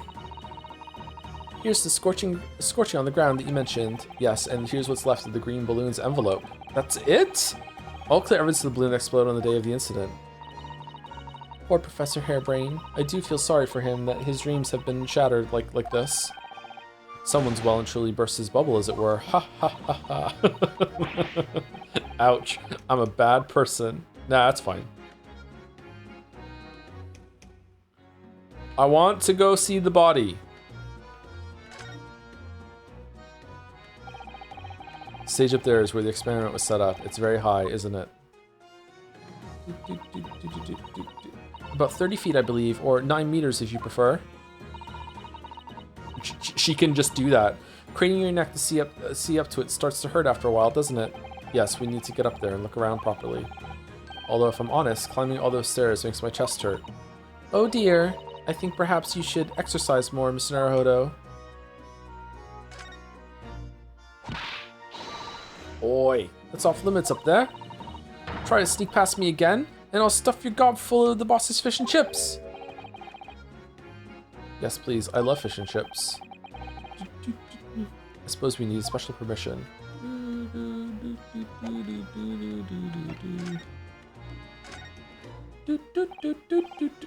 Gina, we were actually hoping that we could investigate the scene again. Yeah, alright. If it's around here, you can do what you like. Oh, that's alright, is it? I'm gonna be playing with me new friend here. Ah, yes. Toby. Woof. The machine that exploded must be at the top of those stairs, I presume. I haven't actually seen it yet, so if you don't mind. Sorry, you can't go up there, Seuss. Seuss? Oh. It's like I told Odo yesterday. Even I ain't allowed near that wreck.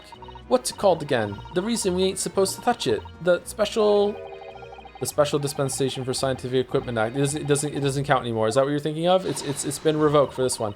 That's the one. That's why only them lot are allowed to investigate it. What they called again? The forensic something. The forensic investigation team. Is that what you were thinking of? The most scientific people on the police force are the only ones that are allowed to go near the science machine that no one can investigate because they'll steal the secrets of the science machine? Yeah, sure, whatever. That's the one, yeah. But isn't it the case that the special dispensation has been lifted? I think so. I don't really get it, to be truthful with you. You're still supposed to get permission from some bigwig or other, as far as I know. Oh, what was his name again? Lord Strange something. I'm not sure that's quite right, Gina. I think you mean Lord Strongheart, perhaps. That's the one. Yeah. Apparently, he's always watching the time or something. Without Lord Strongheart's express permission, we can't investigate on the stage. I think we can, actually. I think we can just do it. You can leave. Just hit the bricks. You can go. If it sucks, just walk out. It was great, weren't it? I had a right laugh. It was a new one on me, that. You know, being in court and not spending the whole time worrying about if I'm about to be found out. Also, I nicked a bunch of money from the rich kid next to me. Got so many coins I did while he was buying them fucking balloons. You did keep an awful lot of secrets in all your previous court appearances, didn't you? Yeah, and Odo's made things hard for me every single time and all. Just doing my job, Gina. But watching someone else get it in the neck is a lot of fun, actually. It was amazing when you showed that dodgy professor's dodgy experiment was a total fix. Dodgy professor, as you put it, Gina, is Mr. Naruhodo's client.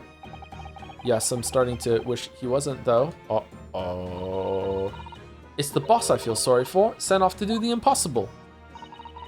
What do you mean? He's supposed to arrest that other cub, ain't he? And in time for tomorrow and all. You know, the dodgy engineer. What's his name again? Mr. Drebber, you mean? Enoch Drebber. There must be some sort of pun or an anagram or something in that name. Enoch Drebber? What the fuck? That's the one, yeah. So the police are looking for this mysterious man with the black monocle. I guess they would be. Ryu's so mean. I don't... Is he mean or is he just severely underappreciated? I feel like everyone in his life never gives him enough, like, accolades for what he does. It's putting too much on the boss, if you ask me. He says it's giving him gut ache. Oh dear, but I do wonder if that isn't actually from all the fried food.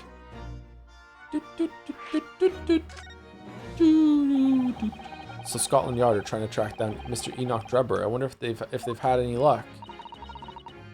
He's really funny looking. Got two eyes what don't match. Stole a glimpse of a picture of him earlier. I mean, I didn't actually pinch it or nothing. The old devil's got it. The old devil's got it. Sorry, who? You know, that scowling reaper what's always lugging down glasses of that blood red plonk. Ah, Lord Van Zeeks.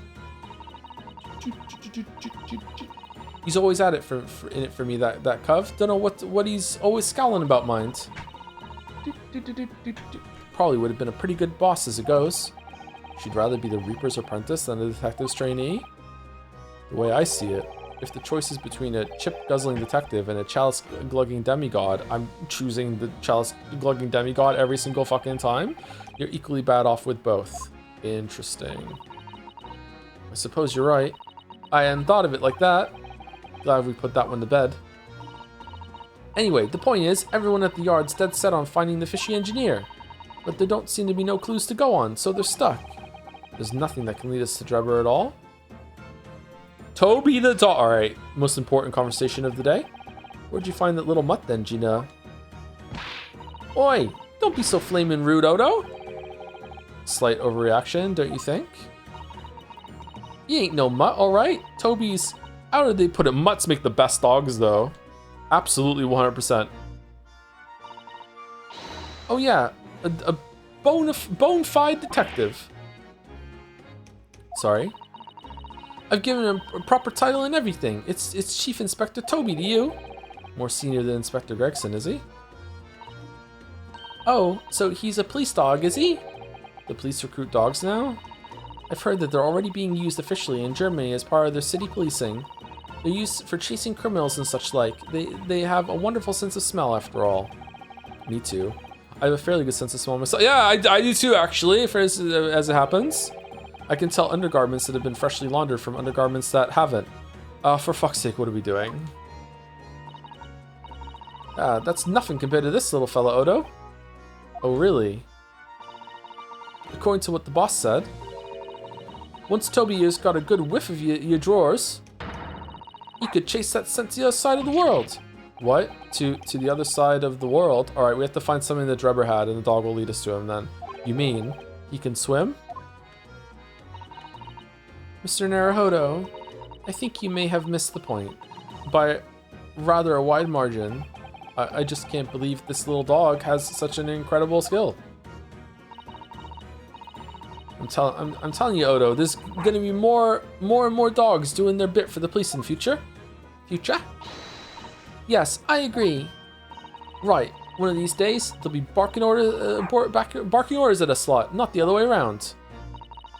Oh dear. Sorry, Gina. What's the oh dear counter at? 4? I don't think I agree with your vision quite that much. Well, anyway, whatever you think about that, Toby is Britain's first police dog. Really?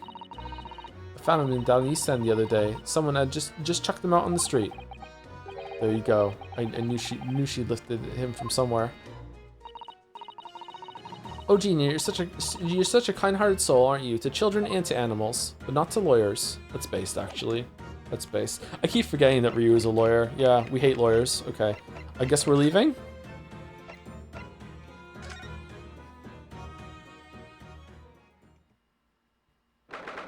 Oh, wow.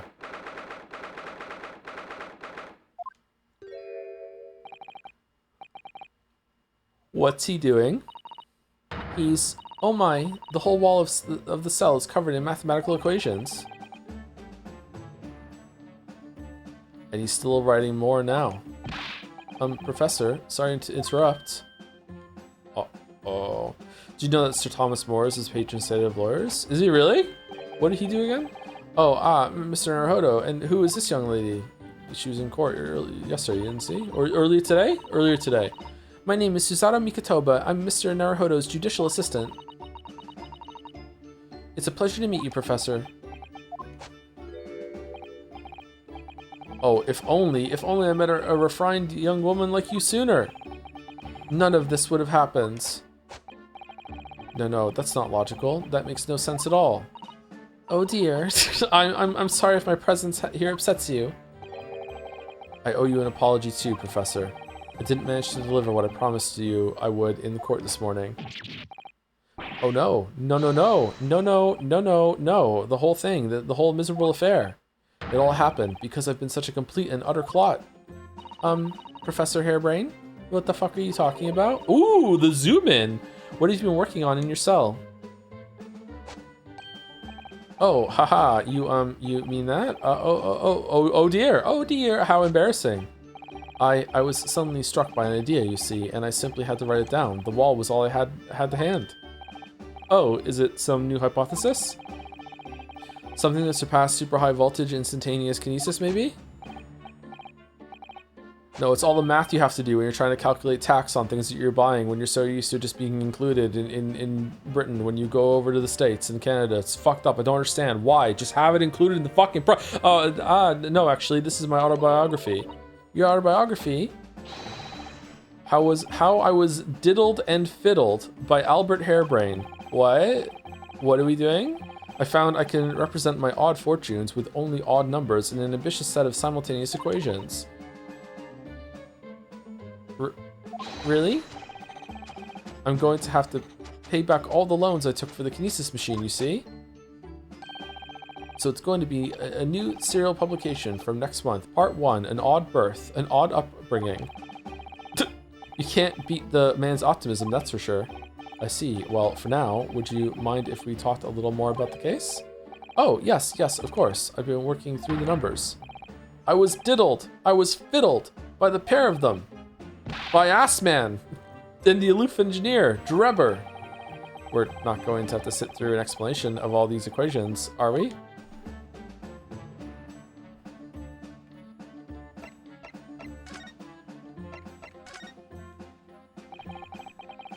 Everything I believed in has been turned on its head. My research, Mr. Assman, the kinesis machine, my hypothesis even. I'm sorry it's come to this. There was really no other way. No, it's not your fault. I wanted to protect my work, but in the end, there was nothing worth protecting. It was never my intention to deceive anyone. He's really dumb. I didn't want to trick the public. No, of course you didn't. But in court this morning, I realized something. Oh? Oh? If you've done something wrong without knowing it, you've still done something wrong. Logically, it makes no difference if you're aware of it or not.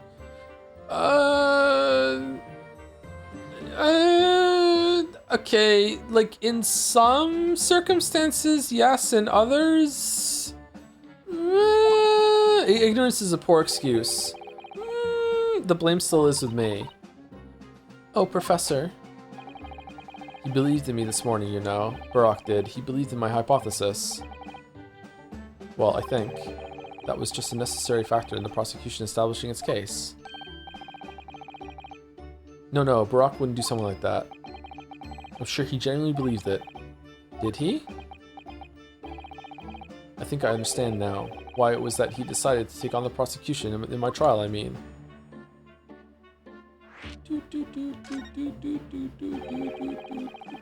After the terrible accident happened, nobody would believe in my hypothesis anymore.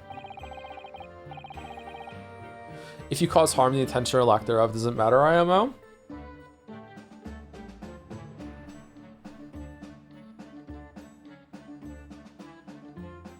Are you sure you believe that? What's an example? How can we talk about this? Is it worth it to talk about this?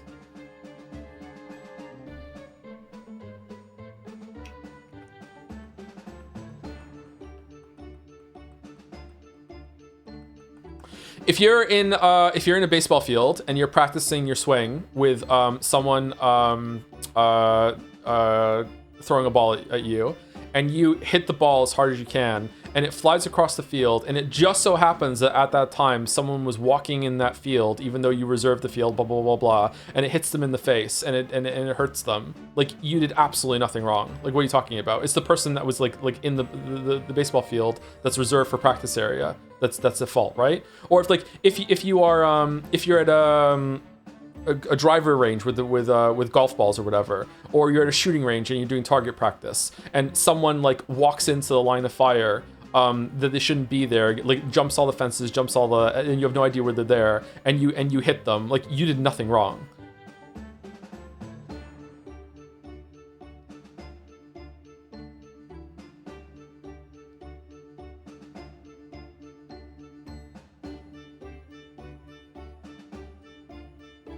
Someone want to comment on the previous VOD, but didn't, is I love how Barack isn't written as usual. Oh, you really thought we were friends, you imbecile? Because that'd be such an easy thing for the writers to do with the brooding serious characters. But no, I love that Barack generally acknowledges that others. Yeah, I like it too. Yeah, it's refreshing. I wonder where they're going with Barack, to be honest.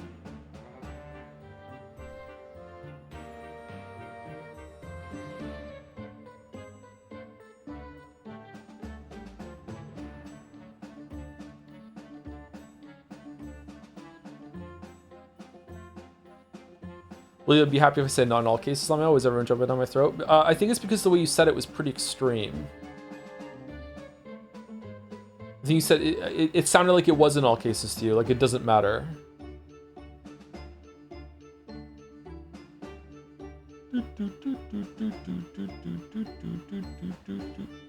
Breaking the law without knowing is just as legal as breaking it knowingly. I don't think that's true either. I think there are different terms of breaking the law, right?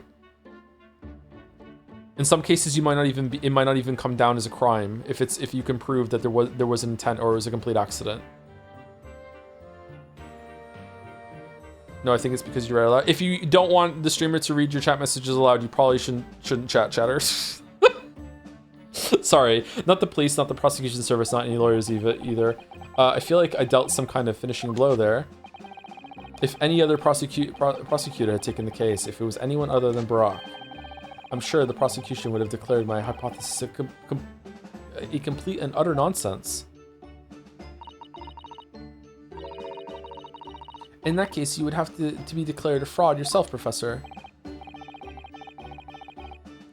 Exactly, which would have been a fate worse than death for me. But Barack insisted that I was a proper man of science from start to finish. You think that's why he... I know him very well indeed. He's an extremely kind-hearted soul.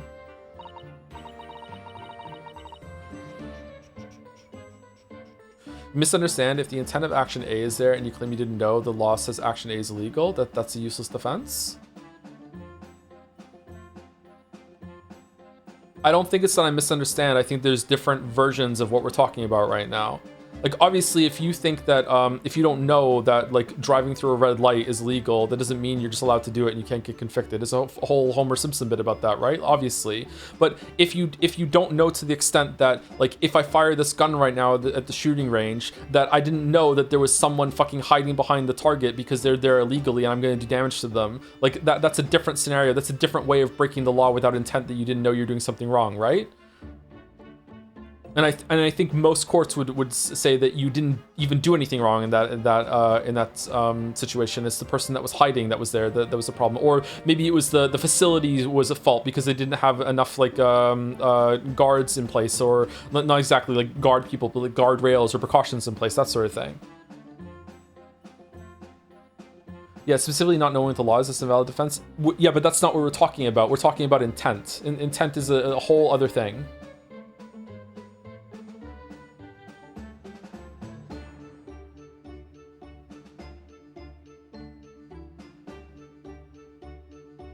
Like, Hairbrain's phrase was specifically that it doesn't matter what your intent is, as long as you cause harm, they're the same thing. And then some people in chat were like, based, I agree with that. And then we're in the conversation because that is just obviously not true. Like, not knowing the laws is a different thing entirely. But that's extremely kind-hearted soul spent all morning trying to paint you as a murderer, didn't he? Near Automata fans are still around, I guess. No, near replicant fans are still around. Well, admittedly, that part of the analysis appears to have some flaws in it. And what about the whole Reaper side of things? How does that fit in with the kind-hearted soul idea? God, near replicant fans are so fucking stupid. Do you think he set out to trick me from the very start? I'm sorry to say, that does seem likely, yes. When I first met him, he introduced himself as a wealthy financier.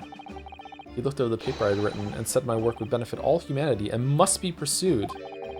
Oh, harebrain. Oh, honey. Oh, honey. He was so enthused. He was so emphatic. But in reality, he was the mastermind of some vast criminal network, it seems. I still can't believe it. As the machine was essentially a set of decoration for some stage magic, it probably didn't require a large amount of investment, actually. But the scale of it, it wasn't just some small trick. Do you think replicant fans should be forgiven if they don't, because they don't know they're wrong? Yes. Yes. It was a very elaborate feat of deception. All young scientists are full of hope about their burgeoning ideas, full of zeal. But none of us have any money. We want to do research, but we can't afford it. How many of us take on barely legal part-time work to try to earn just a few measly pennies to carry on?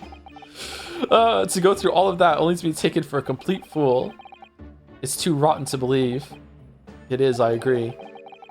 And that's why we have to find those responsible and bring them to justice. Mr. Assman is no more, of course, which leaves only the engineer. Mr. Enoch Drebber.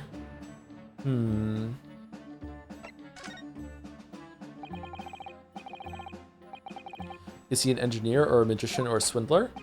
If you store paint thinner in a water bottle and a thief drinks it and dies, who's at fault? It depends on how it's set up, isn't it? Isn't this the reason why you're not allowed to set up traps? Because like someone, like just because in this scenario, like maybe ethically it might be okay because someone's stealing, but it's probably not worth it to kill someone because they're stealing from you. But like someone else might end up getting hurt from it, right? So I don't know, it depends.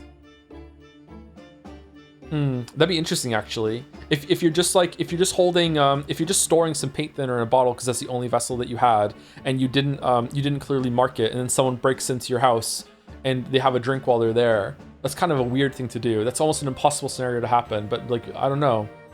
You'd smell it, you'd taste it, I don't fucking know. Anyway, let's move on. But that's an interesting scenario. It was about a year ago when Mr. Assman first brought Derber to meet in my laboratory. Since then, I met with him many times to discuss details about the kinesis machine. But at no point did you have any inkling that he was just an illusionist? Oh, he definitely wasn't just an illusionist. What do you mean? He was a wealth of deep scientific knowledge. If you are a horrific hoarder and you stuff your cupboard or closet in the garage full of all your big, huge, dangerous, heavy tools, and all of your dumbbells and barbells and everything, to the point that you barely have the doors closed, and then you put a padlock on it and it's bulging out, and then a thief comes in, thinks that it's full of treasure, and breaks open it, and then it swings open and it falls on them and kills them. Does that count as a trap, or is it just that you were messy? What would happen there? Huh. Also a cartoon bowling ball was on top of the cupboard as well, and it fell off. Like, does that count? Does intent matter? Bar exam question alert? Yeah, it's fucking interesting, isn't it? Yeah. I don't know. He was a wealth of deep scientific knowledge. There's no question that the man's a genuine scientist. It's instantly apparent in conversation. There's an anvil on the door. Like, what if that's not a trap? Maybe that's just how you like to keep your anvils. I just like to keep all my anvils on top of you know, halfway open doors, lodged against the wall. That's just where I keep my anvils. Like, I'm sorry. Like what else? Where am I supposed to keep them? Wow, I thought I had the freedom to store my anvils wherever I wanted to. I see. Mens rea. Don't bring up mens rea. But the wretched man deceived you, Professor. It's unforgivable. We must do everything we can to find him and bring him to justice. And are there no more clues that you can give us to his whereabouts? I'm sorry, we only ever discussed the kinesis machine, nothing else.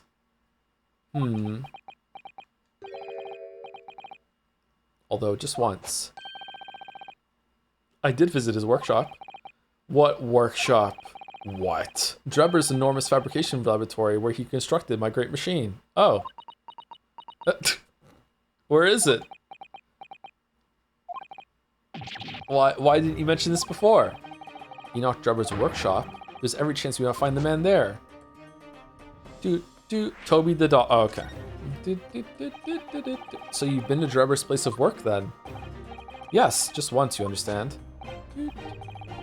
It's under the Wax Museum. It was an enormous place, plenty of room to construct a kinesis machine, you see. Where can we find it? We have to go there at once. There's a good chance that we'll find Drebber there. Well, yes, definitely. I'm sure. As in, I'm sure you're not going to want to hear this. It burned down, but I have absolutely no idea where the workshop is at all. Did they blindfold you before they took you there? What do you mean? I'm so sorry. I was more than half expecting that. You see, I was blindfolded in the carriage the entire way there, and you didn't think at any point that this was sus? No? You're fine? He blindfolded you. He wasn't taking any chances then. The place was incredible, the pinnacle of modern engineering. I love the quest in Witcher 2 in Flotsam, where the guy is like, I'm gonna have to blindfold you to take you to my secret lair. And Geralt can just be like, no. just stonewall it, just like, no, we're not doing that. And he's like, what? Did I talk about it in the video? I can't remember. Even the oil he used was the very best, a special French machine oil. It's impossible to obtain in Britain. The indescribable scent of that imported oil. Perfumers across the world should forget their secret formula and use that instead. What do you think, Miss Suzato? You'd do machine for your next birthday. I've never used any kind of perfume, Mr. Naruhodo, and I'm not sure I'd like to start with that. Really? Never? Huh. I don't suppose you know even part of the workshop's address, Professor. You don't have a business card for Mr. Drebber, for example? The man was clearly very cautious, Miss Suzato. I'm sure he would never have... Haha! Yes, I do! He gave me his business card once. It's right here. Look, they even let me keep it in fucking prison. Let me see that. Throw etiquette to the wind, why don't you? Susie Takedown.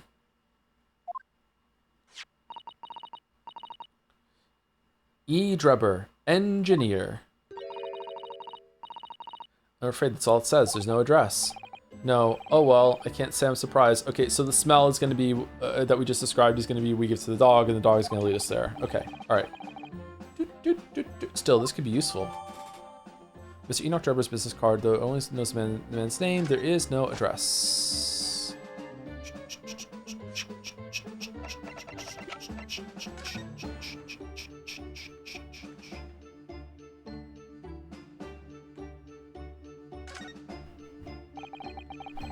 This dark smudge here, I think perhaps it's machine oil. Ah, yes, possibly. Professor Harebrain mentioned something about the oil Mr. Drebber uses, didn't he?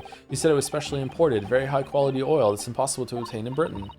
Yes, that's right, but more importantly, that it's more fragrant than the finest perfume, so excuse me a moment. Oh, it doesn't appear to have any scent at all. Don't worry. I expect that's just because there's such a tiny amount on here. The details of Drebber's card have been updated in the court record. Did you know there were 2 DLC cases for this game that make the other? Yeah, I've been told. I don't know if we're going to be able to do them, or if we're going to just watch them, or if there's like a way to acquire them. I don't know. Okay, let's do Lord Chief Justice Office. Then we'll see if we can find Sholmes, and if we can't, then we'll end before, because I have a feeling going to following the dog chase or whatever might lead to a longer section, and I think it's better to err on the side of like ending early today. We're almost to 5 hours anyway, so it's not that much shorter of a stream.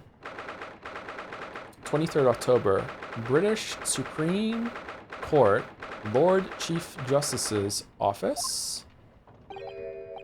Oh, who's that standing beside Lord Strongheart? I wonder. I've never seen her before. This sound effect is familiar. Ah, the young champion of the court. You had some success this morning, I understand. Don't know why we're doing this voice. And you've thrown the entire government into disarray as a result. Oh, have we? You mean because of Professor Harebrain's experiment? Sham science being demonstrated at London's Great Exhibition. The country's been made to look foolish, and now politicians are scrambling to respond.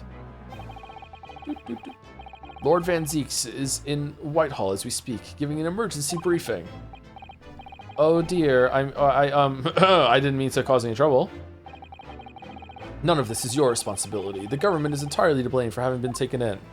Whoa, that is unbelievably unrealistic. They would totally make Rio take the fall for this. What the fuck? The special dispensation that prevents investigation at the scene will be annulled later today. Once that happens, my forensic investigation team will move in and deal with that scrap metal in no time. It's scrap metal now, is it? Until later then, Lord Strongheart. That person is incredibly white. Holy shit, yes, thank you. Cool outfit, though. Doctor?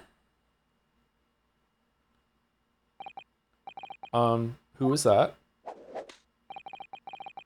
That was Dr. Courtney Seath. Scythe, probably? Scotland Yard's esteemed chief coroner.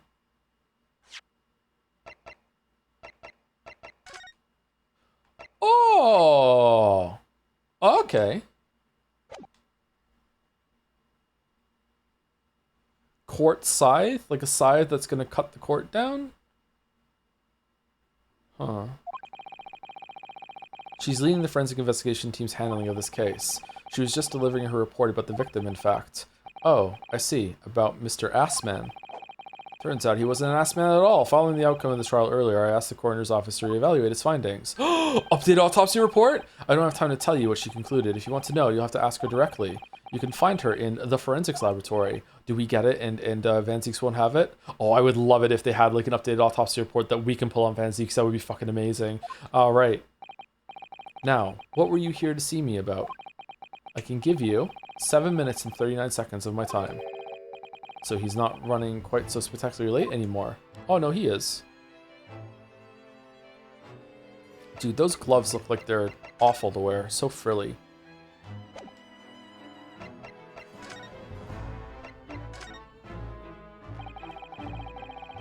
What exactly is the forensic investigation team that you mentioned before? The British Empire's police force must become the most exemplary in the world. For that to happen, it's imperative that we embrace forensic science and everything it has to offer. I first created the forensic investigation team a year ago now, unofficially of course, to pave the way. Goodness, a year ago? At next month's symposium, I intend to present the results of their work to the world. Once I do that, the House of Lords will be powerless to oppose the creation of a full-scale forensics division. And once that happens, the position of Attorney General will be mine, and criminals will suffer dearly. Ooh, what do you mean? For too long, those scoundrels have made a mockery of our legal system with false evidence and bribes. But London's scum is about to be rounded up and burnt in the fires of hell. Holy shit. Okay. Seems like a good dude, actually. You know what? Maybe he's not the main villain behind everything that's going on. I intend to see to it personally. By creating the finest police force the world has ever known to protect our honor and our future. Look at those eyes. He means every word. This world is imperfect. Dr. Scythe is an extremely reliable coroner. When I officially establish the forensics division at Scotland Yard, she will run it as my right-hand woman. Now then, speaking of the symposium, Miss Mikotoba. Oh, yes, my lord. Your father should be on the high seas as we speak, making his way here to represent the Empire of Japan. Yes, that's right. I understand he will arrive at the beginning of next month. Are you acquainted, Lord Strongheart? With Professor Mikotoba, I mean. It was many years ago now, but yes. I remember Dr. Mikotoba very well. I wonder if this connection is the only reason why he went along with our proposal to still be a lawyer here. It's because of Susie was here, not because of us. If my memory serves, it was some 15 years ago now that your father came to Britain as a visiting student. It was the year I was born, so yes, 16 years ago, in fact. Mikotoba was a young practitioner of forensic science, and Jigoku accompanied him as a young, promising judge. The punctiliousness and politeness of the Japanese at the time impressed us greatly. Is it just being punctual?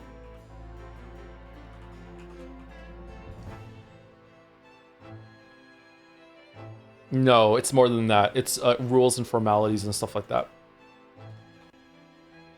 I think I've seen punctilious before, but not ness at the end of it. Punctilious. Punctilious, yeah. Punctiliousness, yeah.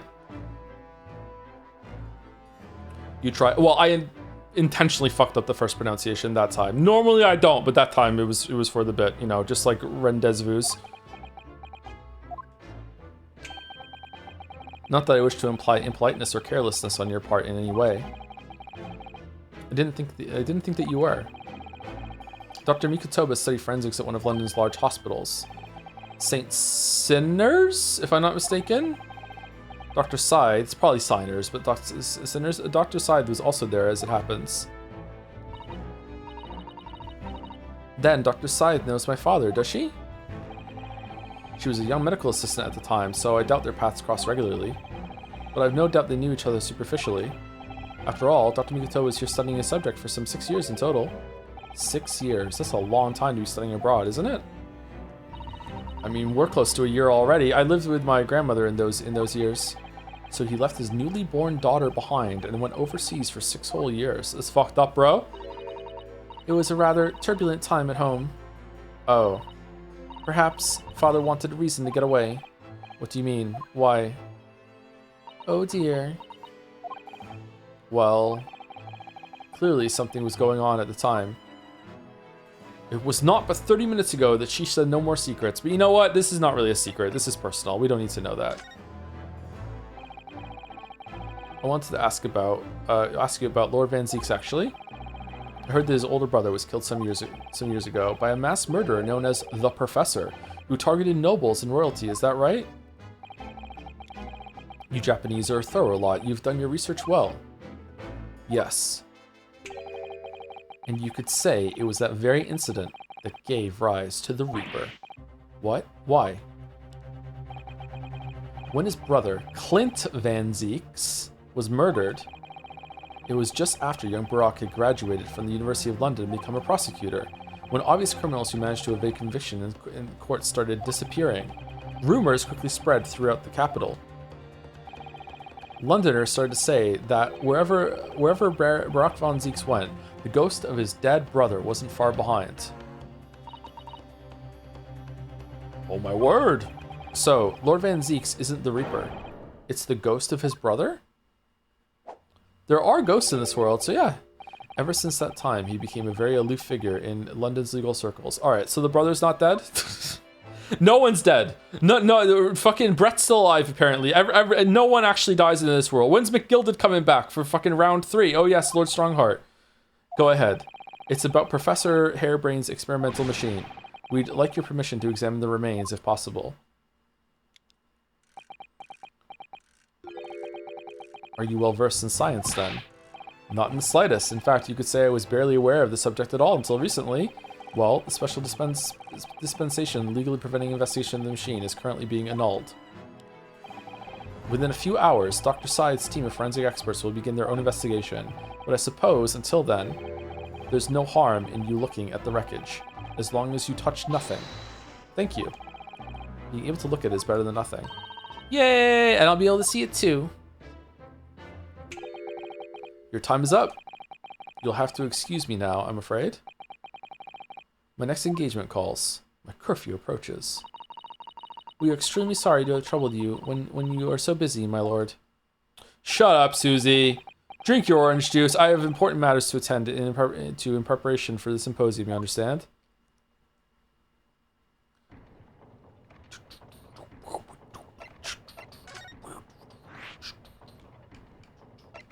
Okay, let's see if Sholmes is there, and then we'll go see the new character, and then we'll call it.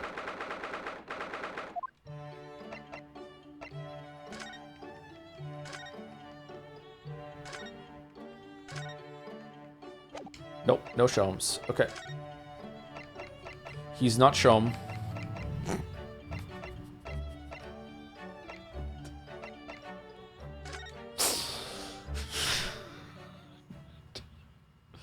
Oh, gorgeous. Wow. 23rd of October, Forensics Laboratory. I believe this is it, Dr. Sai's laboratory. That chemical smell really assaults the nose, and there's plenty to assault the eyes in here too. It looks as though the doctor isn't here, But we're here now, so we may as well do some sightseeing, don't you think? What a seasoned tourist you've become, Miss Susato. They just let us in? We could have just a little look around, being careful not to upset any restless souls.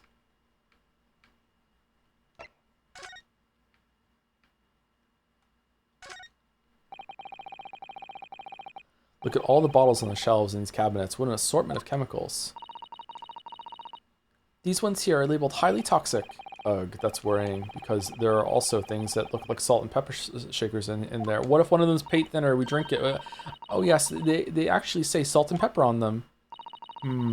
Doctor probably spends a lot of time in this room, I suppose. Perhaps she has meals here sometimes. That's fucking dangerous as hell. I don't even eat in front of the computer. Life goes on, even when you're surrounded by death. A table and a set of sharp tools. When you consider each in isolation, it all looks quite innocent. So why is it that when you put them side by side, they seem so horribly disturbing? It might be best not to ponder it too deeply. Seeing the large tome that's open on the desk does make me wonder, though. How can anybody concentrate on bookwork with this acrid odor of chemicals in the air? You'd either have to have cast iron constitution, like a 20, or a really terrible sense of smell. Terrible sense of smell? I, no joke, have a very sensitive nose, I think. I wish I had less of a sense of smell. Those large jars seem to have pale things floating around inside them. I suppose they're fruit liquors or something. Or like the pickled umiboshi plums that we make back home. Father had jars like that in his laboratory as well. I expect they're human organs in a preserving solution, probably as examples of some rare medical condition. Eee. Miss Susato, there are some things in the world that's perfectly fine never to know about. Ever. Oh. So, as I said, I'm sure they're fruit liquors or imboshi, aren't they? Of course, dear. I lost my sense of smell? Really? Because like COVID or something, or what? Things taste like a lot less potent when you lose your sense of smell, right? I'm sorry you lost your sense of smell. I suppose this is Dr. Sai's desk. Ugh. I would not like to work in a place like this. It's very tidy though, isn't it, Mr. Naruhodo? Imagine how efficiently she must work. The lighting is poor, which is bad for the eyes, and the chemical smell can't be good for you. Not to mention the skeleton watching over you as you work, which is definitely bad for the nerves. Well, yes, those are valid concerns, I suppose. I can just about cope with a one-eyed Daruma doll watching over me, but that's all.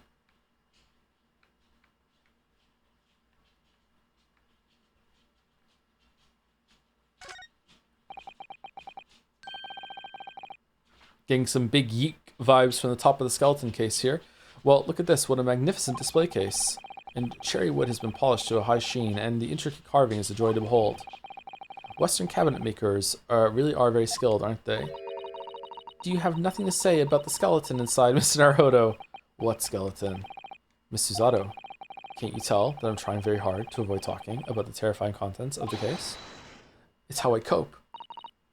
I'll be sure to remember that from now on. Do you know that most dinosaur bones in museums aren't dinosaur bones? They're like replicas set up. It's fucking bullshit. What a scam. I wanted to go see real dinosaur bones, and instead it's just like some dinosaur bones and the rest are just fucking casts that are set up to make it look like they have a whole skeleton. Fucking bullshit.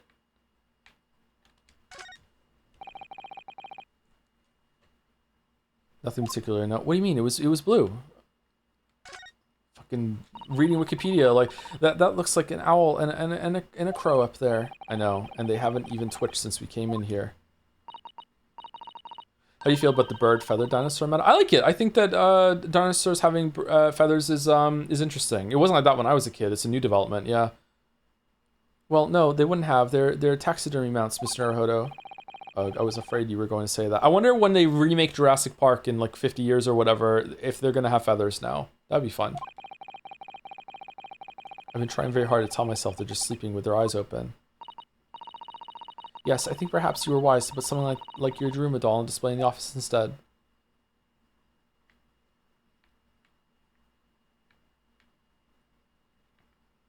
But you don't believe all birds are dinosaurs? In fact, the only living dinosaurs? No, dinosaurs are all gone. Like that's like saying that we're monkeys. No. No, we're different now. This is a whole different thing. No. No. No. I'm fine with saying birds are descendant from dinosaurs. That's fine, but they're not the same thing. Crocodile. I don't know enough about crocodiles to talk about this. As opposed to everything else, where I'll run my mouth. For whatever reason, I won't run my mouth about crocodiles. Too much respect. We are apes, though. No, we're not. No, we're not. We come from a common ancestor. We're not. We're not. You're missing... Am I really missing a spot? Shit, where is it?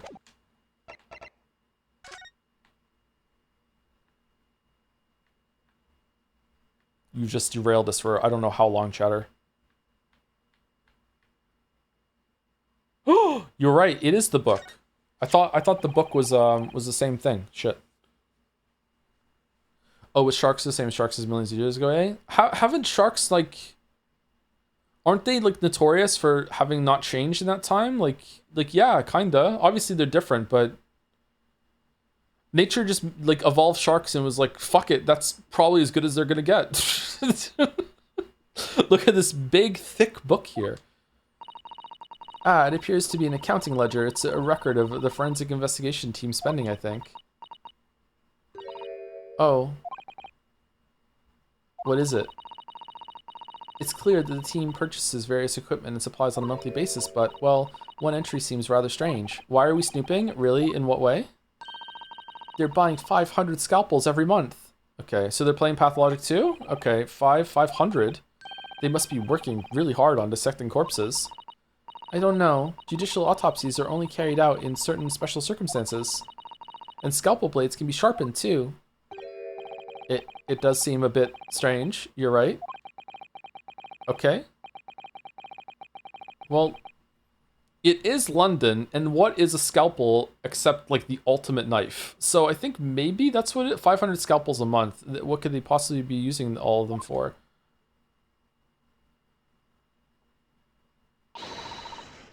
What are you doing?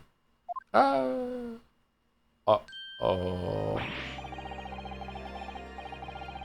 What is going on with the hair on the back here? What's going on? Sorry, we had something we wanted to ask you, but you weren't here, so we started snooping. Bunch of snakes? So you thought you'd snoop around. That's acceptable to you people from the east, is it? Well, what do you want? Yusuke, apparently. Lord Strongheart told us, you see, that it was you who examined the victim's body. Mr. Assman's body, I mean. Is Scythe hot? I'm not feeling it, actually. I don't know why. Maybe I'll change my mind. We'll see. So we came to ask you about your findings. Oh, Lord Strongheart's advice.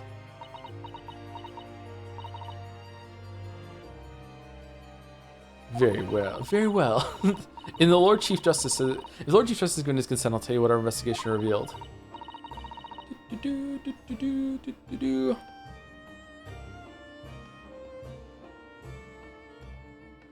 Yeah, she's pretty hot. I think maybe I don't like the outfit all that much in terms of attractiveness. I feel like the outfit is stylish, like it's a cool outfit, but I don't think it's a hot outfit. Does that make sense? Maybe it's like the lab coat thing over like whatever the fuck this suit is underneath. I don't know. Is she in your age bracket? I don't know, let's see.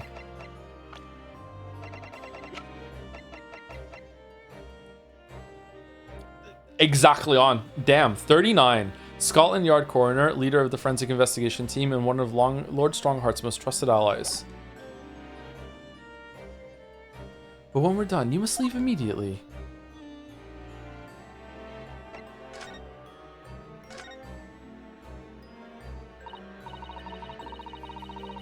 So, you want to know what the forensics investigation team determined for its examination of the scene? The victim, Mr. Odie Assman, who appeared from the experimentation stage and amid an explosion, and the Mr. Assman who appeared moments later partway up the Crystal Tower, were without question one and the same person. That is the team's conclusion, but that can't be right. If it was an elaborate trick, we can only speculate about how it was carried out. Let's see, if two people who looked very similar to each other were involved, they could have made it appear as if one single person had switched places, couldn't they? Very true, but sadly in this instance, that was not the case. The man who disappeared and the man who subsequently reappeared was the same person. Okay, how do you know? The fingerprints at the scene make that quite evident. Oh, okay. So there could be like a huge amount of passing of time then. Okay, fingerprints. They're not yet officially recognized as forensic evidence in the British justice system, but one day they will be used as an investigative aid as a matter of course. Oh my, but that would mean that the instantaneous kinesis actually took place. So where does that leave us? My team was tasked with investigating, not drawing conclusions. Instantaneous kinesis is impossible, and yet the body did move from one place to the other. This hasn't cleared anything up at all. It's made the whole thing even more of a mystery. Hold the phone. Is she taller than you know? Taller than you, though? I don't know. Does it say how tall they are? No? She does seem pretty tall. Mama, what's this? Where did she spring from? And did she just call the doctor Mama? I'm your mama? This is a lawyer, dear. Oh, I also talk like you. Hello. Hello to meet you. Pleased to meet you. What?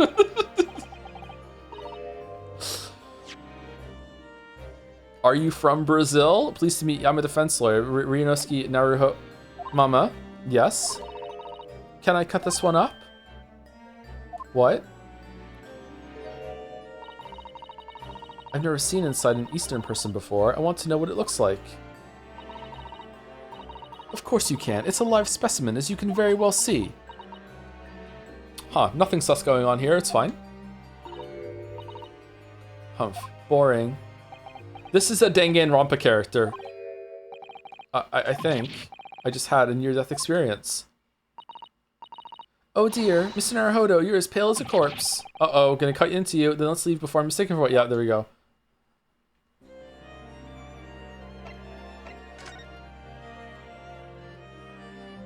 Where'd she go?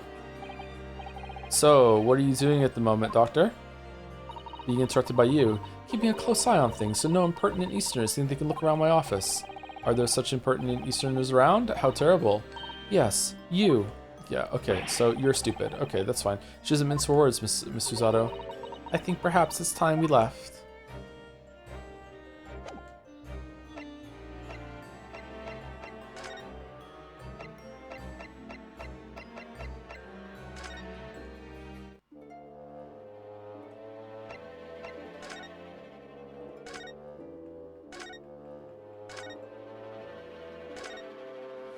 Okay, so there's no Sherlock. Okay, is this a decent place to stop, Errol, or like, is there going to be a much better place if we go 10 more minutes? Because right now I would like to stop here. I have a feeling we're about to go over to the exhibition, and we're going to go up and see it, and then we're going to give the thing to the dog, and then we're going to find him, and that's going to be the end of the thing. I'm not sure. You can go back and finish up the stage. We're just trying to stop here. Let's stop here then, just in case something makes me really, really interested in the stage scene, and then I feel like I've blue-balled myself. You know what I mean?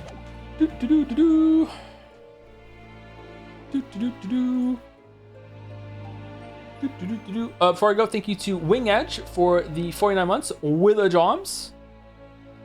With a Joms, thank you very much, and thank you to Green Chris. I think KC. Green K Chris, maybe that for the new sub. Thank you very much. Hope you're enjoying Great Ace Attorney 2, Green Chris. Is there anyone from the community live that we can raid? And like if not, then we'll just go. And that's it for me. Thank you very much for watching. I will see you tomorrow for more of this. We can possibly go a little later tomorrow. I don't think there's any chance in hell that we're finishing the Great Ace Attorney 2 this week, but I would like to finish it next week, which means we might have to make sure that we are that we're not going too short. But hopefully I have some more reading stamina. I don't know what we're streaming on Saturday. So Saturday might be just like, I'm just going to play Hunt Showdown, or another round of Slay the Spire 2. We haven't played Slay the Spire 2 in ages, or I don't know what the fuck we're doing. It might be Marble Nest. I don't know. Pathologic 2 Marble Nest. I don't know, but we'll see how it goes. But then I do know, as of now, that like my understanding is that Walrus and I are starting Road to Empress 2 on Saturday. So if I don't stream, then that'll still be happening. But ideally, I'd like to stream a little bit before that and then raid into Walrus when we start Road Tempest 2. So that's what we're doing.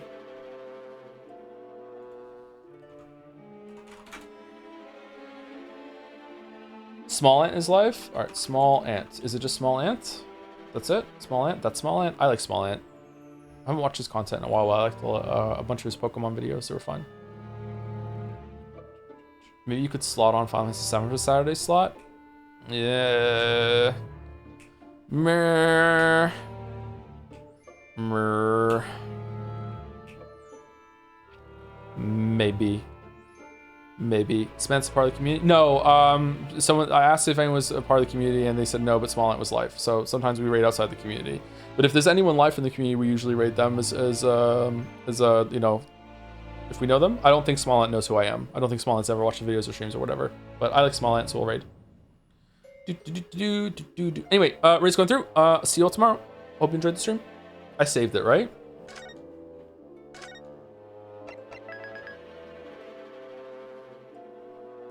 Tomorrow will be an all-timer stream. Genuinely, really interesting. Okay, all right. I feel like the plot is percolating here with the ongoing thing with this case. So let's see. Joe, I heard your voice faintly as soon as I got home, even though no one was home because I left the Twitch open. Let me know. That's fucking terrifying. Sorry that happened.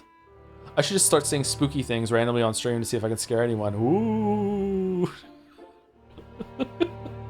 Welcome home. Ooh. Anyway, see you later.